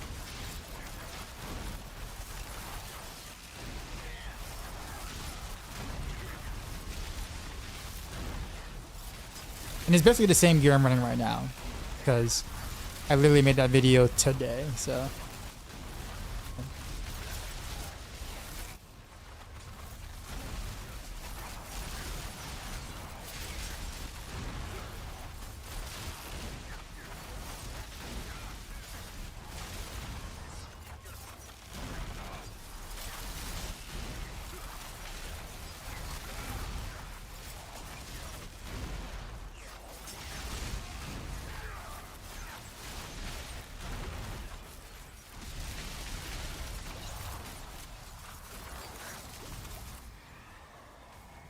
Was running for Renovero build if it's possible to marksman core skill instead of Flurry. Why take Flurry?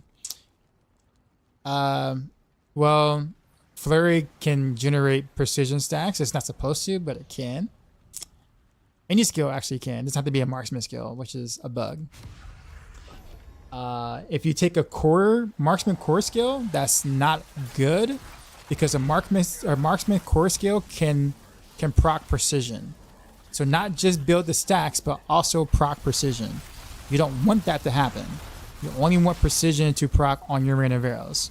So if you accidentally attack too often with, like, let's say Barrage or whatever, as your precision stacker, you can ruin your rain of arrow cast.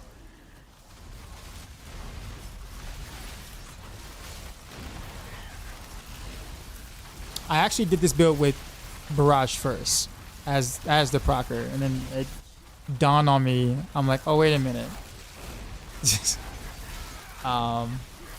Didn't take me long to realize, but I was just like, oh yeah, I forgot it does do the thing.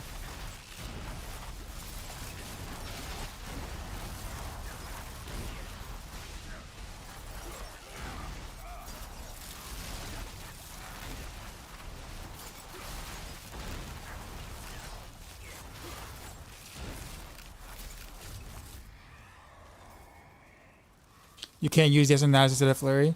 Well, Destinage doesn't spend energy. That's the problem. So if you can't spend energy, you can't get your ultimate off a cooldown fast enough. You can't get your ultimate off a cooldown fast enough, then, well, you don't deal damage. Plus, spending energy means, you know, second wind passive barrier. So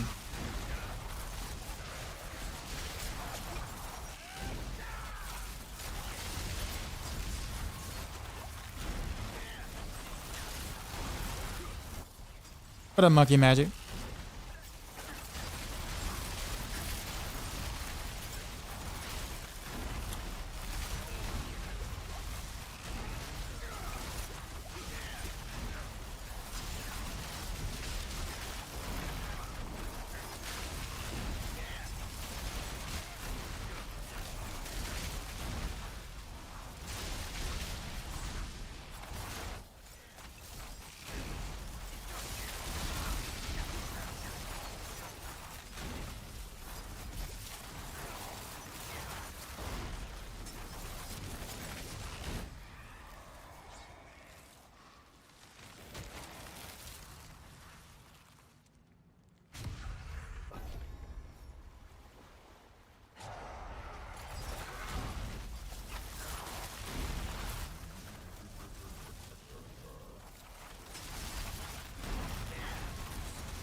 Next time I finish working, come on, you're streaming.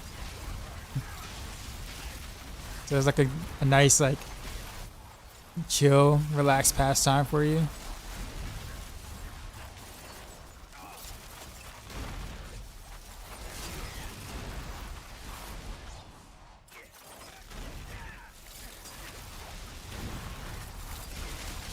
Yeah, that sounds like Cell Kittens.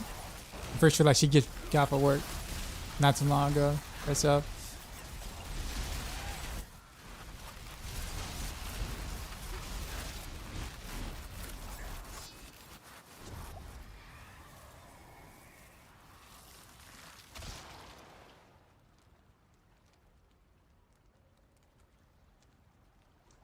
All these are pretty bad.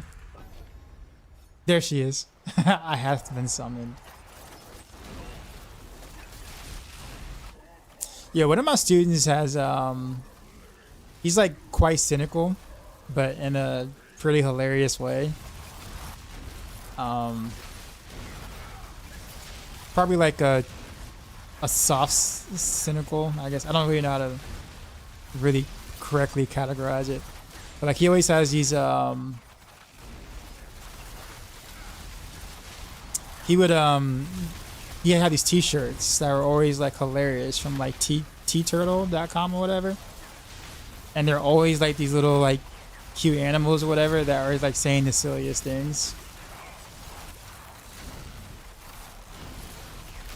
Cynical, ironically, yeah. Yes. And it's like today he had a shirt on that said had this like cute little pet turtle, right? And he's like, procrastinators unite. And then underneath it says tomorrow. And you just can't help but laugh. Like it's really not like that funny, but it's funny. Cause it's like, yeah. I don't know. But like he has like a bunch of shirts like that. And so like every day I like look forward to seeing like which one comes out.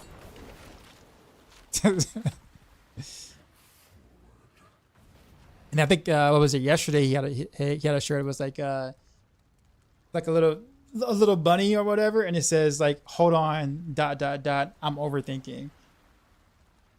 Give me a sec." I was just like, Sounds like me. I did it often.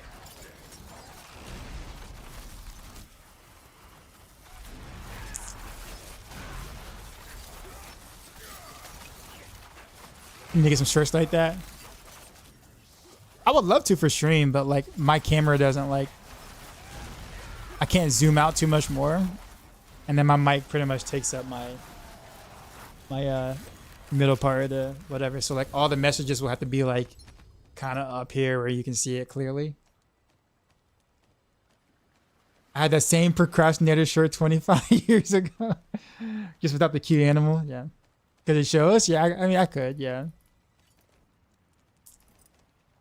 Or on top of the hat. Yeah, on top of the hat, actually. Well, yeah, if you can find some way to do it on top of the hat.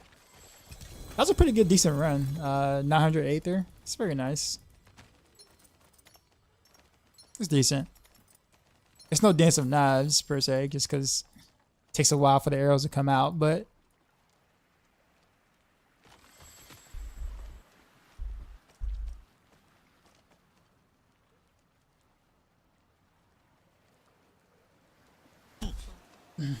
is this the best build in the game? No.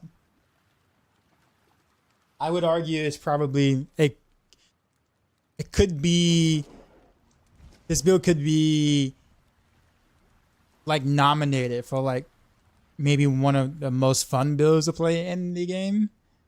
Best builds? No. I'm assuming you're talking about power, and the answer is no. As long as Spiritborns exist, the answer is to that will always be no.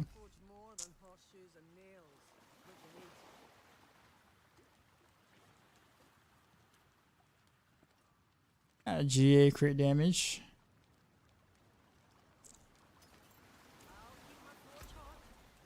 I should probably try to like do some masterworking, like remasterwork some stuff that just didn't turn out good.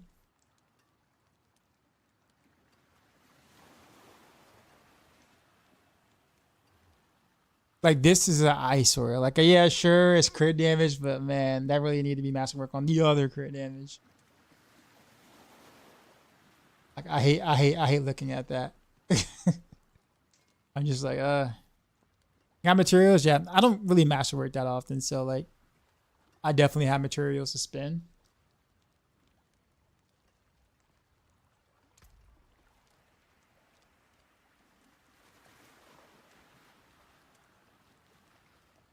Whoa, wait a minute. I have 108. Wait.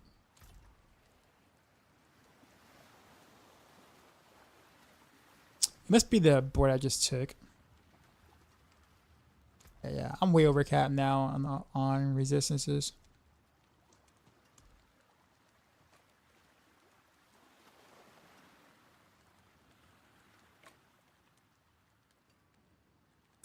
Okay, so we can do that.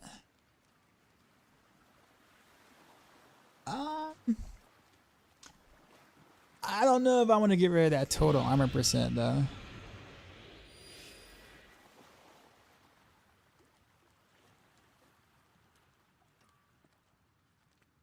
I wonder if I can. Like, can I go second win? That'd be great.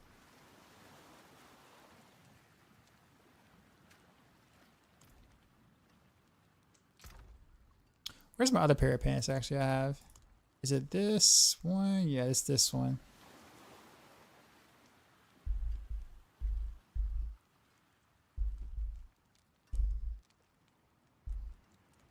Yeah, I don't want to touch that though.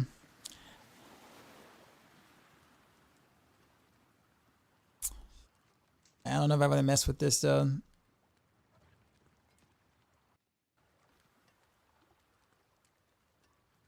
But I think I can though. I think if I was to remove the total armor percent, I can still cap.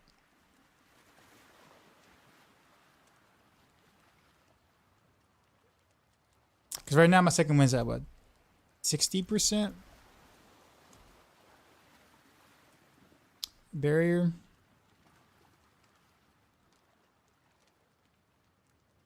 Yeah, that'll give me a considerably bigger barrier. Let me see if I can, I can't use it on that. No.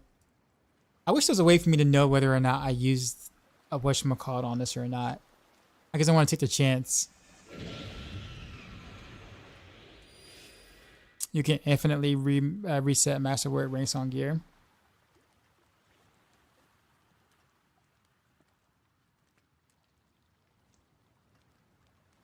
You said try to use it? What do you mean?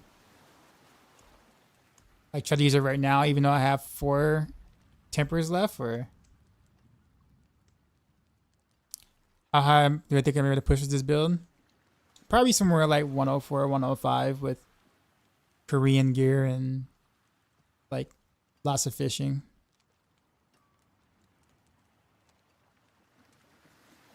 Okay, I did it.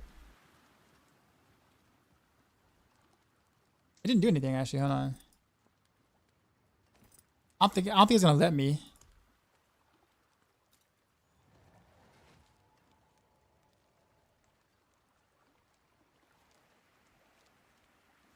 Oh, okay. So it will give me the message then. Okay. Okay, that's all I need to know. All right, so I guess we will let's just YOLO. We're gonna YOLO and see what happens.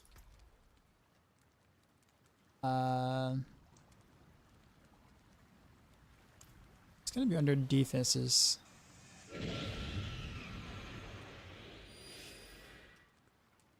So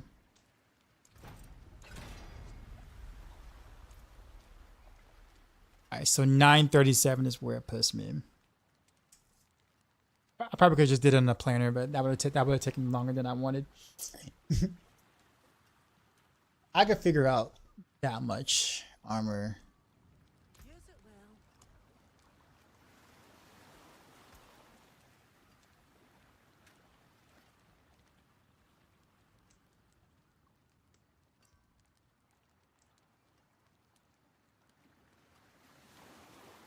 I mean, I could figure that out. Like, See, I got fluidity here. I could take some strength, right?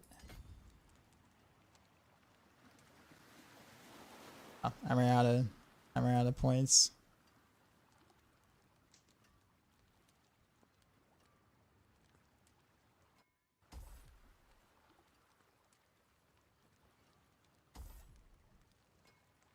Okay, so we got strength here. That's another one we got. Where's... Okay, so versatility. We got some... Versatility is what? Dex? Okay, so we got some strength. Okay, I did take strength already over here.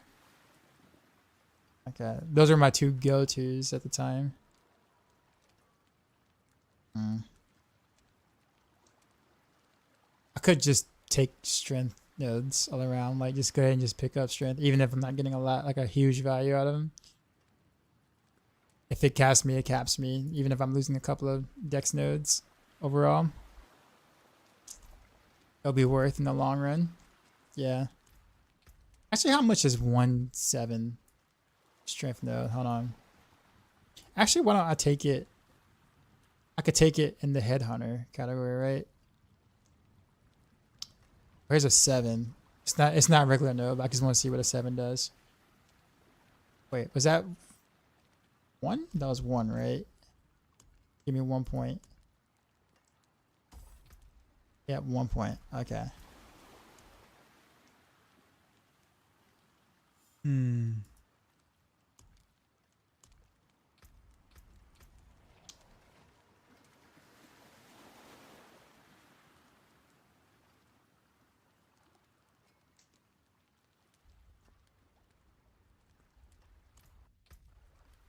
836. That was before the nerf. Hold on. I think that's before the nerf. Yeah. So this is a this is a 95 glyph, 94 glyph. So if I do a strength node, that's 9. So let's say, okay, so 9 gives me 2 armor.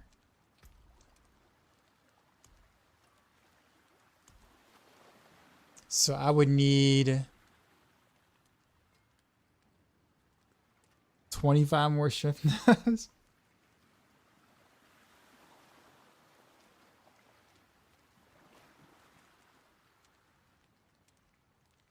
I mean, I could just double crit on the armor though.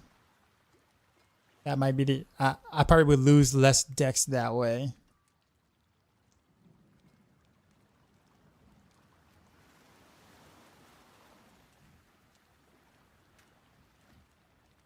Wait, where did I put that strength at? I don't remember. Like somewhere around here.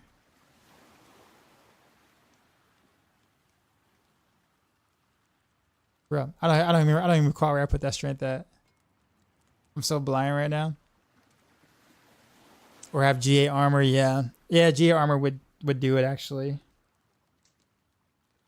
I know you don't want to require it, but like, I mean, this is kind of more so for me. I think most of the time I would recommend the percent armor to make it easy for players. But I'm like, I guess for my gear that I have right now, I probably would prefer to do second win.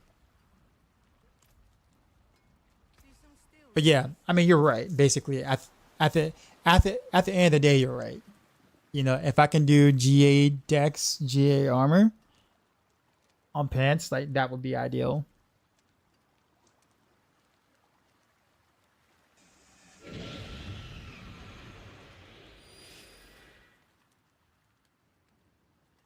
So I guess I can just leave it alone. I can just leave it at this, because I seem to do just fine with not much armor. So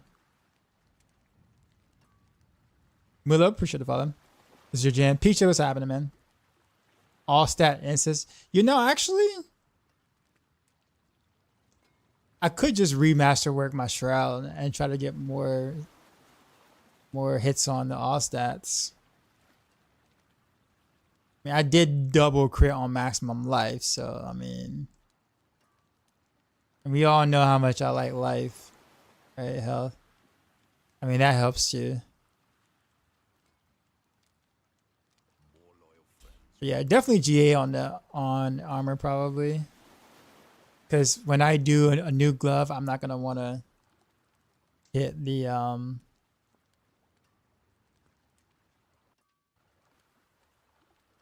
man has ideal. SB Masterwork is like, nah, Masterwork. Remasterwork. Yep.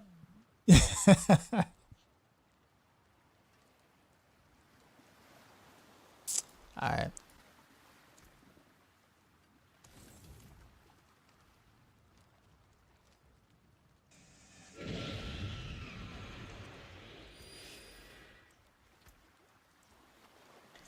The Syria, what's going on?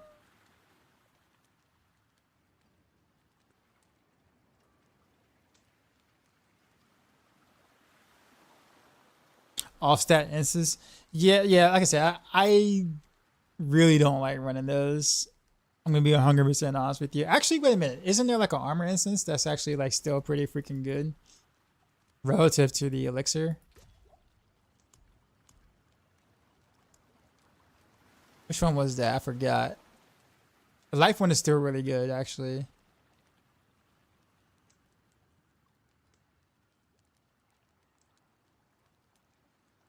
Yeah, see, yeah, 150 armor is just really good. How many can I make? I can make a jillion of these. This whole 20-minute crap though is kind of what bothers me.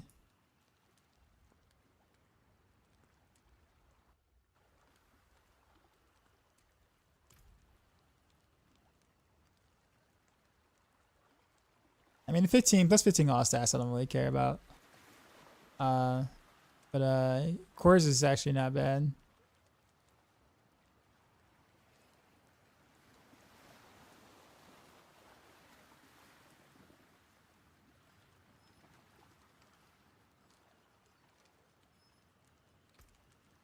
Yeah, I mean, Soothing Spices, I guess, does do the thing. Is crit? Is it? That's additive, right? That 5%? Is it like 5%, like actual 5%, or is that like some like wonky additive crap?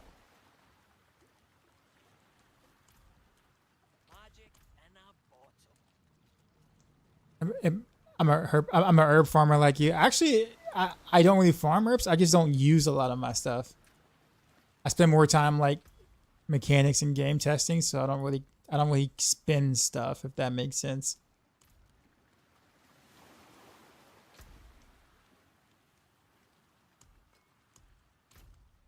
Actually, where did he go?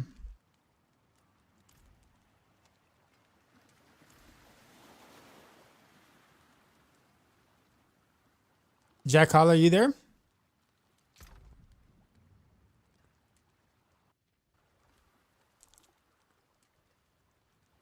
Do you think this is better or Dance of Knives Pit? Honestly, I haven't really seen Dance of Knives with the newest new tech. I said I was ready, mister. I responded to you in game. So honestly, I don't know. If this only just versus the stun grenades, I do think this is a little better than the previous recent tech. But with the new tech, which requires you to be injured to be able to take advantage or get I think probably 3-ish more tiers of damage. I think it's very close. Like very, very close. But the only thing is that with random barrels, you're not required to do a bunch of things to make it work. It just works. Whereas sometimes you definitely have to know your stuff. You have to know how to snapshot. You have to know the text. You have to know the newest secret tech.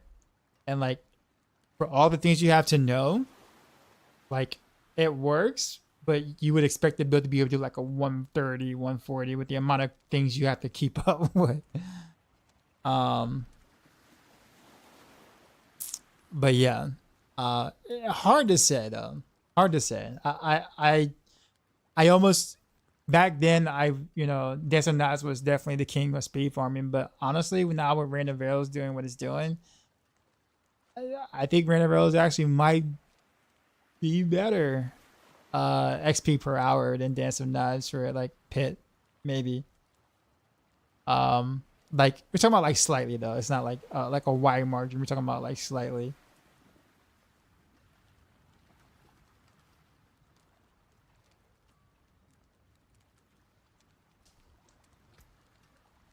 What am I waiting for? You said they want to grab 2 more.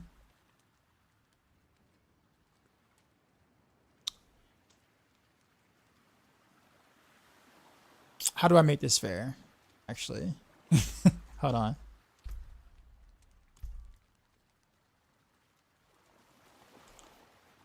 Rent a Vero build, yeah. Peacher, are you home or are you at work?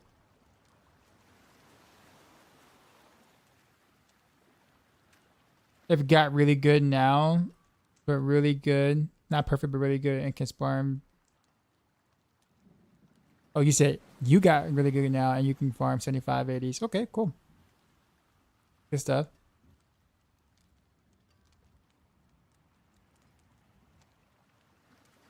Is Blizzard fix the Flurry stacking precision? Would this still be viable? Yeah, you just have to find a different way to stack precision. That's all.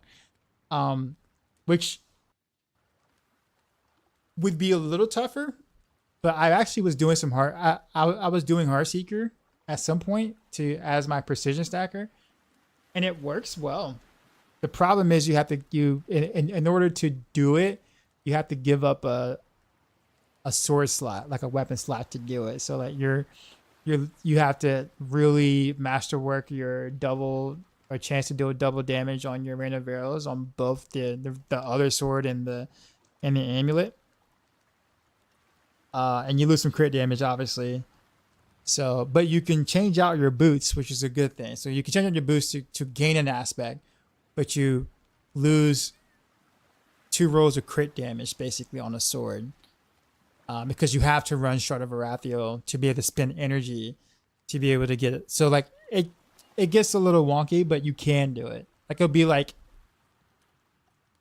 a little worse, like slightly worse than just running with Flurry.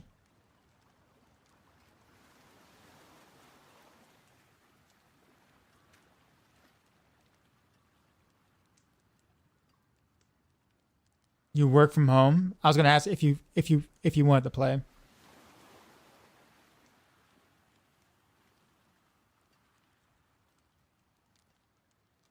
I was thinking about changing my Dance of Knives, but I don't know what to choose between Rain of Arrows, Depth Trap, Rapid Fire, what they recommend. I'm having the most fun on Rain of Arrows. So I'm going to be a little bit biased and say Rain of Arrows. But yeah. Is it the Rain of Arrow build on Maxroll? There is no Rain of Arrow build on Maxroll right now. I have to write one. But Lostradamus, if you check YouTube, I made a video guide on this build already.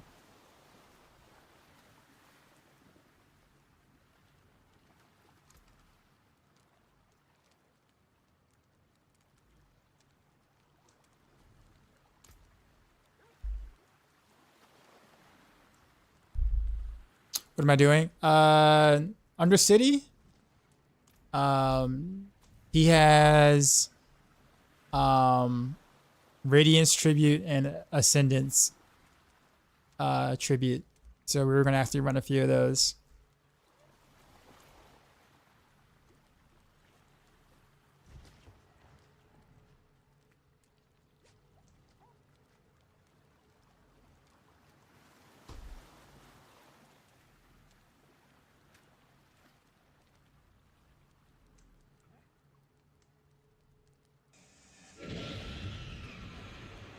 Let me just invite you in if I can. No, you're in apps. Yeah, 24,000 channel points. I didn't follow. Yeah, you're in menus, Peacha.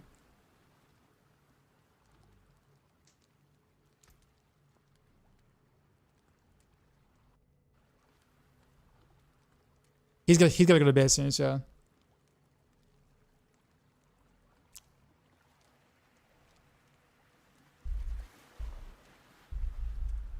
Oh, he's slacking.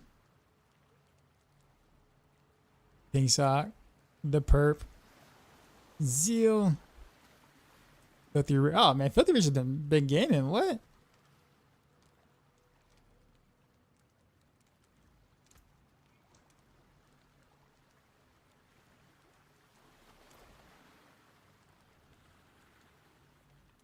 You got an Android visit. Is it still a good build with it?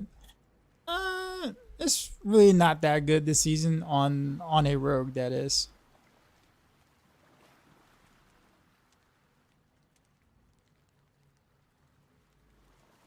You took a week off. You want to play Riptide?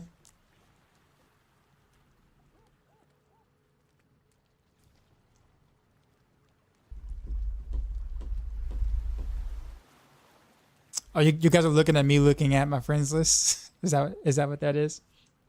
You're trading at the moment? Okay.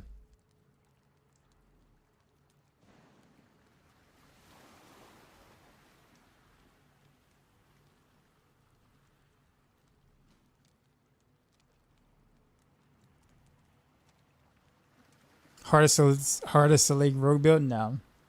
No way.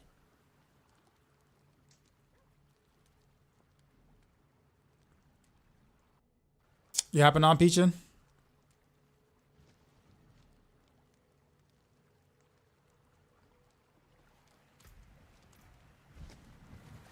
Okay. Everyone in here looking at you at your face. I guess that's fair. Sorry you had to waste your first comment on that though. Like your first time chatter on that comment. Because like, dude, obviously everyone is looking at you, looking at your friends list. Duh. Of course. It was worth.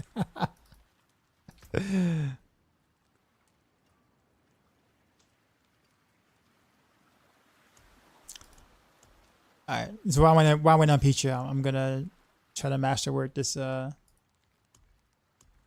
new helm I got. Oh, there he goes.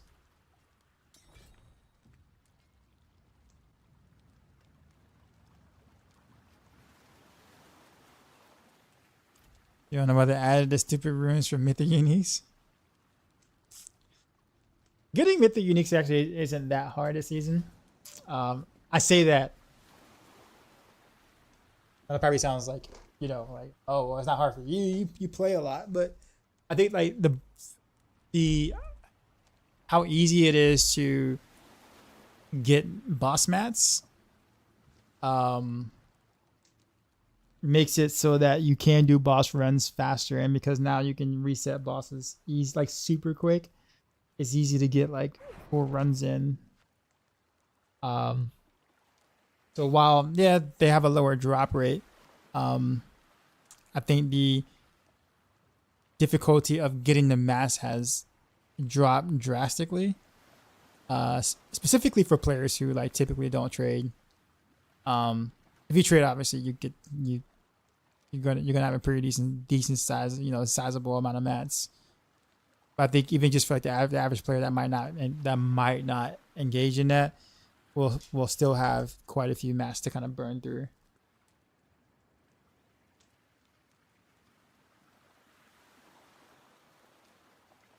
Am I still doing hordes? I did a horde earlier.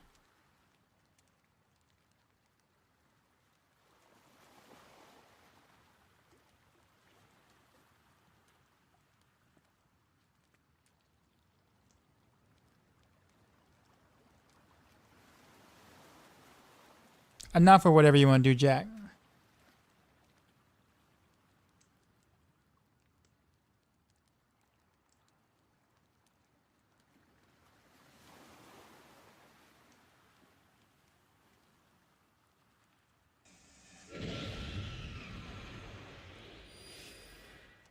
No, but see, appreciate the follow.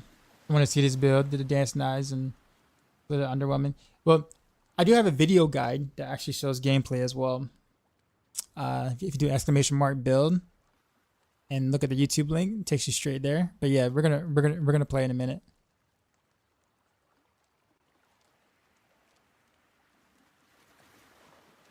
do some tributes, yeah. Broken Class wants to do a few before he goes to bed, so I'm like, sure.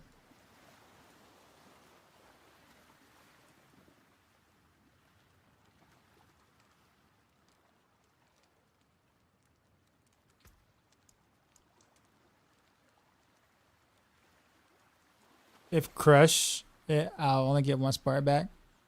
Well, yeah. If you gamble for if you it takes 2 to craft a random one, and then you crush it, you get 1 back. So it's not terrible per se.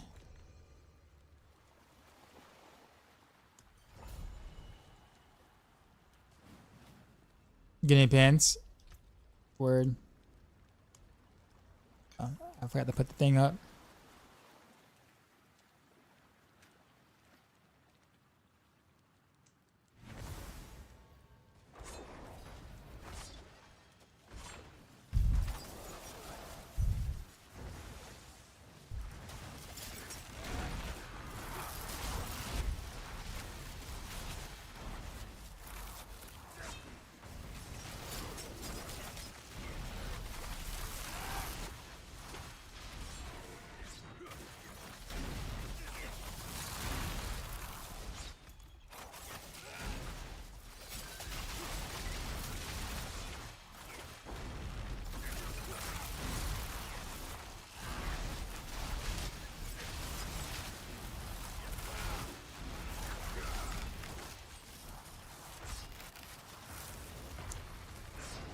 Wait, I have to wait for that explosion to explode every time?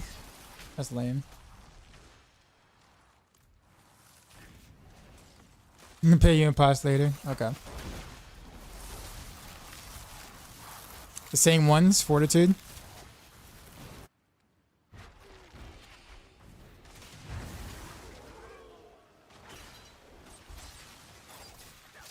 Word, I got you.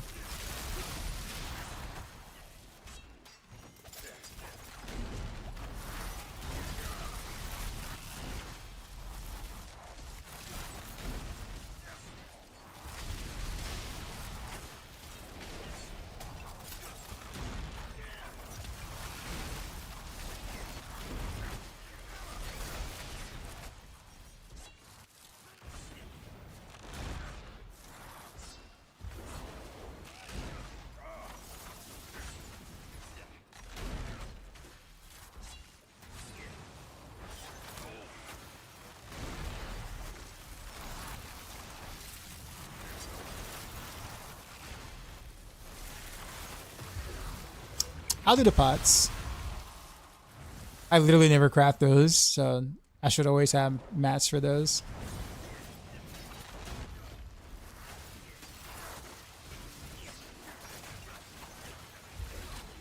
I'm probably the perfect guy for that, because like you know I'll never craft a health a health elixir ever if I can avoid it.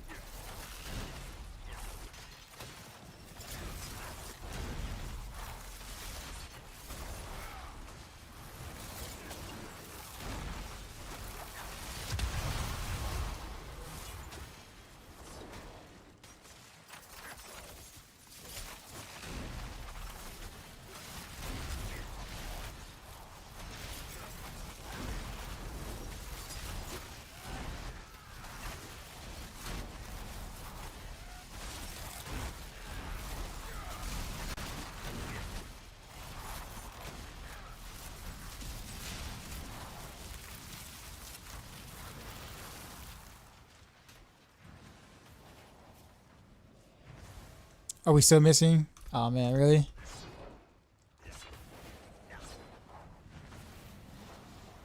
Yeah, the random things we didn't kill. Looks like we're out of luck, man.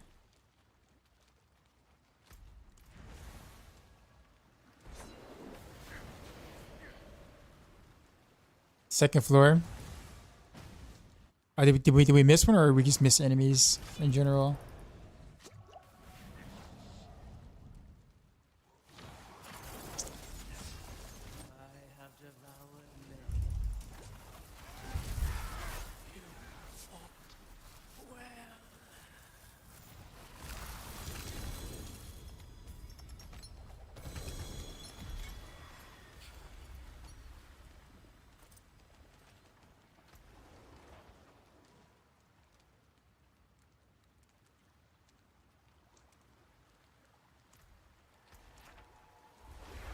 All right, what's the next one? Jack.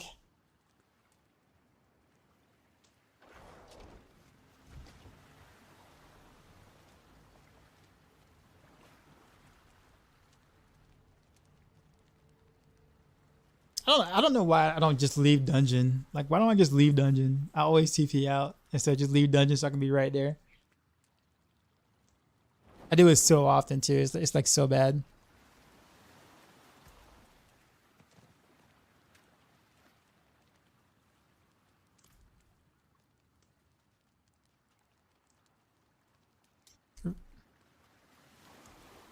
That's good.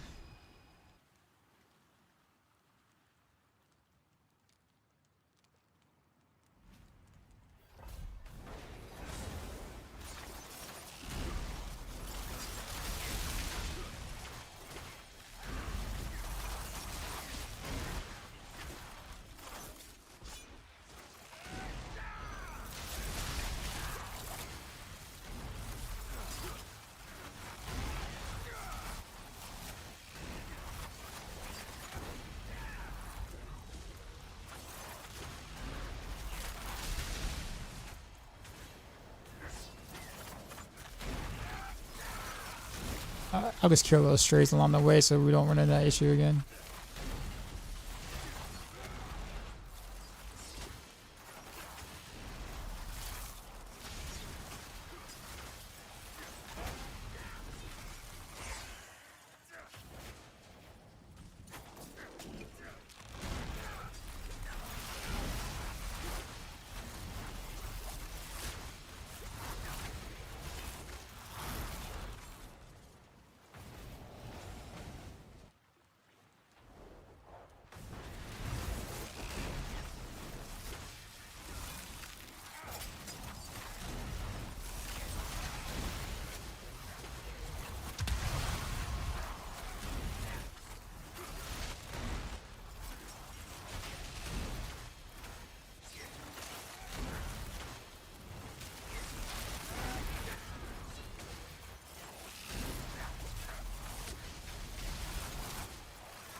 Anyway, I'm request can ricochet random arrows? No. Nope.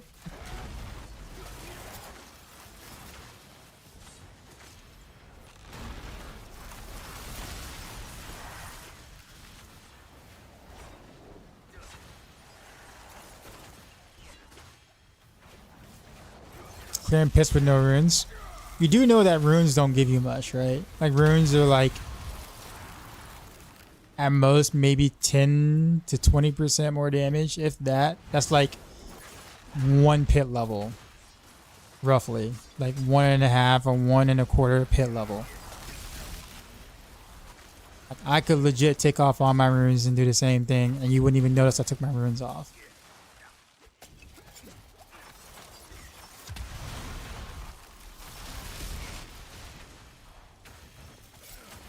But yeah, Spiritborns are very broken. But that's not a good that's not a good example of why though. Yeah, runes are basically just kind of, it's like mostly quality of life and some fluff or whatever. There's only a few builds in the game that really truly makes use of some of the really strong runes. Dance of Nas is one of them because of snapshotting effects. Rapid Fire is another with Cax, which Dance of Nas also uses too. But outside of that, most is just quality of life stuff.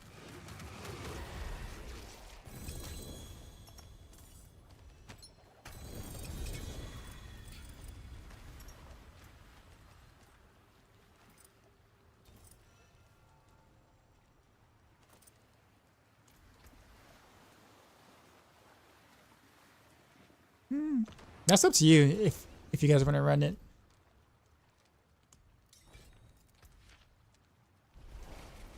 Yeah, Peach, if you want to, that's fine. I'm not really doing anything.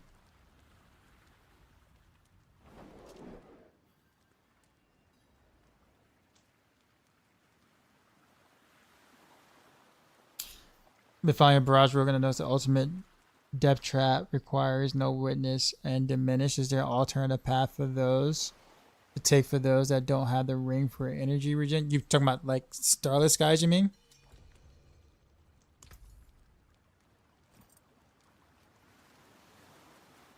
Dang, dude. All right. Hold on. Let me get the elixirs for you.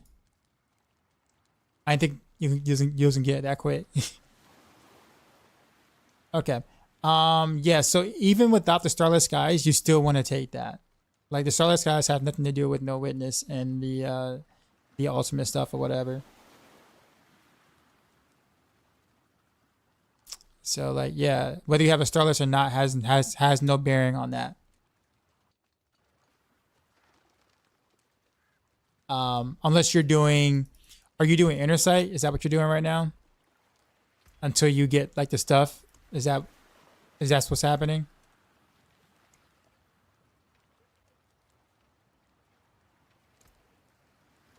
I can craft 94 of these. So I'm shorting you by 6. Oh, okay, so you're using Inner Sight into, okay.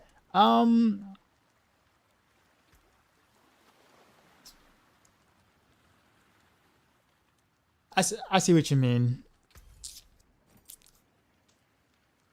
Honestly, I would keep doing it that way and just keep the no witness stuff or whatever. Oh, it's 99. Okay, I got 99. Simply just because it's the 5th board and the 5th glyph. So like it's not going to take you too long before you can actually get your gear up to be able to switch to preparation. So like once you have enough innovation ranks, tempers on like your jewelry and stuff like that, then you should be able to, thanks for the time. Yeah. Yeah, you should be able to run preparation. Inner Sight is kind of like a stopgap until you get innovation ranks, basically. Why Beastfall Boots? To spend energy so I can get ultimate off a cooldown quicker and also a barrier and stuffs.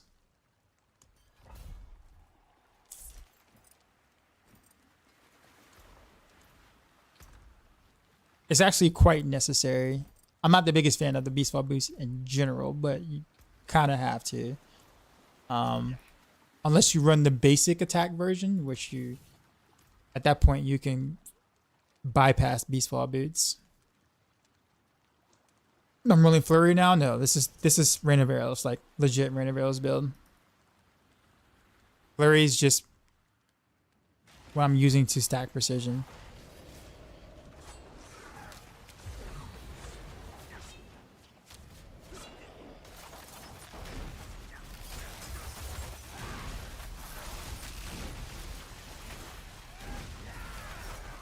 And also vulnerable damage and proc cutthroat for Tricks of the Trade. It's got a lot of benefits, but it does no damage.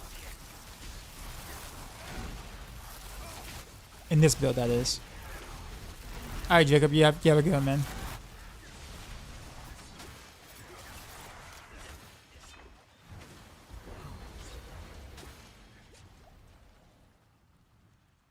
Using a CD gives 25 energy. That's why Beastfall. No, it's actually the opposite. You don't really care about like getting energy is not hard.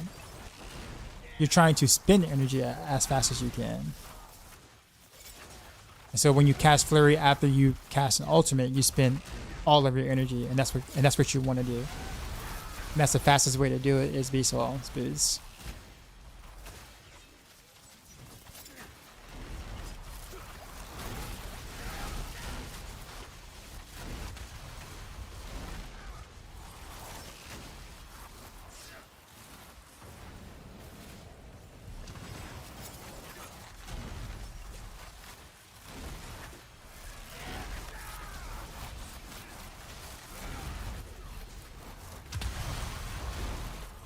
But they help with Heartseeker combined with Sharp. Well, yeah, but that's a Heartseeker build though. This is not a Heartseeker build. So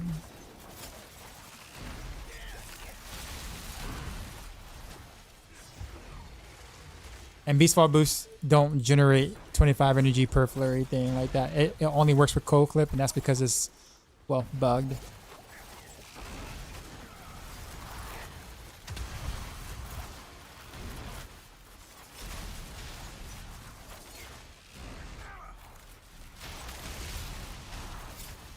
You don't see any buff after drinking potions. It might be like on top of a bunch of other buffs that you have as well.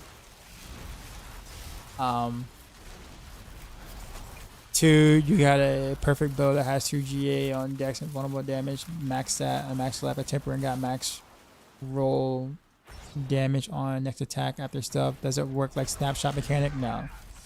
Not, well, it depends on the build you're playing. No, actually, no builds are doing that right now, so no. It said, if it's useless, does Shroud of False Death also useless? No. The only reason why you take Shroud of False Death is because of the +1 to passives, all passives. You see that thing right there where it says +1 to all passives at the top? That is the only reason why you take Shroud of False Death. So it's +1 to all of your passives. That includes Frigid Finesse, Exploit, Malice, Trick Attacks, Unstable Elixirs, all of those. So if you ever, like, you know, well, that's pretty much it. Jeff, what's going on? We had the Loot Reborn season, Unique Rework season, and now the expansion. Can we get the bug fix season next? I agree. I'd be all down for that, man.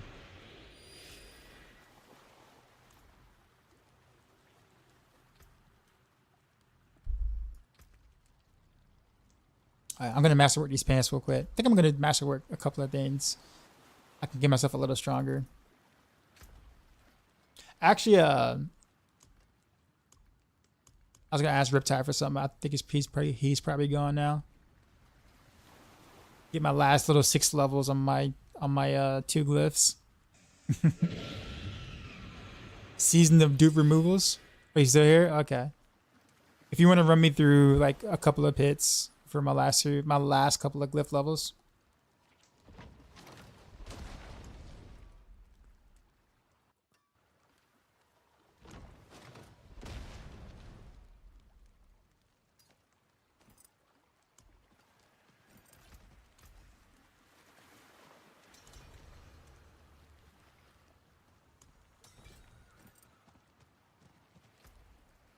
Let's see if I can get what is it, second win here.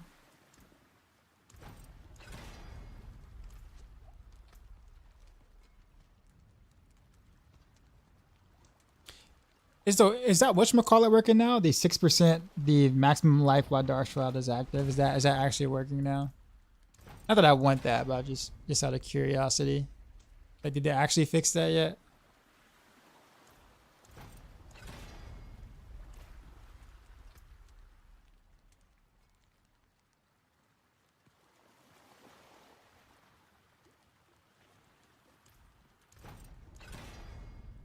It hasn't worked ever? Wow. Okay. Eve +1 to second win. Sure, I guess we'll take it. Won't get too greedy, but I do need freeze on pants. Got it. Alright. I guess I could be greedy. 3 more tempers and then whatchamacallit. I'll do it later. Use it well. There is magic in all things. And print Noxus Ice real quick, so I don't forget to do it later, because I know I will.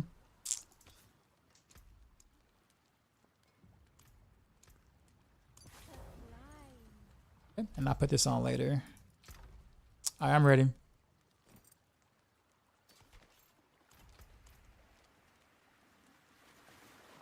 Can I show you Unstable Elixir buff?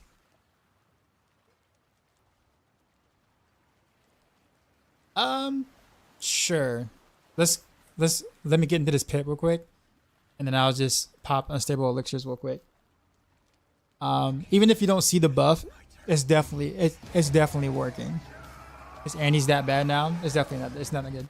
So is Noxus owns Frostbitten? Yeah, I forgot that Rain of Arrows also applies poison, so that, and the chill. So Noxus Ice is slightly stronger than Frostbitten. So yeah, I'm gonna make sure I put that in the guide. All right, so let's see. Actually, no, it doesn't show up on your buff bar.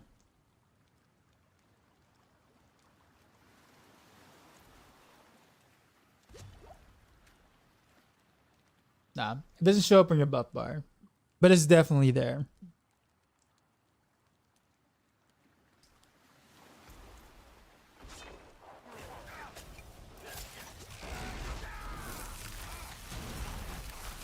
I just want to see if I can kill any mobs.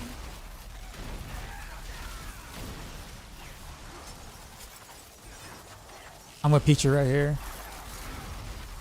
I got you, Feature.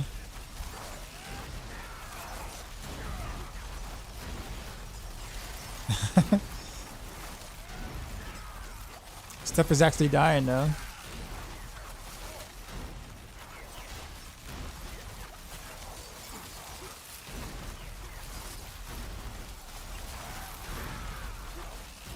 How many bosses you have to run at Torment 2 to get the drop? There is no set number. It's all RNG. The entire game is RNG. So it's not like if you do 59 bosses, you'll get a mythic, right? It's just all RNG. But Dinuso, appreciate the gift the sub. I saw you the first time. 4 subs. Enjoy your new drops. But there's a drop rate. There is. I don't know the exact percentage of it though. Is because they've changed it from the previous season. But the drop rate is a little better each torment level that you go up. Like a little better. Teeny bit with the content, man. Thanks, man. Yeah, I don't know if anyone knows the new percentage right now, unless someone like did the excruciating work of like farming a jillion bosses or whatever, and then like do like a spreadsheet.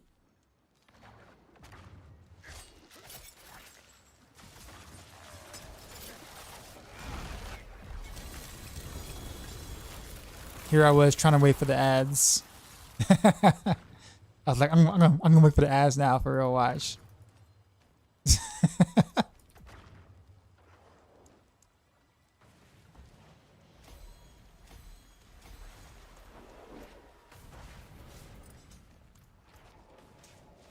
Like you're building season 2 to season 5, was super fun. Which build was that? You said season 2 to season 5. Sounds like rapid fire to me, I think, right? It's for the ignorant strategy. Fair.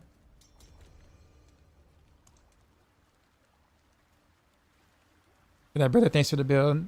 Had a lot of fun. Yeah, man, you have a good one.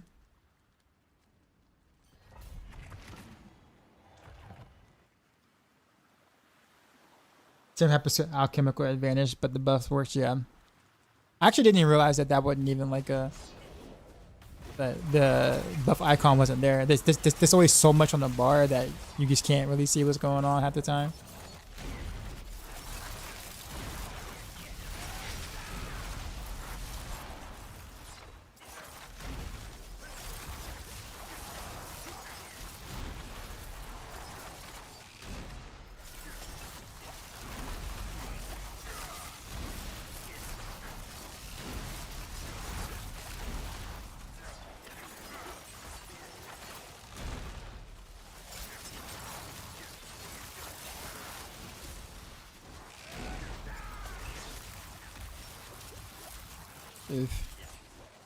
Pulling the all-nighter.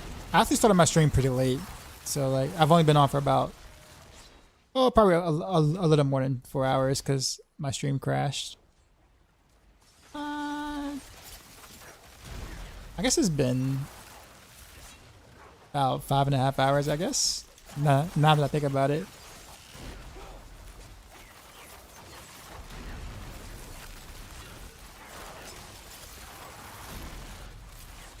I do need to get started on writing the Maxroll guide though, so I probably should head off pretty soon.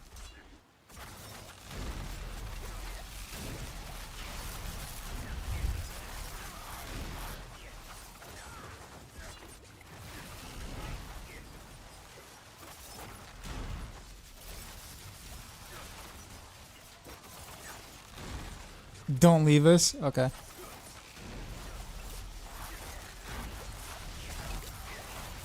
Just because J-Mass says so.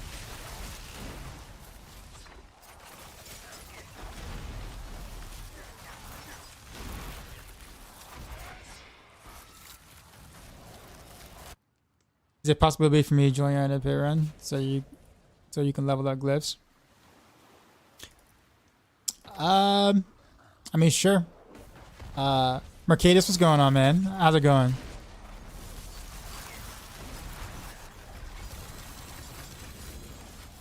How's your season so far, bro?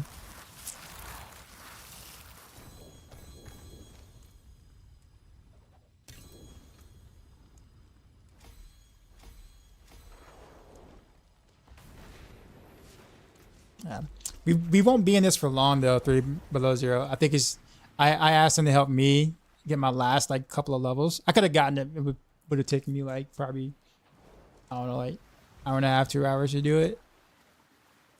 Maybe not that long, but like realistically, Spiritborn cuts the time by a lot. So hold on one sec. So.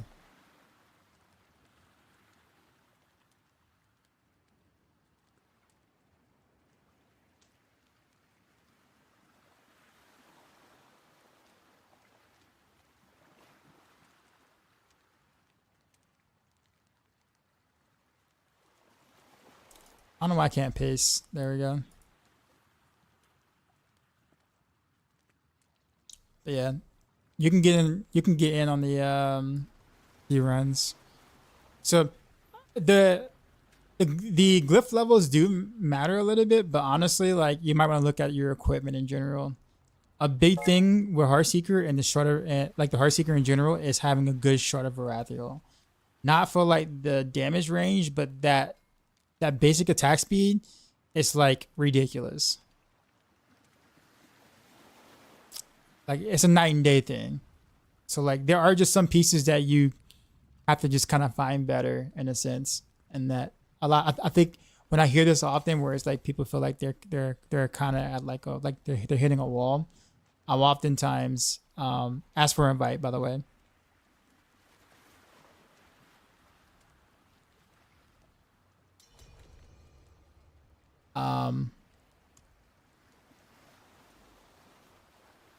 So like that's the thing I kind of see the most right now.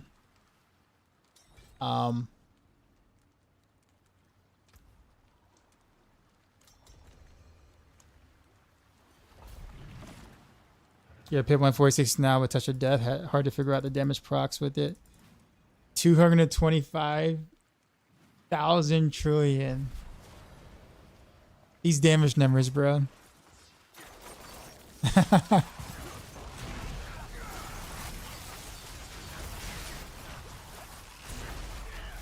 Like, these damage numbers make like Diablo 3's damage numbers look like rookie numbers. And it took Diablo 3 like 11 years to get to that point, right? And here we are like a little over a year. And like we're hitting numbers that the game just can't comprehend. The game doesn't know how to put a Q instead of a T because it's just too big of a number, right? Game is like, I don't know what to do. I don't know what to do. We'll just add another comma and some more zeros. It's just like it's just.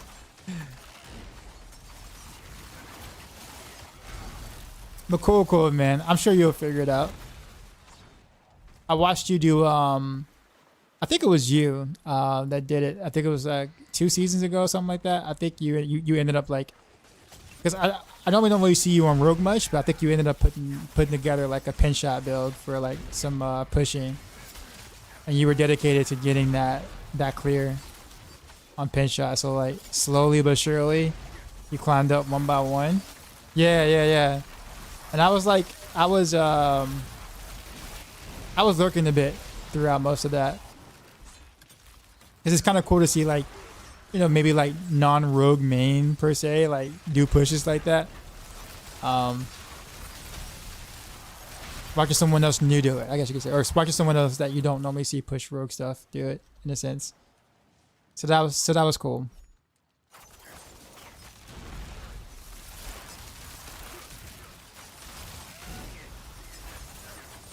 Is Ranaveros cool? Barrage stronger? No, Ranaveros is stronger. And Ranaveros actually looks way cooler too. Keep in mind, I'm really not doing much on these runs because this is 100 4-man and rogues, and then 100 4-man isn't really doing anything at all, really. Let's be honest. But Ranaveros is a very strong build for rogues this season.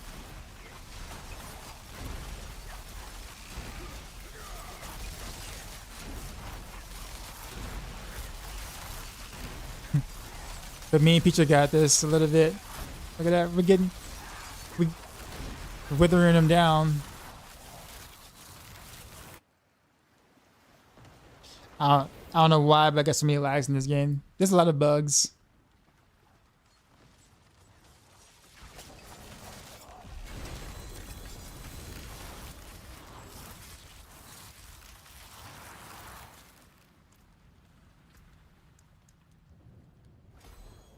Okay, get my versatility glyph up. It's at 96. I probably try to get the pride up too, so it's like 86. I try to play a little of everything and change it up and learn how the other classes work. I did that a little bit last season with Druid. I made a Druid and like my chat just like, because I said I was going to and like my chat didn't believe me. Which is fair because I did say I was going to make a Druid in season 4 and like didn't do it. So like, I totally understood. My chat was like, yeah, right. Dog said, you're not going to make a Druid. And I was surprised the hell out of him and made a Druid. And it was actually a lot of fun. Like I made a landslide Druid. Not the, not lightning landslide, but like pure landslide. And it was awesome.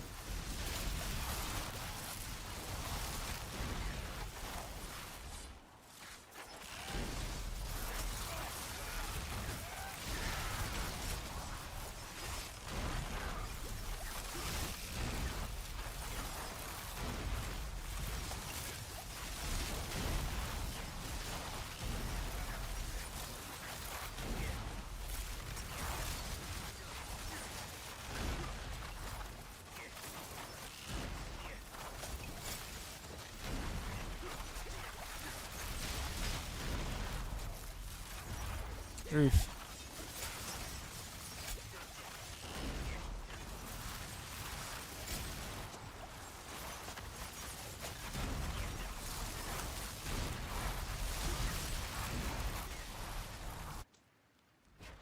Sorry, but 1,000K instead of 1 million is just stupid. It is. I think they might have did that to make people feel good though. Think about it. Like if someone looked at their damage number and they see a 1 next to an M, and they don't understand like the short-term notation of these new damage numbers, they might feel bad. I don't agree with it, don't get me wrong. Like I think it's dumb too, but that could be a possible reason why they did that. I don't know.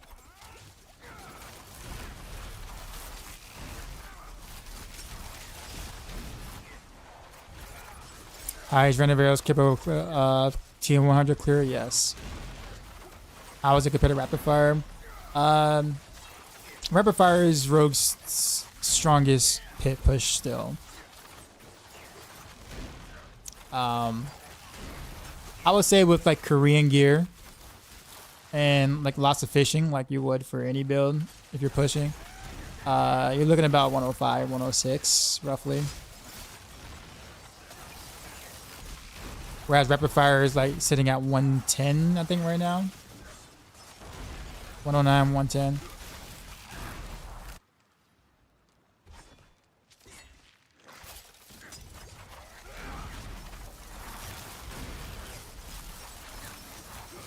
What is the term Korean gear?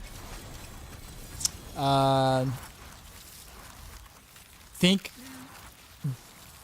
when you hear the word like Asian, right? You know how you have like easy, normal, hard, Asian? It's basically that, but in action RPG terms.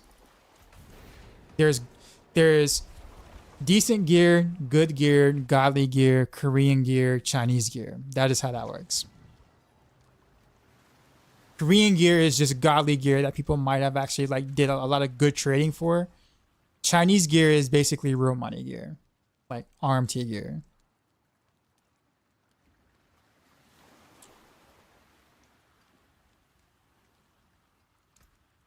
So there is a difference between Korean gear and Chinese gear.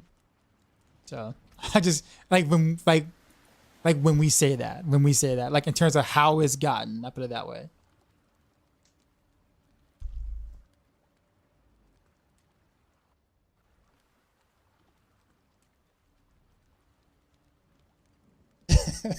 You feel so out of the loop. A lot of people don't know that actually. Like people, like people will like laugh at it and be like, haha, in a sense, but like not really truly understand what it is.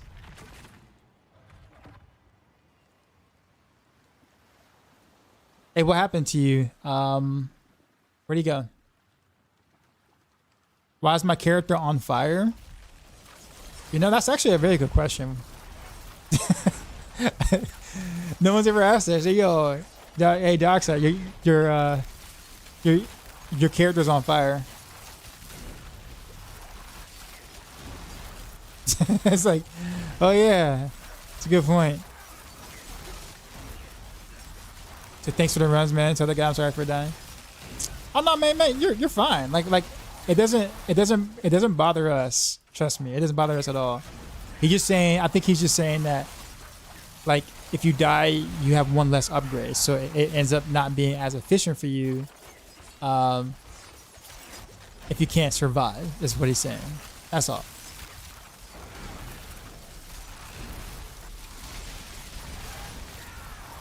You said you couldn't avoid the mobs that kind of left that kind of came from behind you. Okay, yeah, we could have cleared the start for you better for you. Well, not we. Riptide could have cleared the start. I guess me and Peacher could have stayed behind it and like cleared the trash mob at the start. Because I mean, we can at least do that.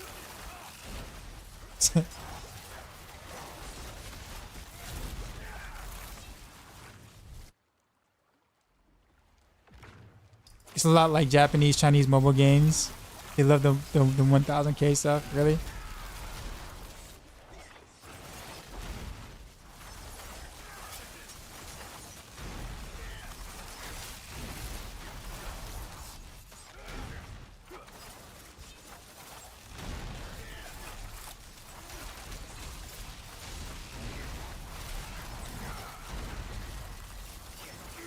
Yeah, I'm using Ash Knight.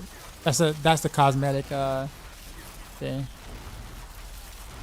Renavero definitely looks like, oh wow. I looked away for like a second and didn't see the explosion. Whoops. Renavero definitely looks like a top tier speed farm build compared to Rapid Fire. Yeah, it is a better speed farm than Rapid Fire. Not that it's just a matter of like Rapid Fire in terms of speed farming is concerned, it's hard. It's hard to really be effective with speed farming with Rapid Fire just because of the nature of the build. I mean, you totally can speed farm with Rapid Fire, but not to the extent that you can with Random Rails, for sure. I would almost argue that it might possibly be the best rogue speed farmer. Decked out. I just don't have like that kind of gear to be like, yo, check this out, sort of thing. But when I do,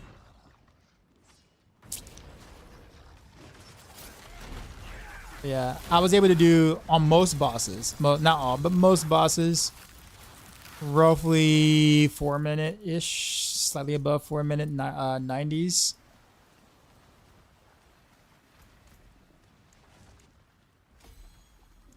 Which is actually pretty good.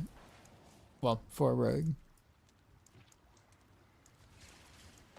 I'm trying to figure out which one to level first.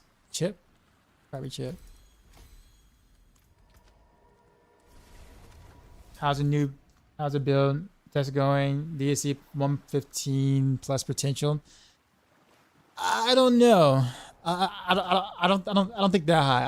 I don't think it can beat Rapid Fire.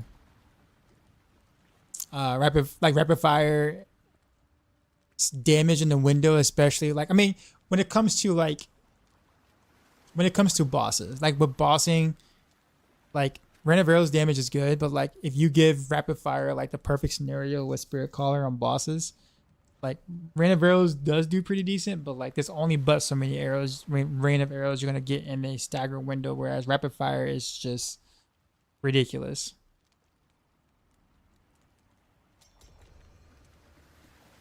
So like that's kind of where the difference is. I think honestly, Rain of Arrows will do better on the way to the boss than Rapid Fire would, especially on like a really big map. I think Rain of Arrows is definitely better in that situation, but Rapid Fire is just going to do better on the boss, and the boss is like most of your fight. So yeah, and Rapid Fire right now is sitting at like 110 so far. So I mean, with really good gear. 105, 106 is kind of what I'm seeing. Potentially higher, but hard to say. Still 105, 106 is really good on Rogue, just because no other build I think has the potential to do that, except for maybe Dance of Knives. Bro, I like dash into the other explosion. Maybe.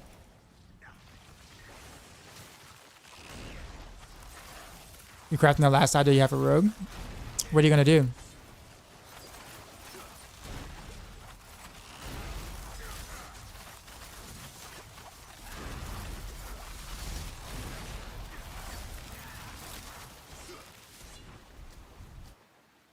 Or do you not want to share it quite yet because you're still cooking, which is fair. I respect that.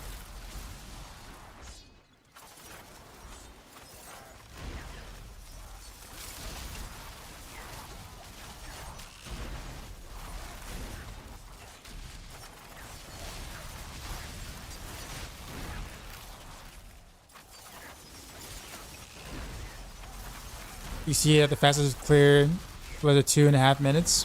I have not seen it, but I'm not surprised. It's only a matter of time before someone gets it in under 2 minutes, like slightly under 2 minutes.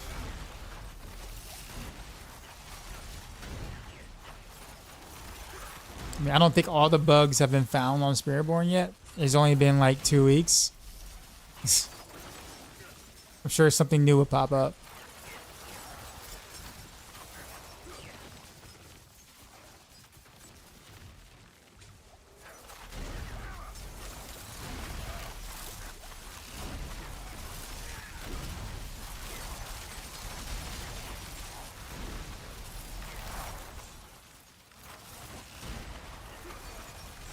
Poison variant.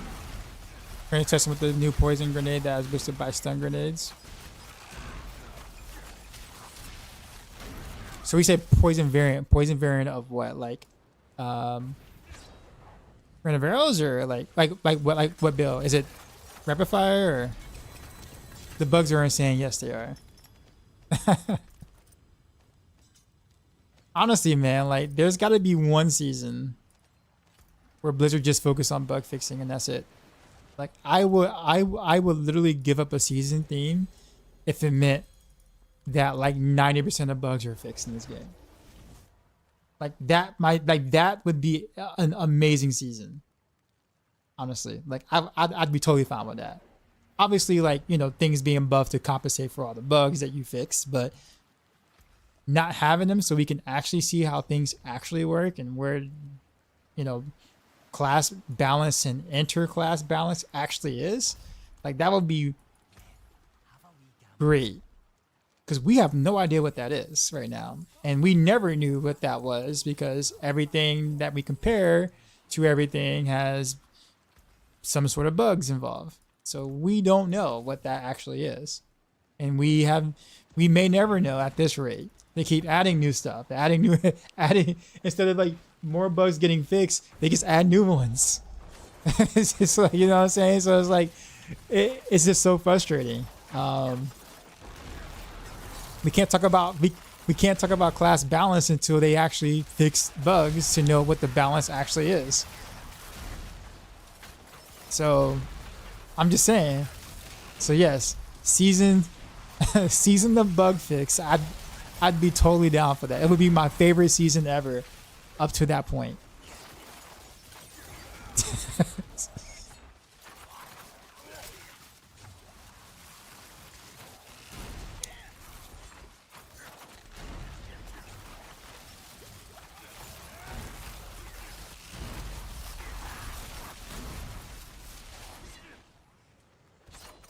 Hell, you can even like make a fancier name, like Diablo 4 Tooltip Reborn, where now the tooltips actually do what they say. Like, imagine that. Imagine reading the tooltip, and it actually does what it says it does. Bruh. Imagine that. Like, how crazy would that be? Wouldn't you guys like that? I would love that.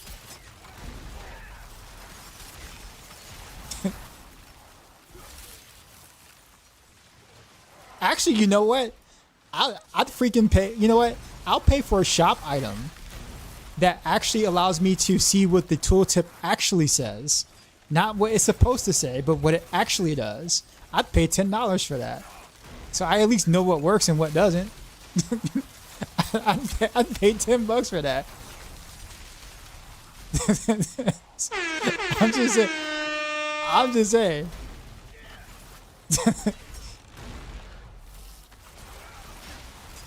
Oh, it says this, but it actually is supposed to, you know, sorry.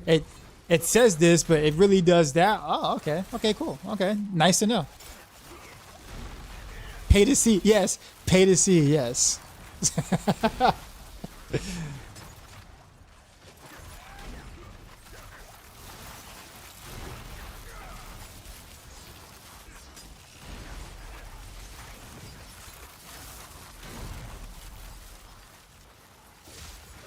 Why are we complaining about bugs when D3 was literally the same? So, I played D3 its entire, you know, runtime. Yes, D3 has had bugs, but nowhere near the amount that Diablo 4 has had. Not even closer to the amount of bugs. D3 has some major bugs that were annoying and we hated it.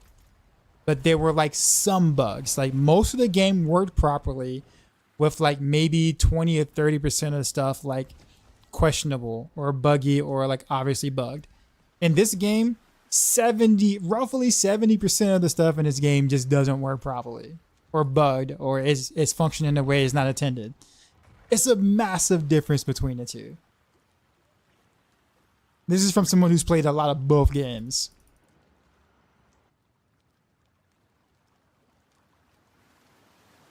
In Diablo 3, not every build was based around a bug. Yeah, some builds that were, like a couple builds that were, roughly, and sometimes they would actually get fixed. But it was usually like one bug that didn't spawn into another bug or an additional bug. Every class's good build has some sort of bug attached to it, which is nowhere near close to what Diablo 3 was. Not even. You can't make a rogue build in this game without running into a bug, either on purpose or accident.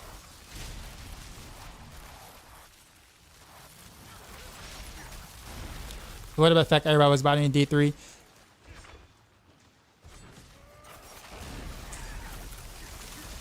All right, so that's not bugs. Let me remind you that the topic we're talking about is bugs. All right, so the topic is D4 bugs. If you want to throw in D3 bugs to segue, that is fine. But this whole whataboutism doesn't really work here or work that well. Because then at that point we can, you know, start going back to, yeah, like botting is way. I mean, there's botting in D4. There's dupes in D4. Yo, there's real dupes and fake dupes in D4. Like, did you ever think that you would see the day where you have real dupes and fake dupes, and you have to describe the difference between a real dupe and a fake dupe? Just so therefore you don't get scammed by the fake dupe and that you're hopefully maybe getting traded for a real dupe, do you know how problematic that is? But it's all game breaking in general. Yeah, but there's degrees to that, whoops. That's like smoking marijuana and going to jail for it, and then like literally like murdering someone's entire family and going to jail for it. Sure, it's all the same, right? It's illegal, right? In most states, right? But one is definitely way worse than the other. What you're saying is they're roughly the same, and that ain't the case. Someone getting locked up for possession of marijuana is way different than someone getting locked up for like, going on like a murder spree. Like there's no way that that's even similar, even if you're both in jail, right? So yes, botting was bad in D3, but we're not arguing that point. Botting is bad in D4. That has nothing to do with. But yeah.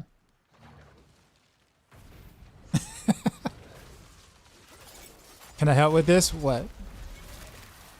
What am I helping with? Sorry. I was ranting a little bit.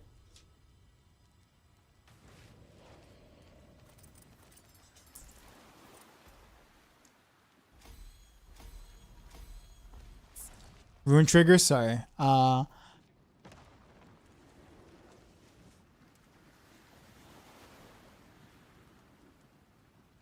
Why can't you see?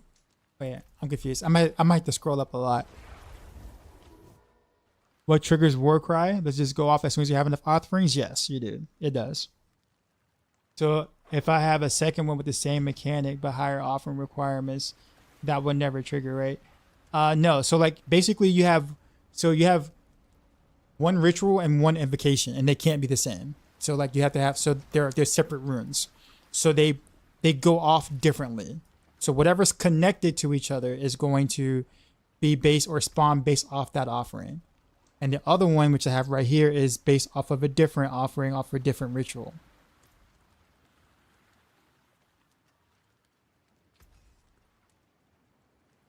So like, so 10 cards, they were independent of each other, if that makes sense.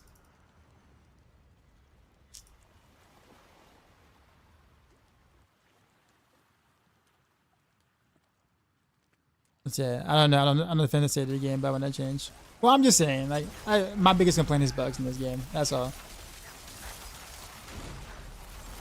I'm just not gonna pretend that they're all the same. Even though D3 has some game-breaking bugs for sure. What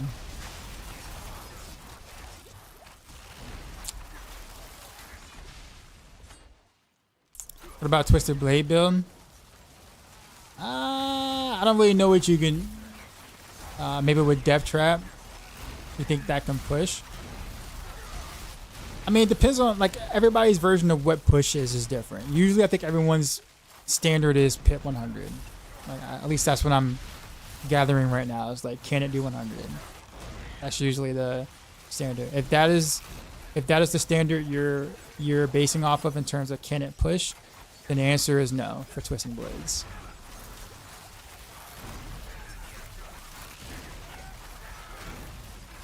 So it's like 2 buckets of offerings. Yes, 10 cards. Exactly.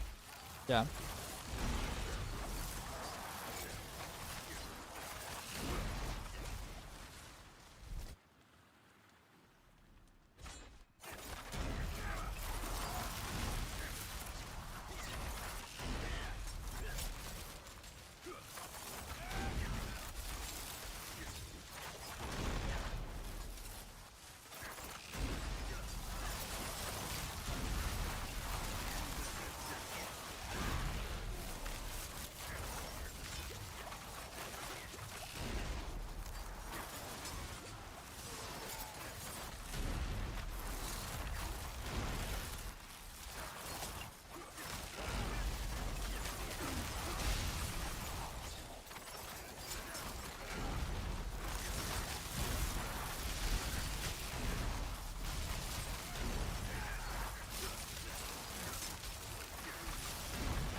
Yo, this build is so much fun. You guys saw 6 build? Yeah.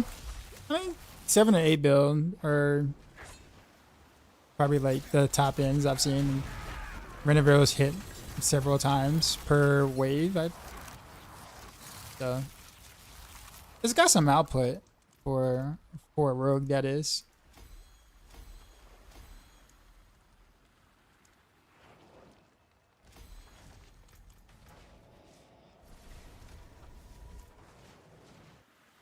Actually, there's a Flurry Death Trap build on a ladder. Well, that's Death Trap then. That's not like Flurry, I don't think.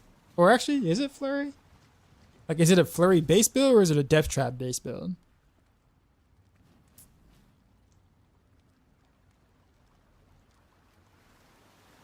Like, there's definitely a difference between the two.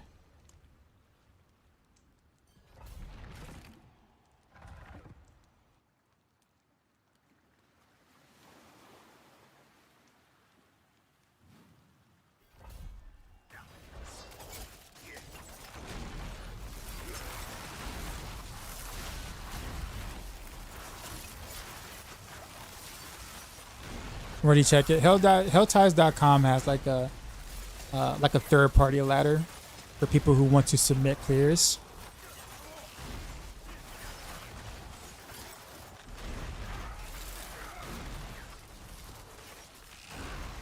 We used to do that on Maxroll, because that at this point I don't think anyone really wants to manage that anymore, which is kind of why we stopped doing it. It's a lot. Because then we have to like hire like people to just do that. There's so many, you know, so many possible entries that it just becomes a lot.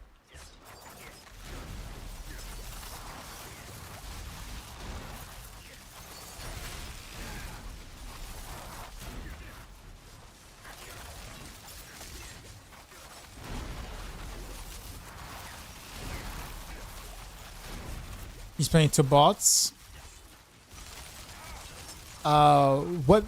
What boost is he running? That sounds like overpower Flurry build, which is definitely different than, like, you won't be able to put Twisting Blaze in there for that.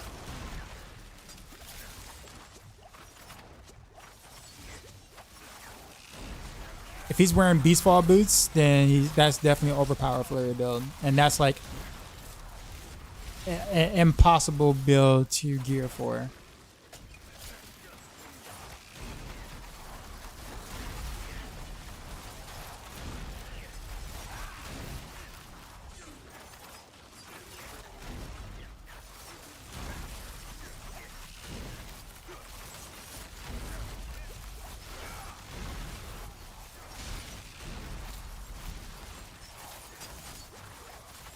He has Beastfall boots. Yeah, that's the overpower Flurry build. Yeah, like Twisting Blaze, you won't be able to just swap Twisting Blaze inside that,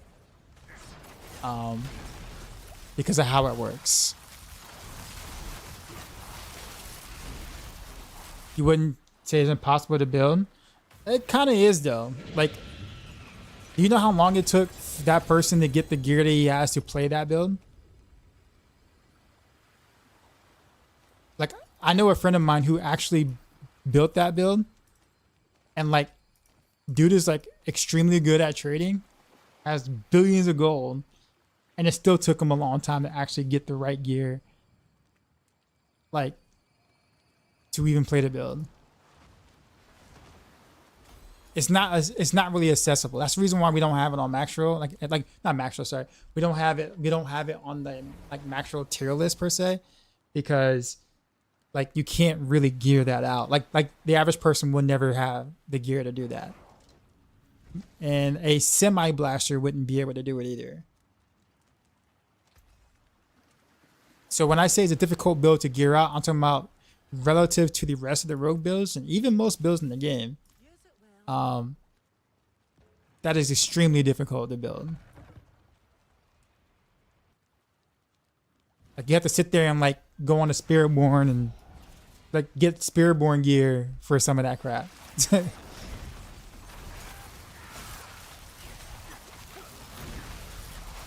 You have a 3 GA Word of a Con, you're never gonna use it. You wanna give it away for science? Sure, I'll take it for science.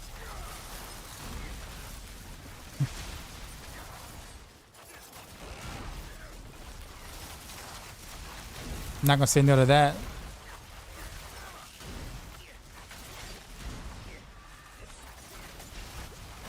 In fact, actually request invite to party.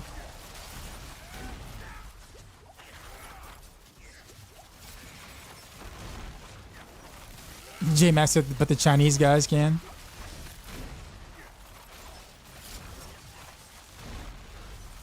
Yeah. I think honestly though, I don't know. Maybe you can't impale. Oh yeah, of course. Honestly, once I get better master working or whatnot, I'm gonna go ahead and go for the 100 and just get it out the way so I can not hear that anymore. and just kind of be done with it for the rest of the season.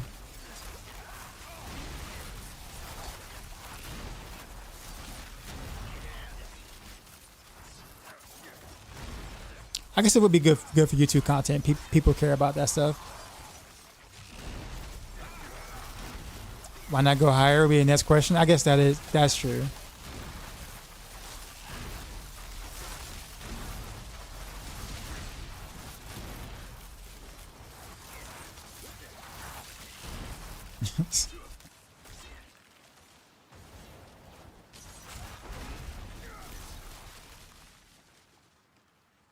Whenever it looks satisfying. Oh, it's such a fun build to play, man.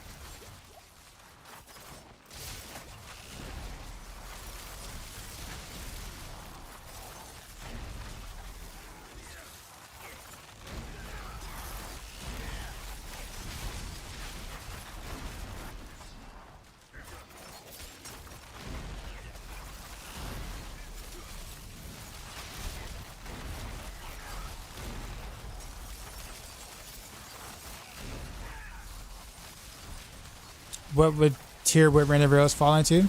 A. As long as Spiritborn exists, every build is practically A. With the exception of a few that can kind of like do like 115-ish pit or whatever plus. Would be like an S. And then you have S plus, which is basically only Spiritborn. So technically speaking, this would still be A. If we're comparing it to Spiritborn.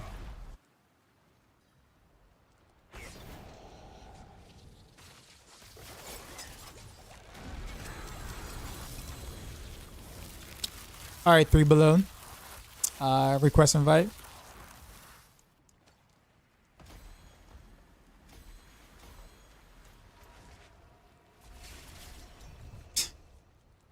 The funny thing about it is that like, if you do remove like the 3 or 4 top Spiritborn build, well, I'm saying that.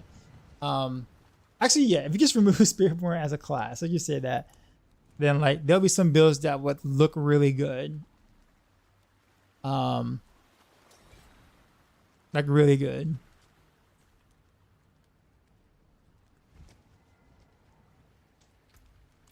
But you can't. You can't like ignore that the Spiritborn exists, right? So. You can't just be like, well, if it wasn't for Spiritborn, like, nah, nope.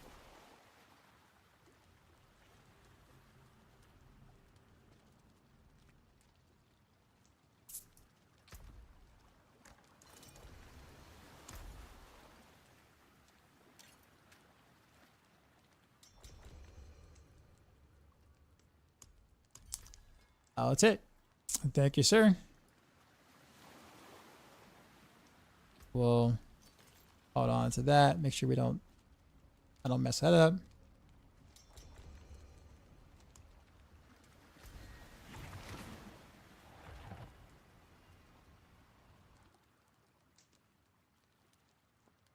So you ain't thinking about alternate Rogue and Spiritborn? I actually think Spiritborn is a fun class.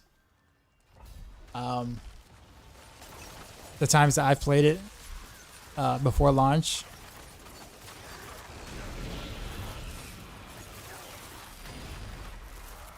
Just don't like how in super in-game mobs have gazillions of damage Use a purpose you're feeling strong and powerful. You just can't kill a mob inside 10 seconds. They need to redesign that. Well, kiss rings actually, the thing is that most of the game that isn't the case. It's only the case if you're trying to like go higher in pits. It's the only time where the enemies have that kind of health. And going higher in pits doesn't net you anything. Like you don't get anything for doing it. So like if you don't like the, you know, bajillions of health that they have in the higher pits, then legit the answer is don't do the content. Because there's legit no reason to. Honestly, like you do it because you want to, and that's it. But in terms of T4 is concerned, I mean, you basically, with a good build, you're pretty much blasting T4. And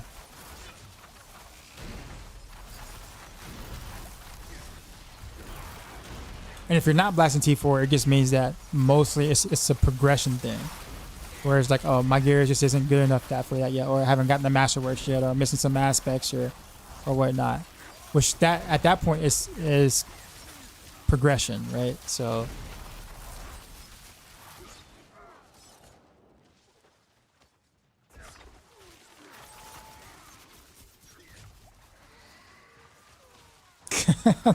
I'm totally not asking to remove the class, obviously. No.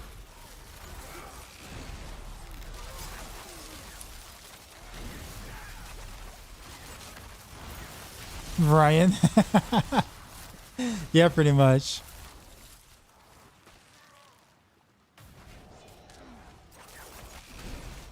Although I think the car analogy is probably not even like good enough. Like drag racing with like some buddies or whatever, with some like, a few cars people have spent, put some hobby money into, right? And then someone shows up in the Lambo or whatever, being like, hey guys, can I play? And you got your kitted out Honda Civic or whatever. Somebody decided to kit out their Toyota Corolla. I'm not quite sure why, but they did it, right? And then you all looking like, I don't know, should we let them play? Should we let them race? But if you want to be more correct with the analogy, I don't think the difference between a Civic and a Lambo is like big enough. It needs to be more like a Honda Civic and like a fighter jet, right? Like you're drag racing and like the dude just shows up with a fighter jet and be like, hey, can I race? The idea is just to get to the other side fast, right? Can I play? That's Spiritborn.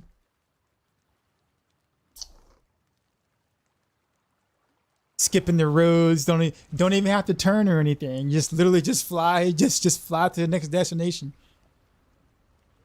It's just like screw that.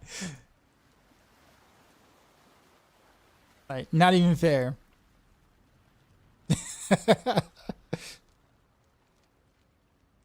No, a fighter jet, fighter, not fly. Did it sound like I said fire jet? Fighter jet. But yeah, you know what I mean. I would think more for a Ranger than Civic in that analogy. I guess fair, yeah. But I don't think anyone's gonna be trying to drag race in the Ford Ranger though. I don't know, maybe.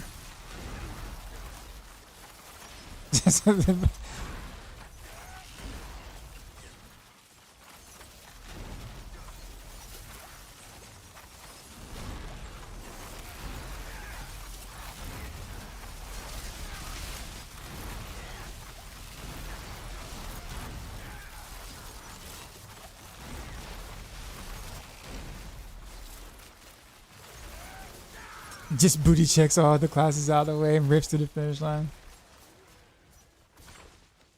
But I do think that the Honda Civic versus Jet is probably the best analogy because realistically, Spiritborn skips a lot of what other classes, have to do and struggle with, and those kind of things.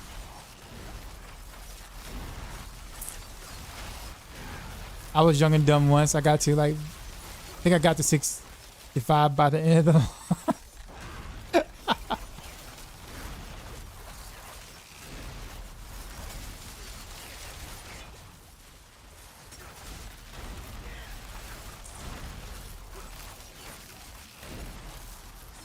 Did you ever kill that Honda Civic? 2021 Type R. Nice. What do you think of the newer Honda Civics? The most recent generation Honda 6? Not Honda 6. I'm thinking Mazda 6. Honda Civic.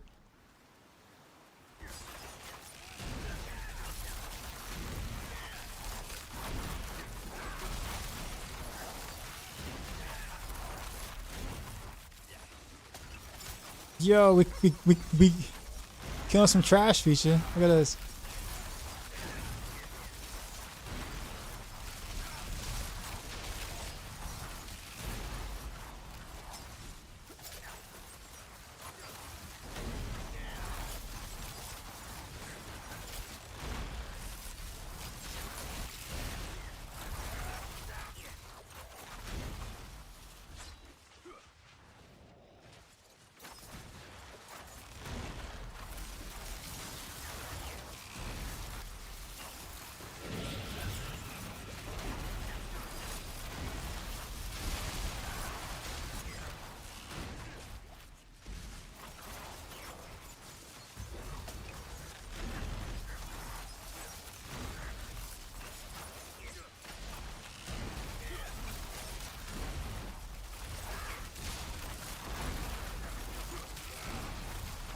Like I'm actually killing trash in the 3-man 100s. Like about 3 waves, 2 waves kills trash.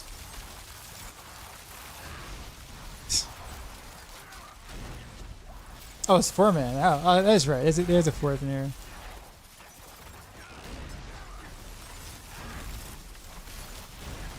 Nah, but I mean that looks promising actually.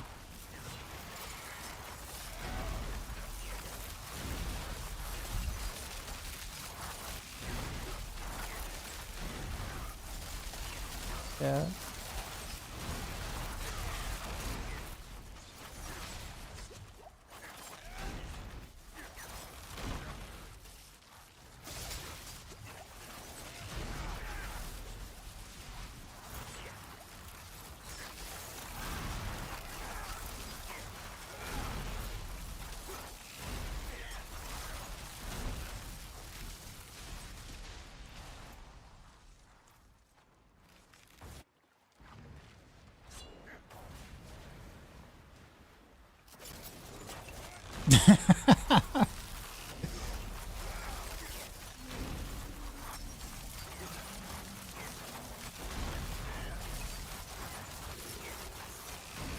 I am mostly supporting from entrance.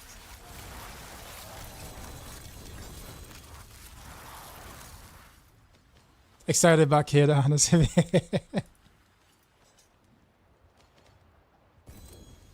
Oh, you work for Honda? Okay.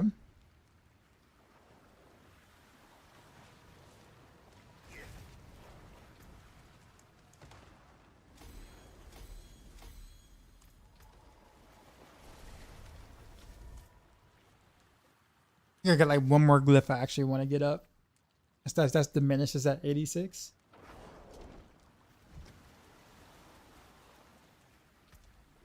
Work from home until January.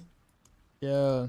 Is it like full time back to work, or is it like 3 days on, 1 day off type thing?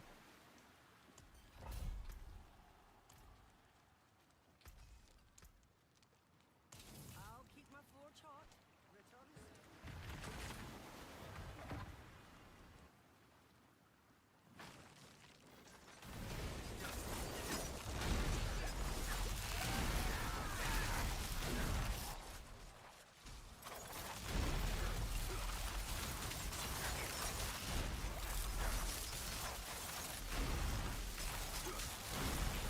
Freaking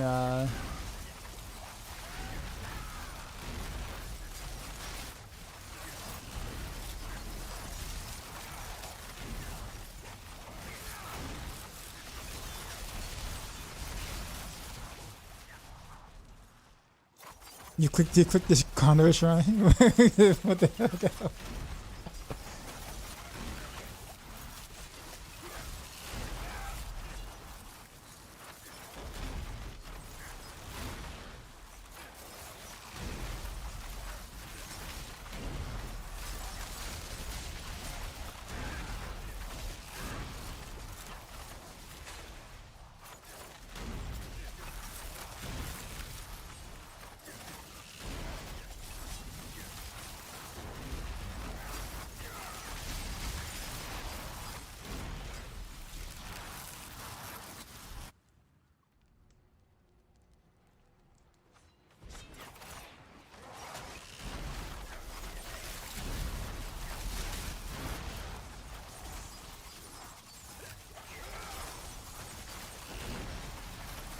There's someone who did a 95 with pin shot.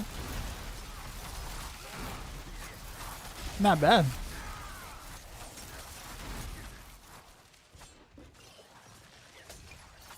I wonder how he did any single target damage though. Did he do pin shot with victimize? And if so, what skills was he running? Part of me thinks that like he might have like taken a basic attack for single target damage.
Yeah. That line. That verse, that entire verse.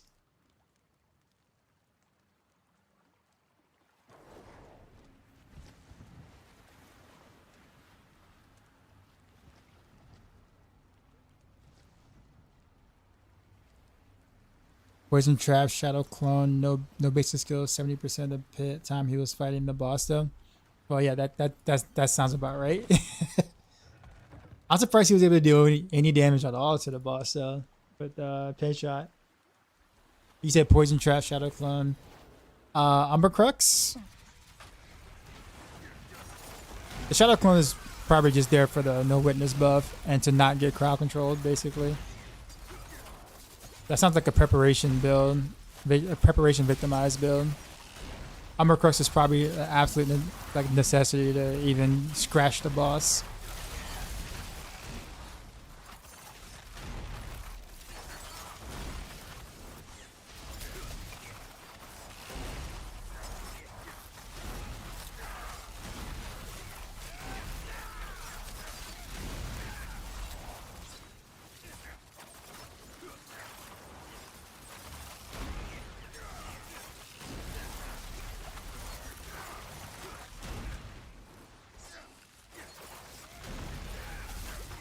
Jonas, see what's going on. Seems to be Umber Crux. Yeah, there's no way he would be able to do it without it. Like pin shot is dog water on bosses, man. So I'm even impressed if he even got the 95 clear with pin shot with Umber Crux. Just because, you know, the boss fight.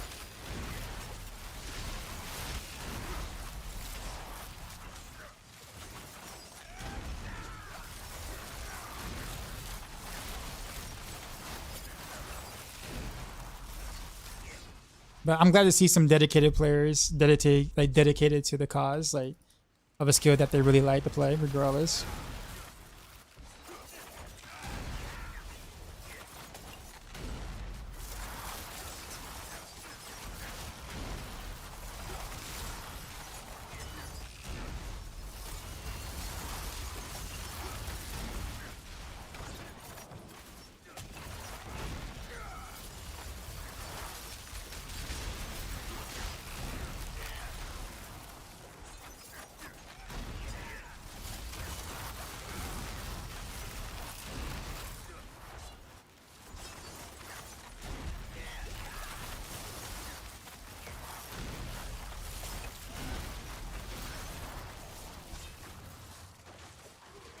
Your game is broken. Looks like it's not a spirit born.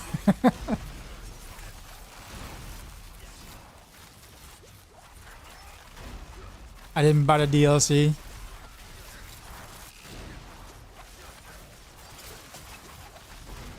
Making victimized dance of knives work.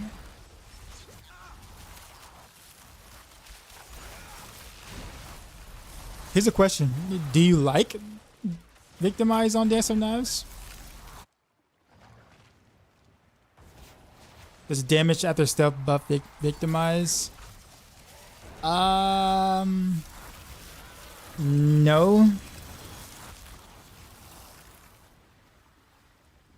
At least I don't. I'll put it this way. It, according to the wording, it shouldn't. I'll put it that way. Cause it, well, I don't know. It's just next attack, so not skill. So I guess probably. I was thinking damage after next skill, not damage after next attack.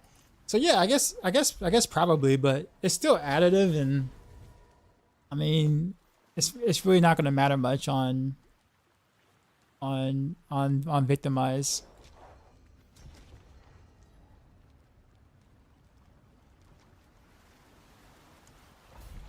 Gonna try that with Shadow Clone. Oh, you mean like get the Shadow Clone to actually deal damage? Is that what you're, or are you using Shadow Clone to go into concealment with the passive? I'm gonna try to poison build this season. Like a straight poison build? No, I have not. Is it good this season? I haven't seen anyone do anything with it. First impression is I don't think so, but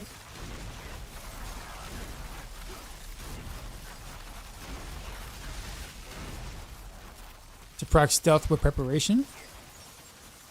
Oh well, but what's the damage after stealth for though? Like what is that for?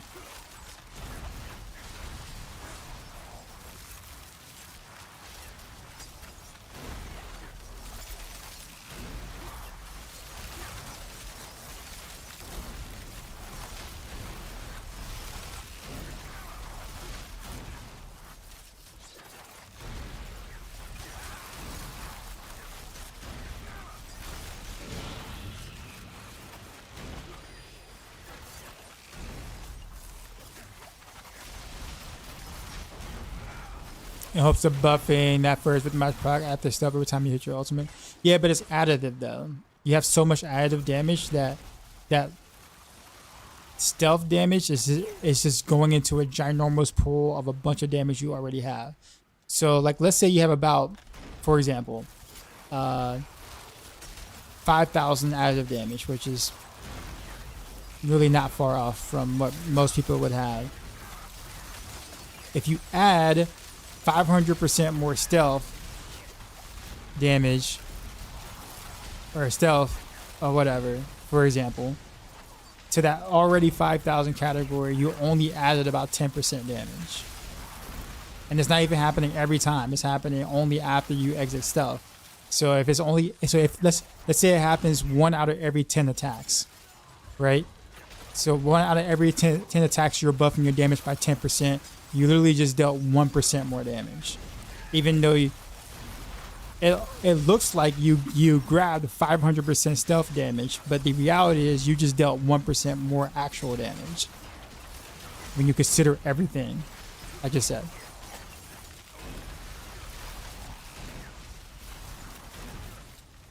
I know it sounds silly, but that's literally how the game math works.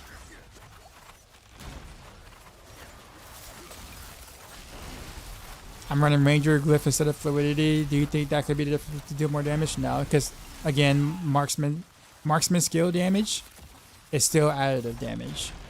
That's the reason why we don't really take Ranger Glyph at all, because its secondary is just more toughness, damage reduction. Sorry, while wearing crossbow or bow. So.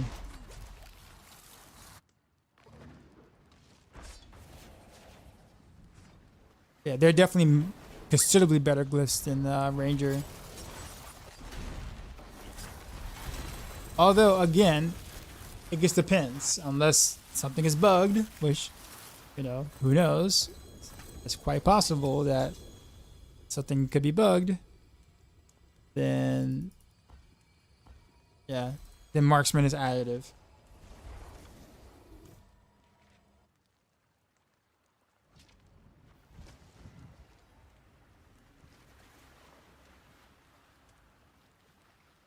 Gotta go. All right, 10 cars. You have a good one.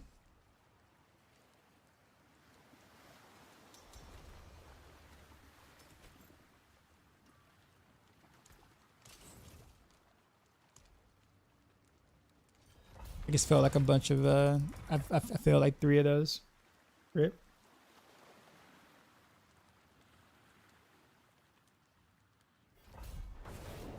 All the bugs, why couldn't that plus been an X?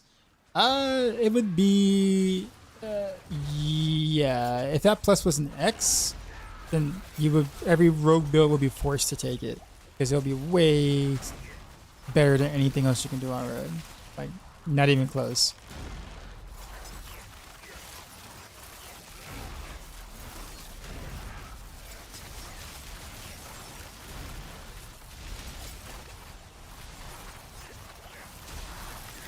Yeah, I mean, fluidity, devious, are good. Canny if you're using non-whatever, non-elemental.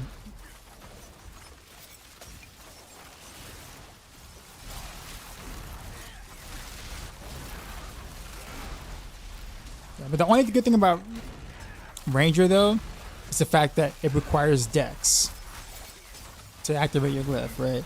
So that means you have to take Dex nodes, and it's the Dex that is actually a decent buff to your character.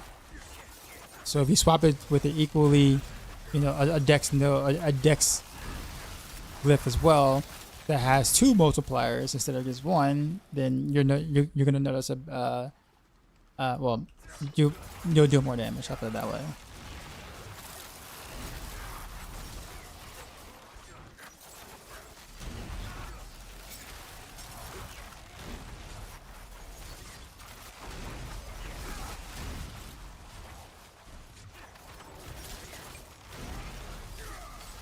Export devious control, Canny and Ranger. Oh, well, in that case, take out Ranger for Headhunter. Go Headhunter.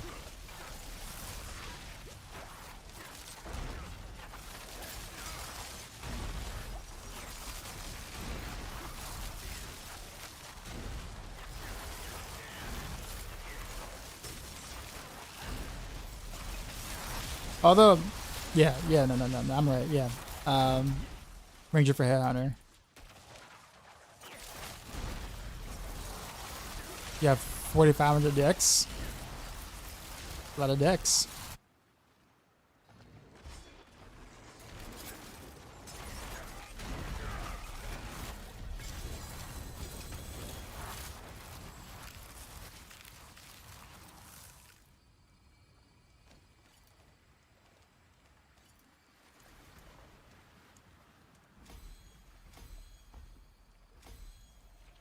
$97.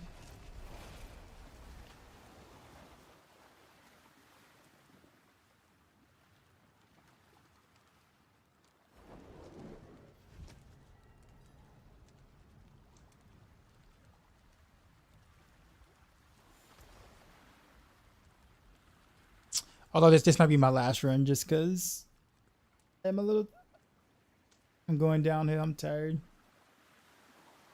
But obviously I appreciate the assistance.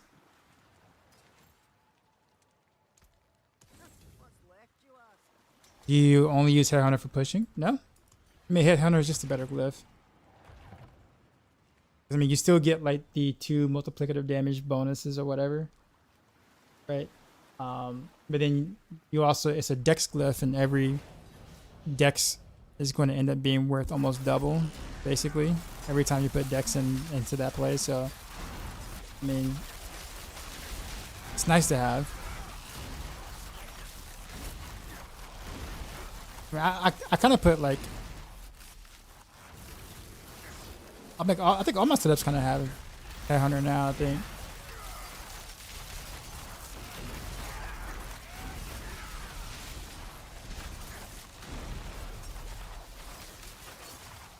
I thought 10x marksman from Ranger Glyph was worth more because Heartseekers you victimize. Well, keep in mind that that victimize is based off of weapon damage, not your damage.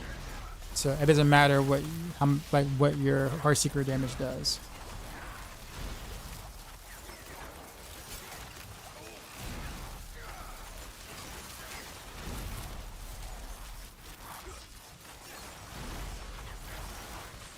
Think Andario Rogue. Remember like Andaria's Barrage Rogue from last season? How you didn't try to buff Barrage damage, all you try to do was buff Andario's the poison damage or whatever, and that's it. It's the same concept, just without the poison.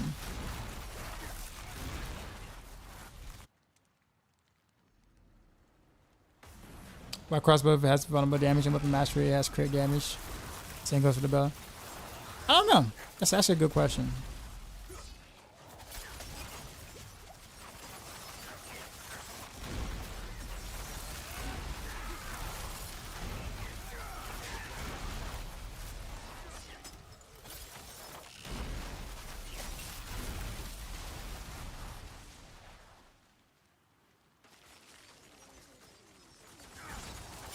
Took a lot of time to get ranked to 90. Yeah, trust me, I totally would have taken that glyph if it worked the way that you thought.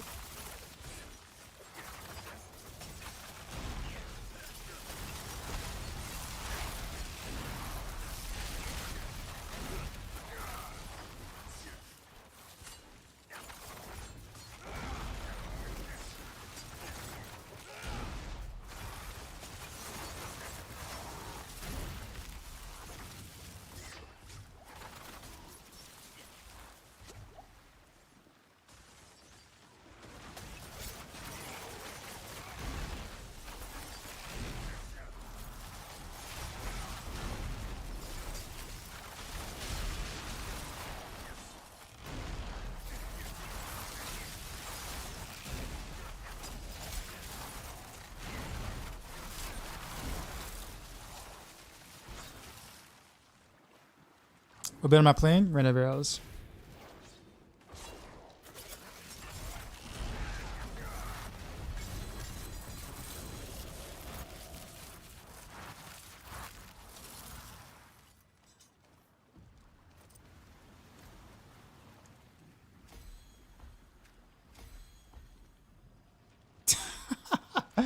It stopped at 99, but I'll leave it at that. I'm about to fall out. Probably a while before I even use that glyph anyways. So maybe when I do the 100 clear at some point, I'll just make sure to give that glyph love. The one love.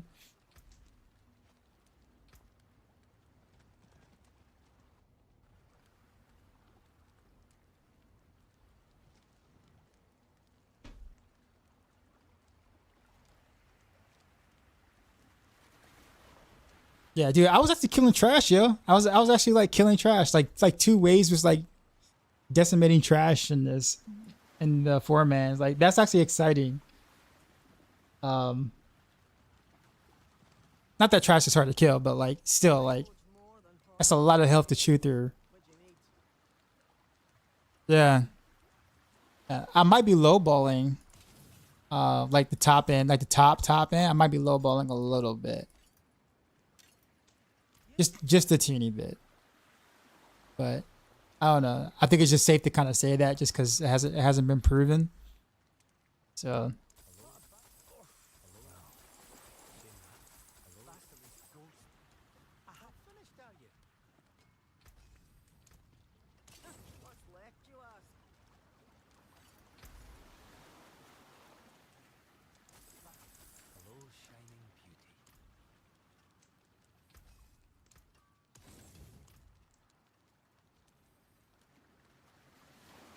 all right, guys, I am gonna get some sleep.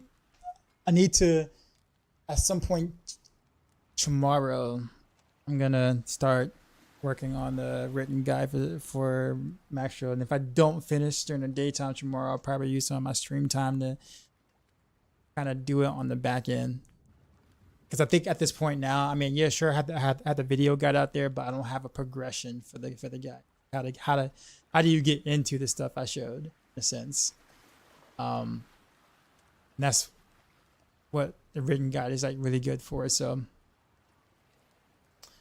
it'd be a disservice if I don't get that out there.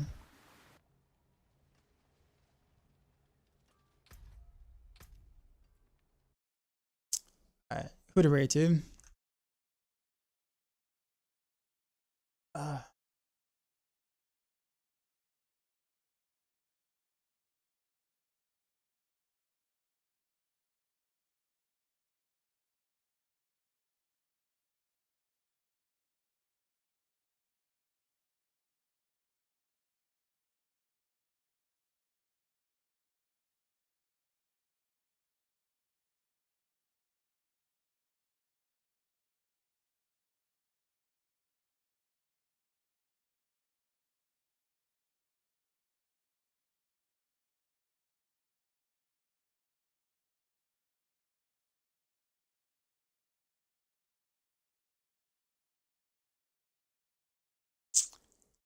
Let's see. Who did we go to last time? There's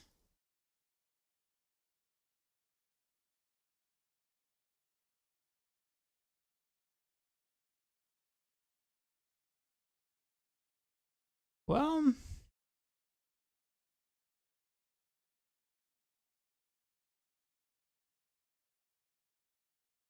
actually, when does PoE 2 early access come out? Just out of curiosity.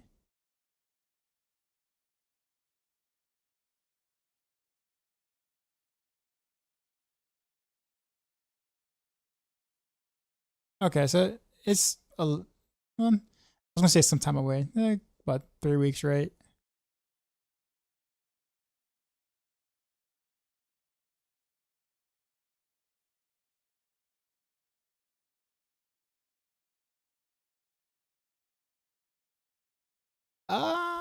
Let's go to we're gonna go to Balance Point. I haven't been to him in a while. Cool guy.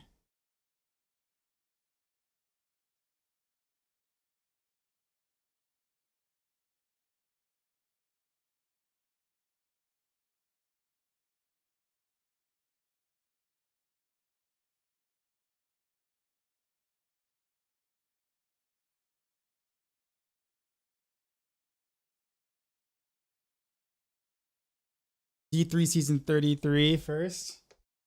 Nah, I don't I don't see myself actually what is the wait, the theme is yeah, what is the theme actually?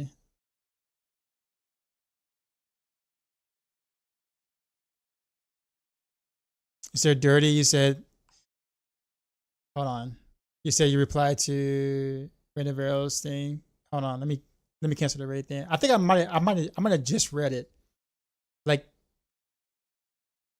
literally like 30 seconds ago. Are you talking about the whole trying twisting blades instead of flurry?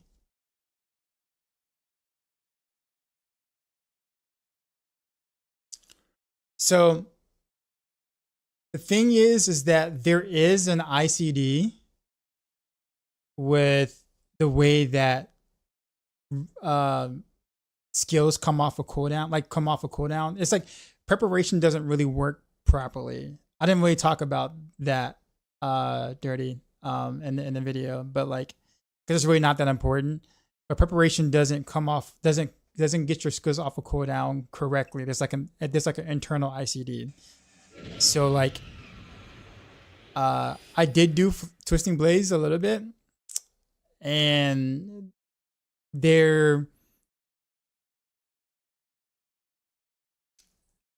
you're not going to really be able to get more Rain of Rails by doing it that way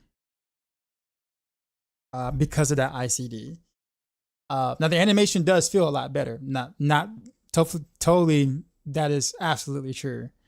But the idea of you losing that teleport for speeds, especially, is like would make Rain of Rails a bit slower. Like I'm actually speed farming 90s now, like roughly 4-ish minute 90s.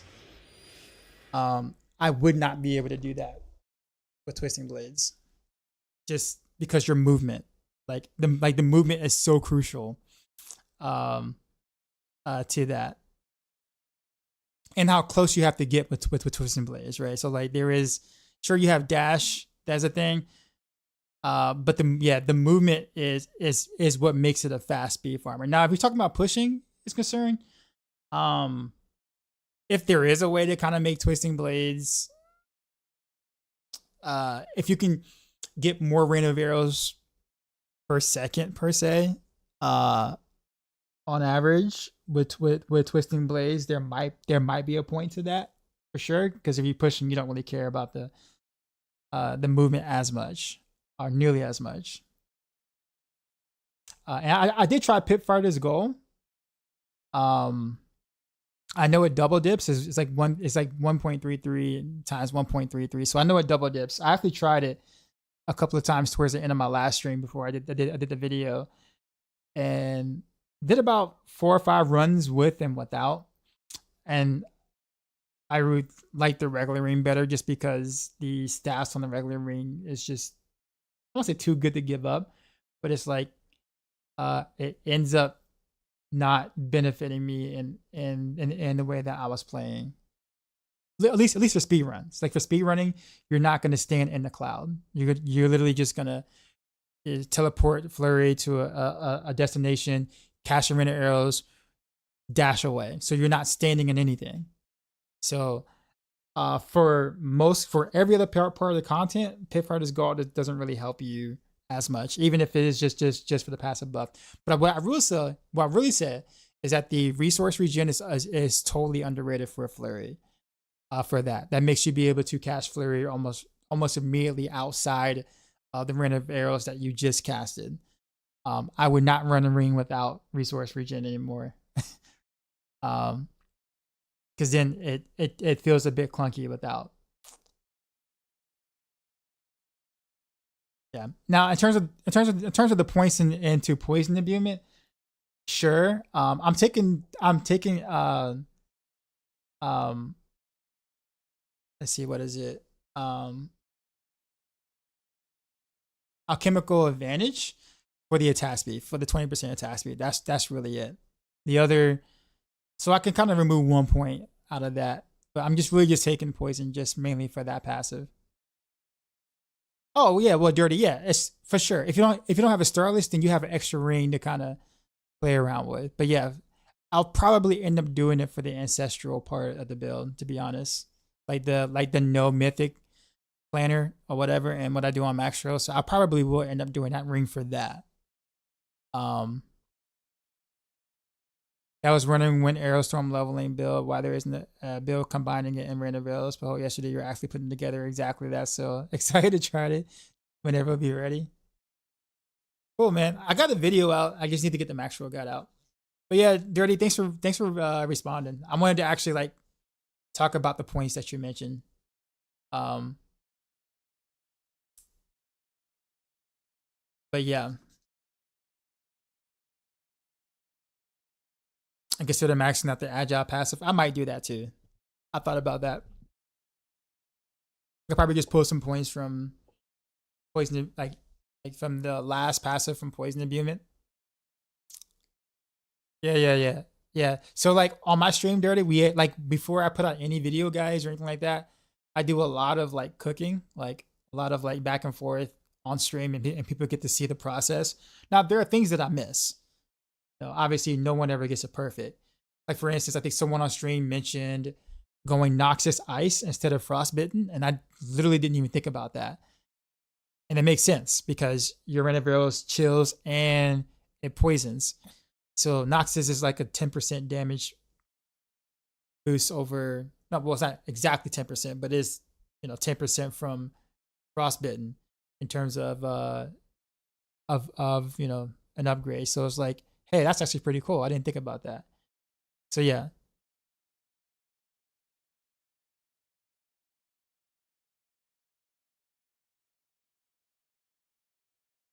So I'm always up. I'm always open to like suggestions, especially something new, like newer like this, where there's like not a lot of information out there quite for it. You know, putting more heads together to figure things out is always I'm always down for, because then everybody benefits. You know.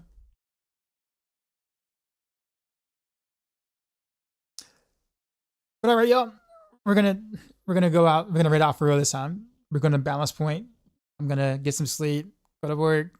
Gonna go for work, start on the Maxroll guide, and then I probably won't finish it all tomorrow because it's a lot to do.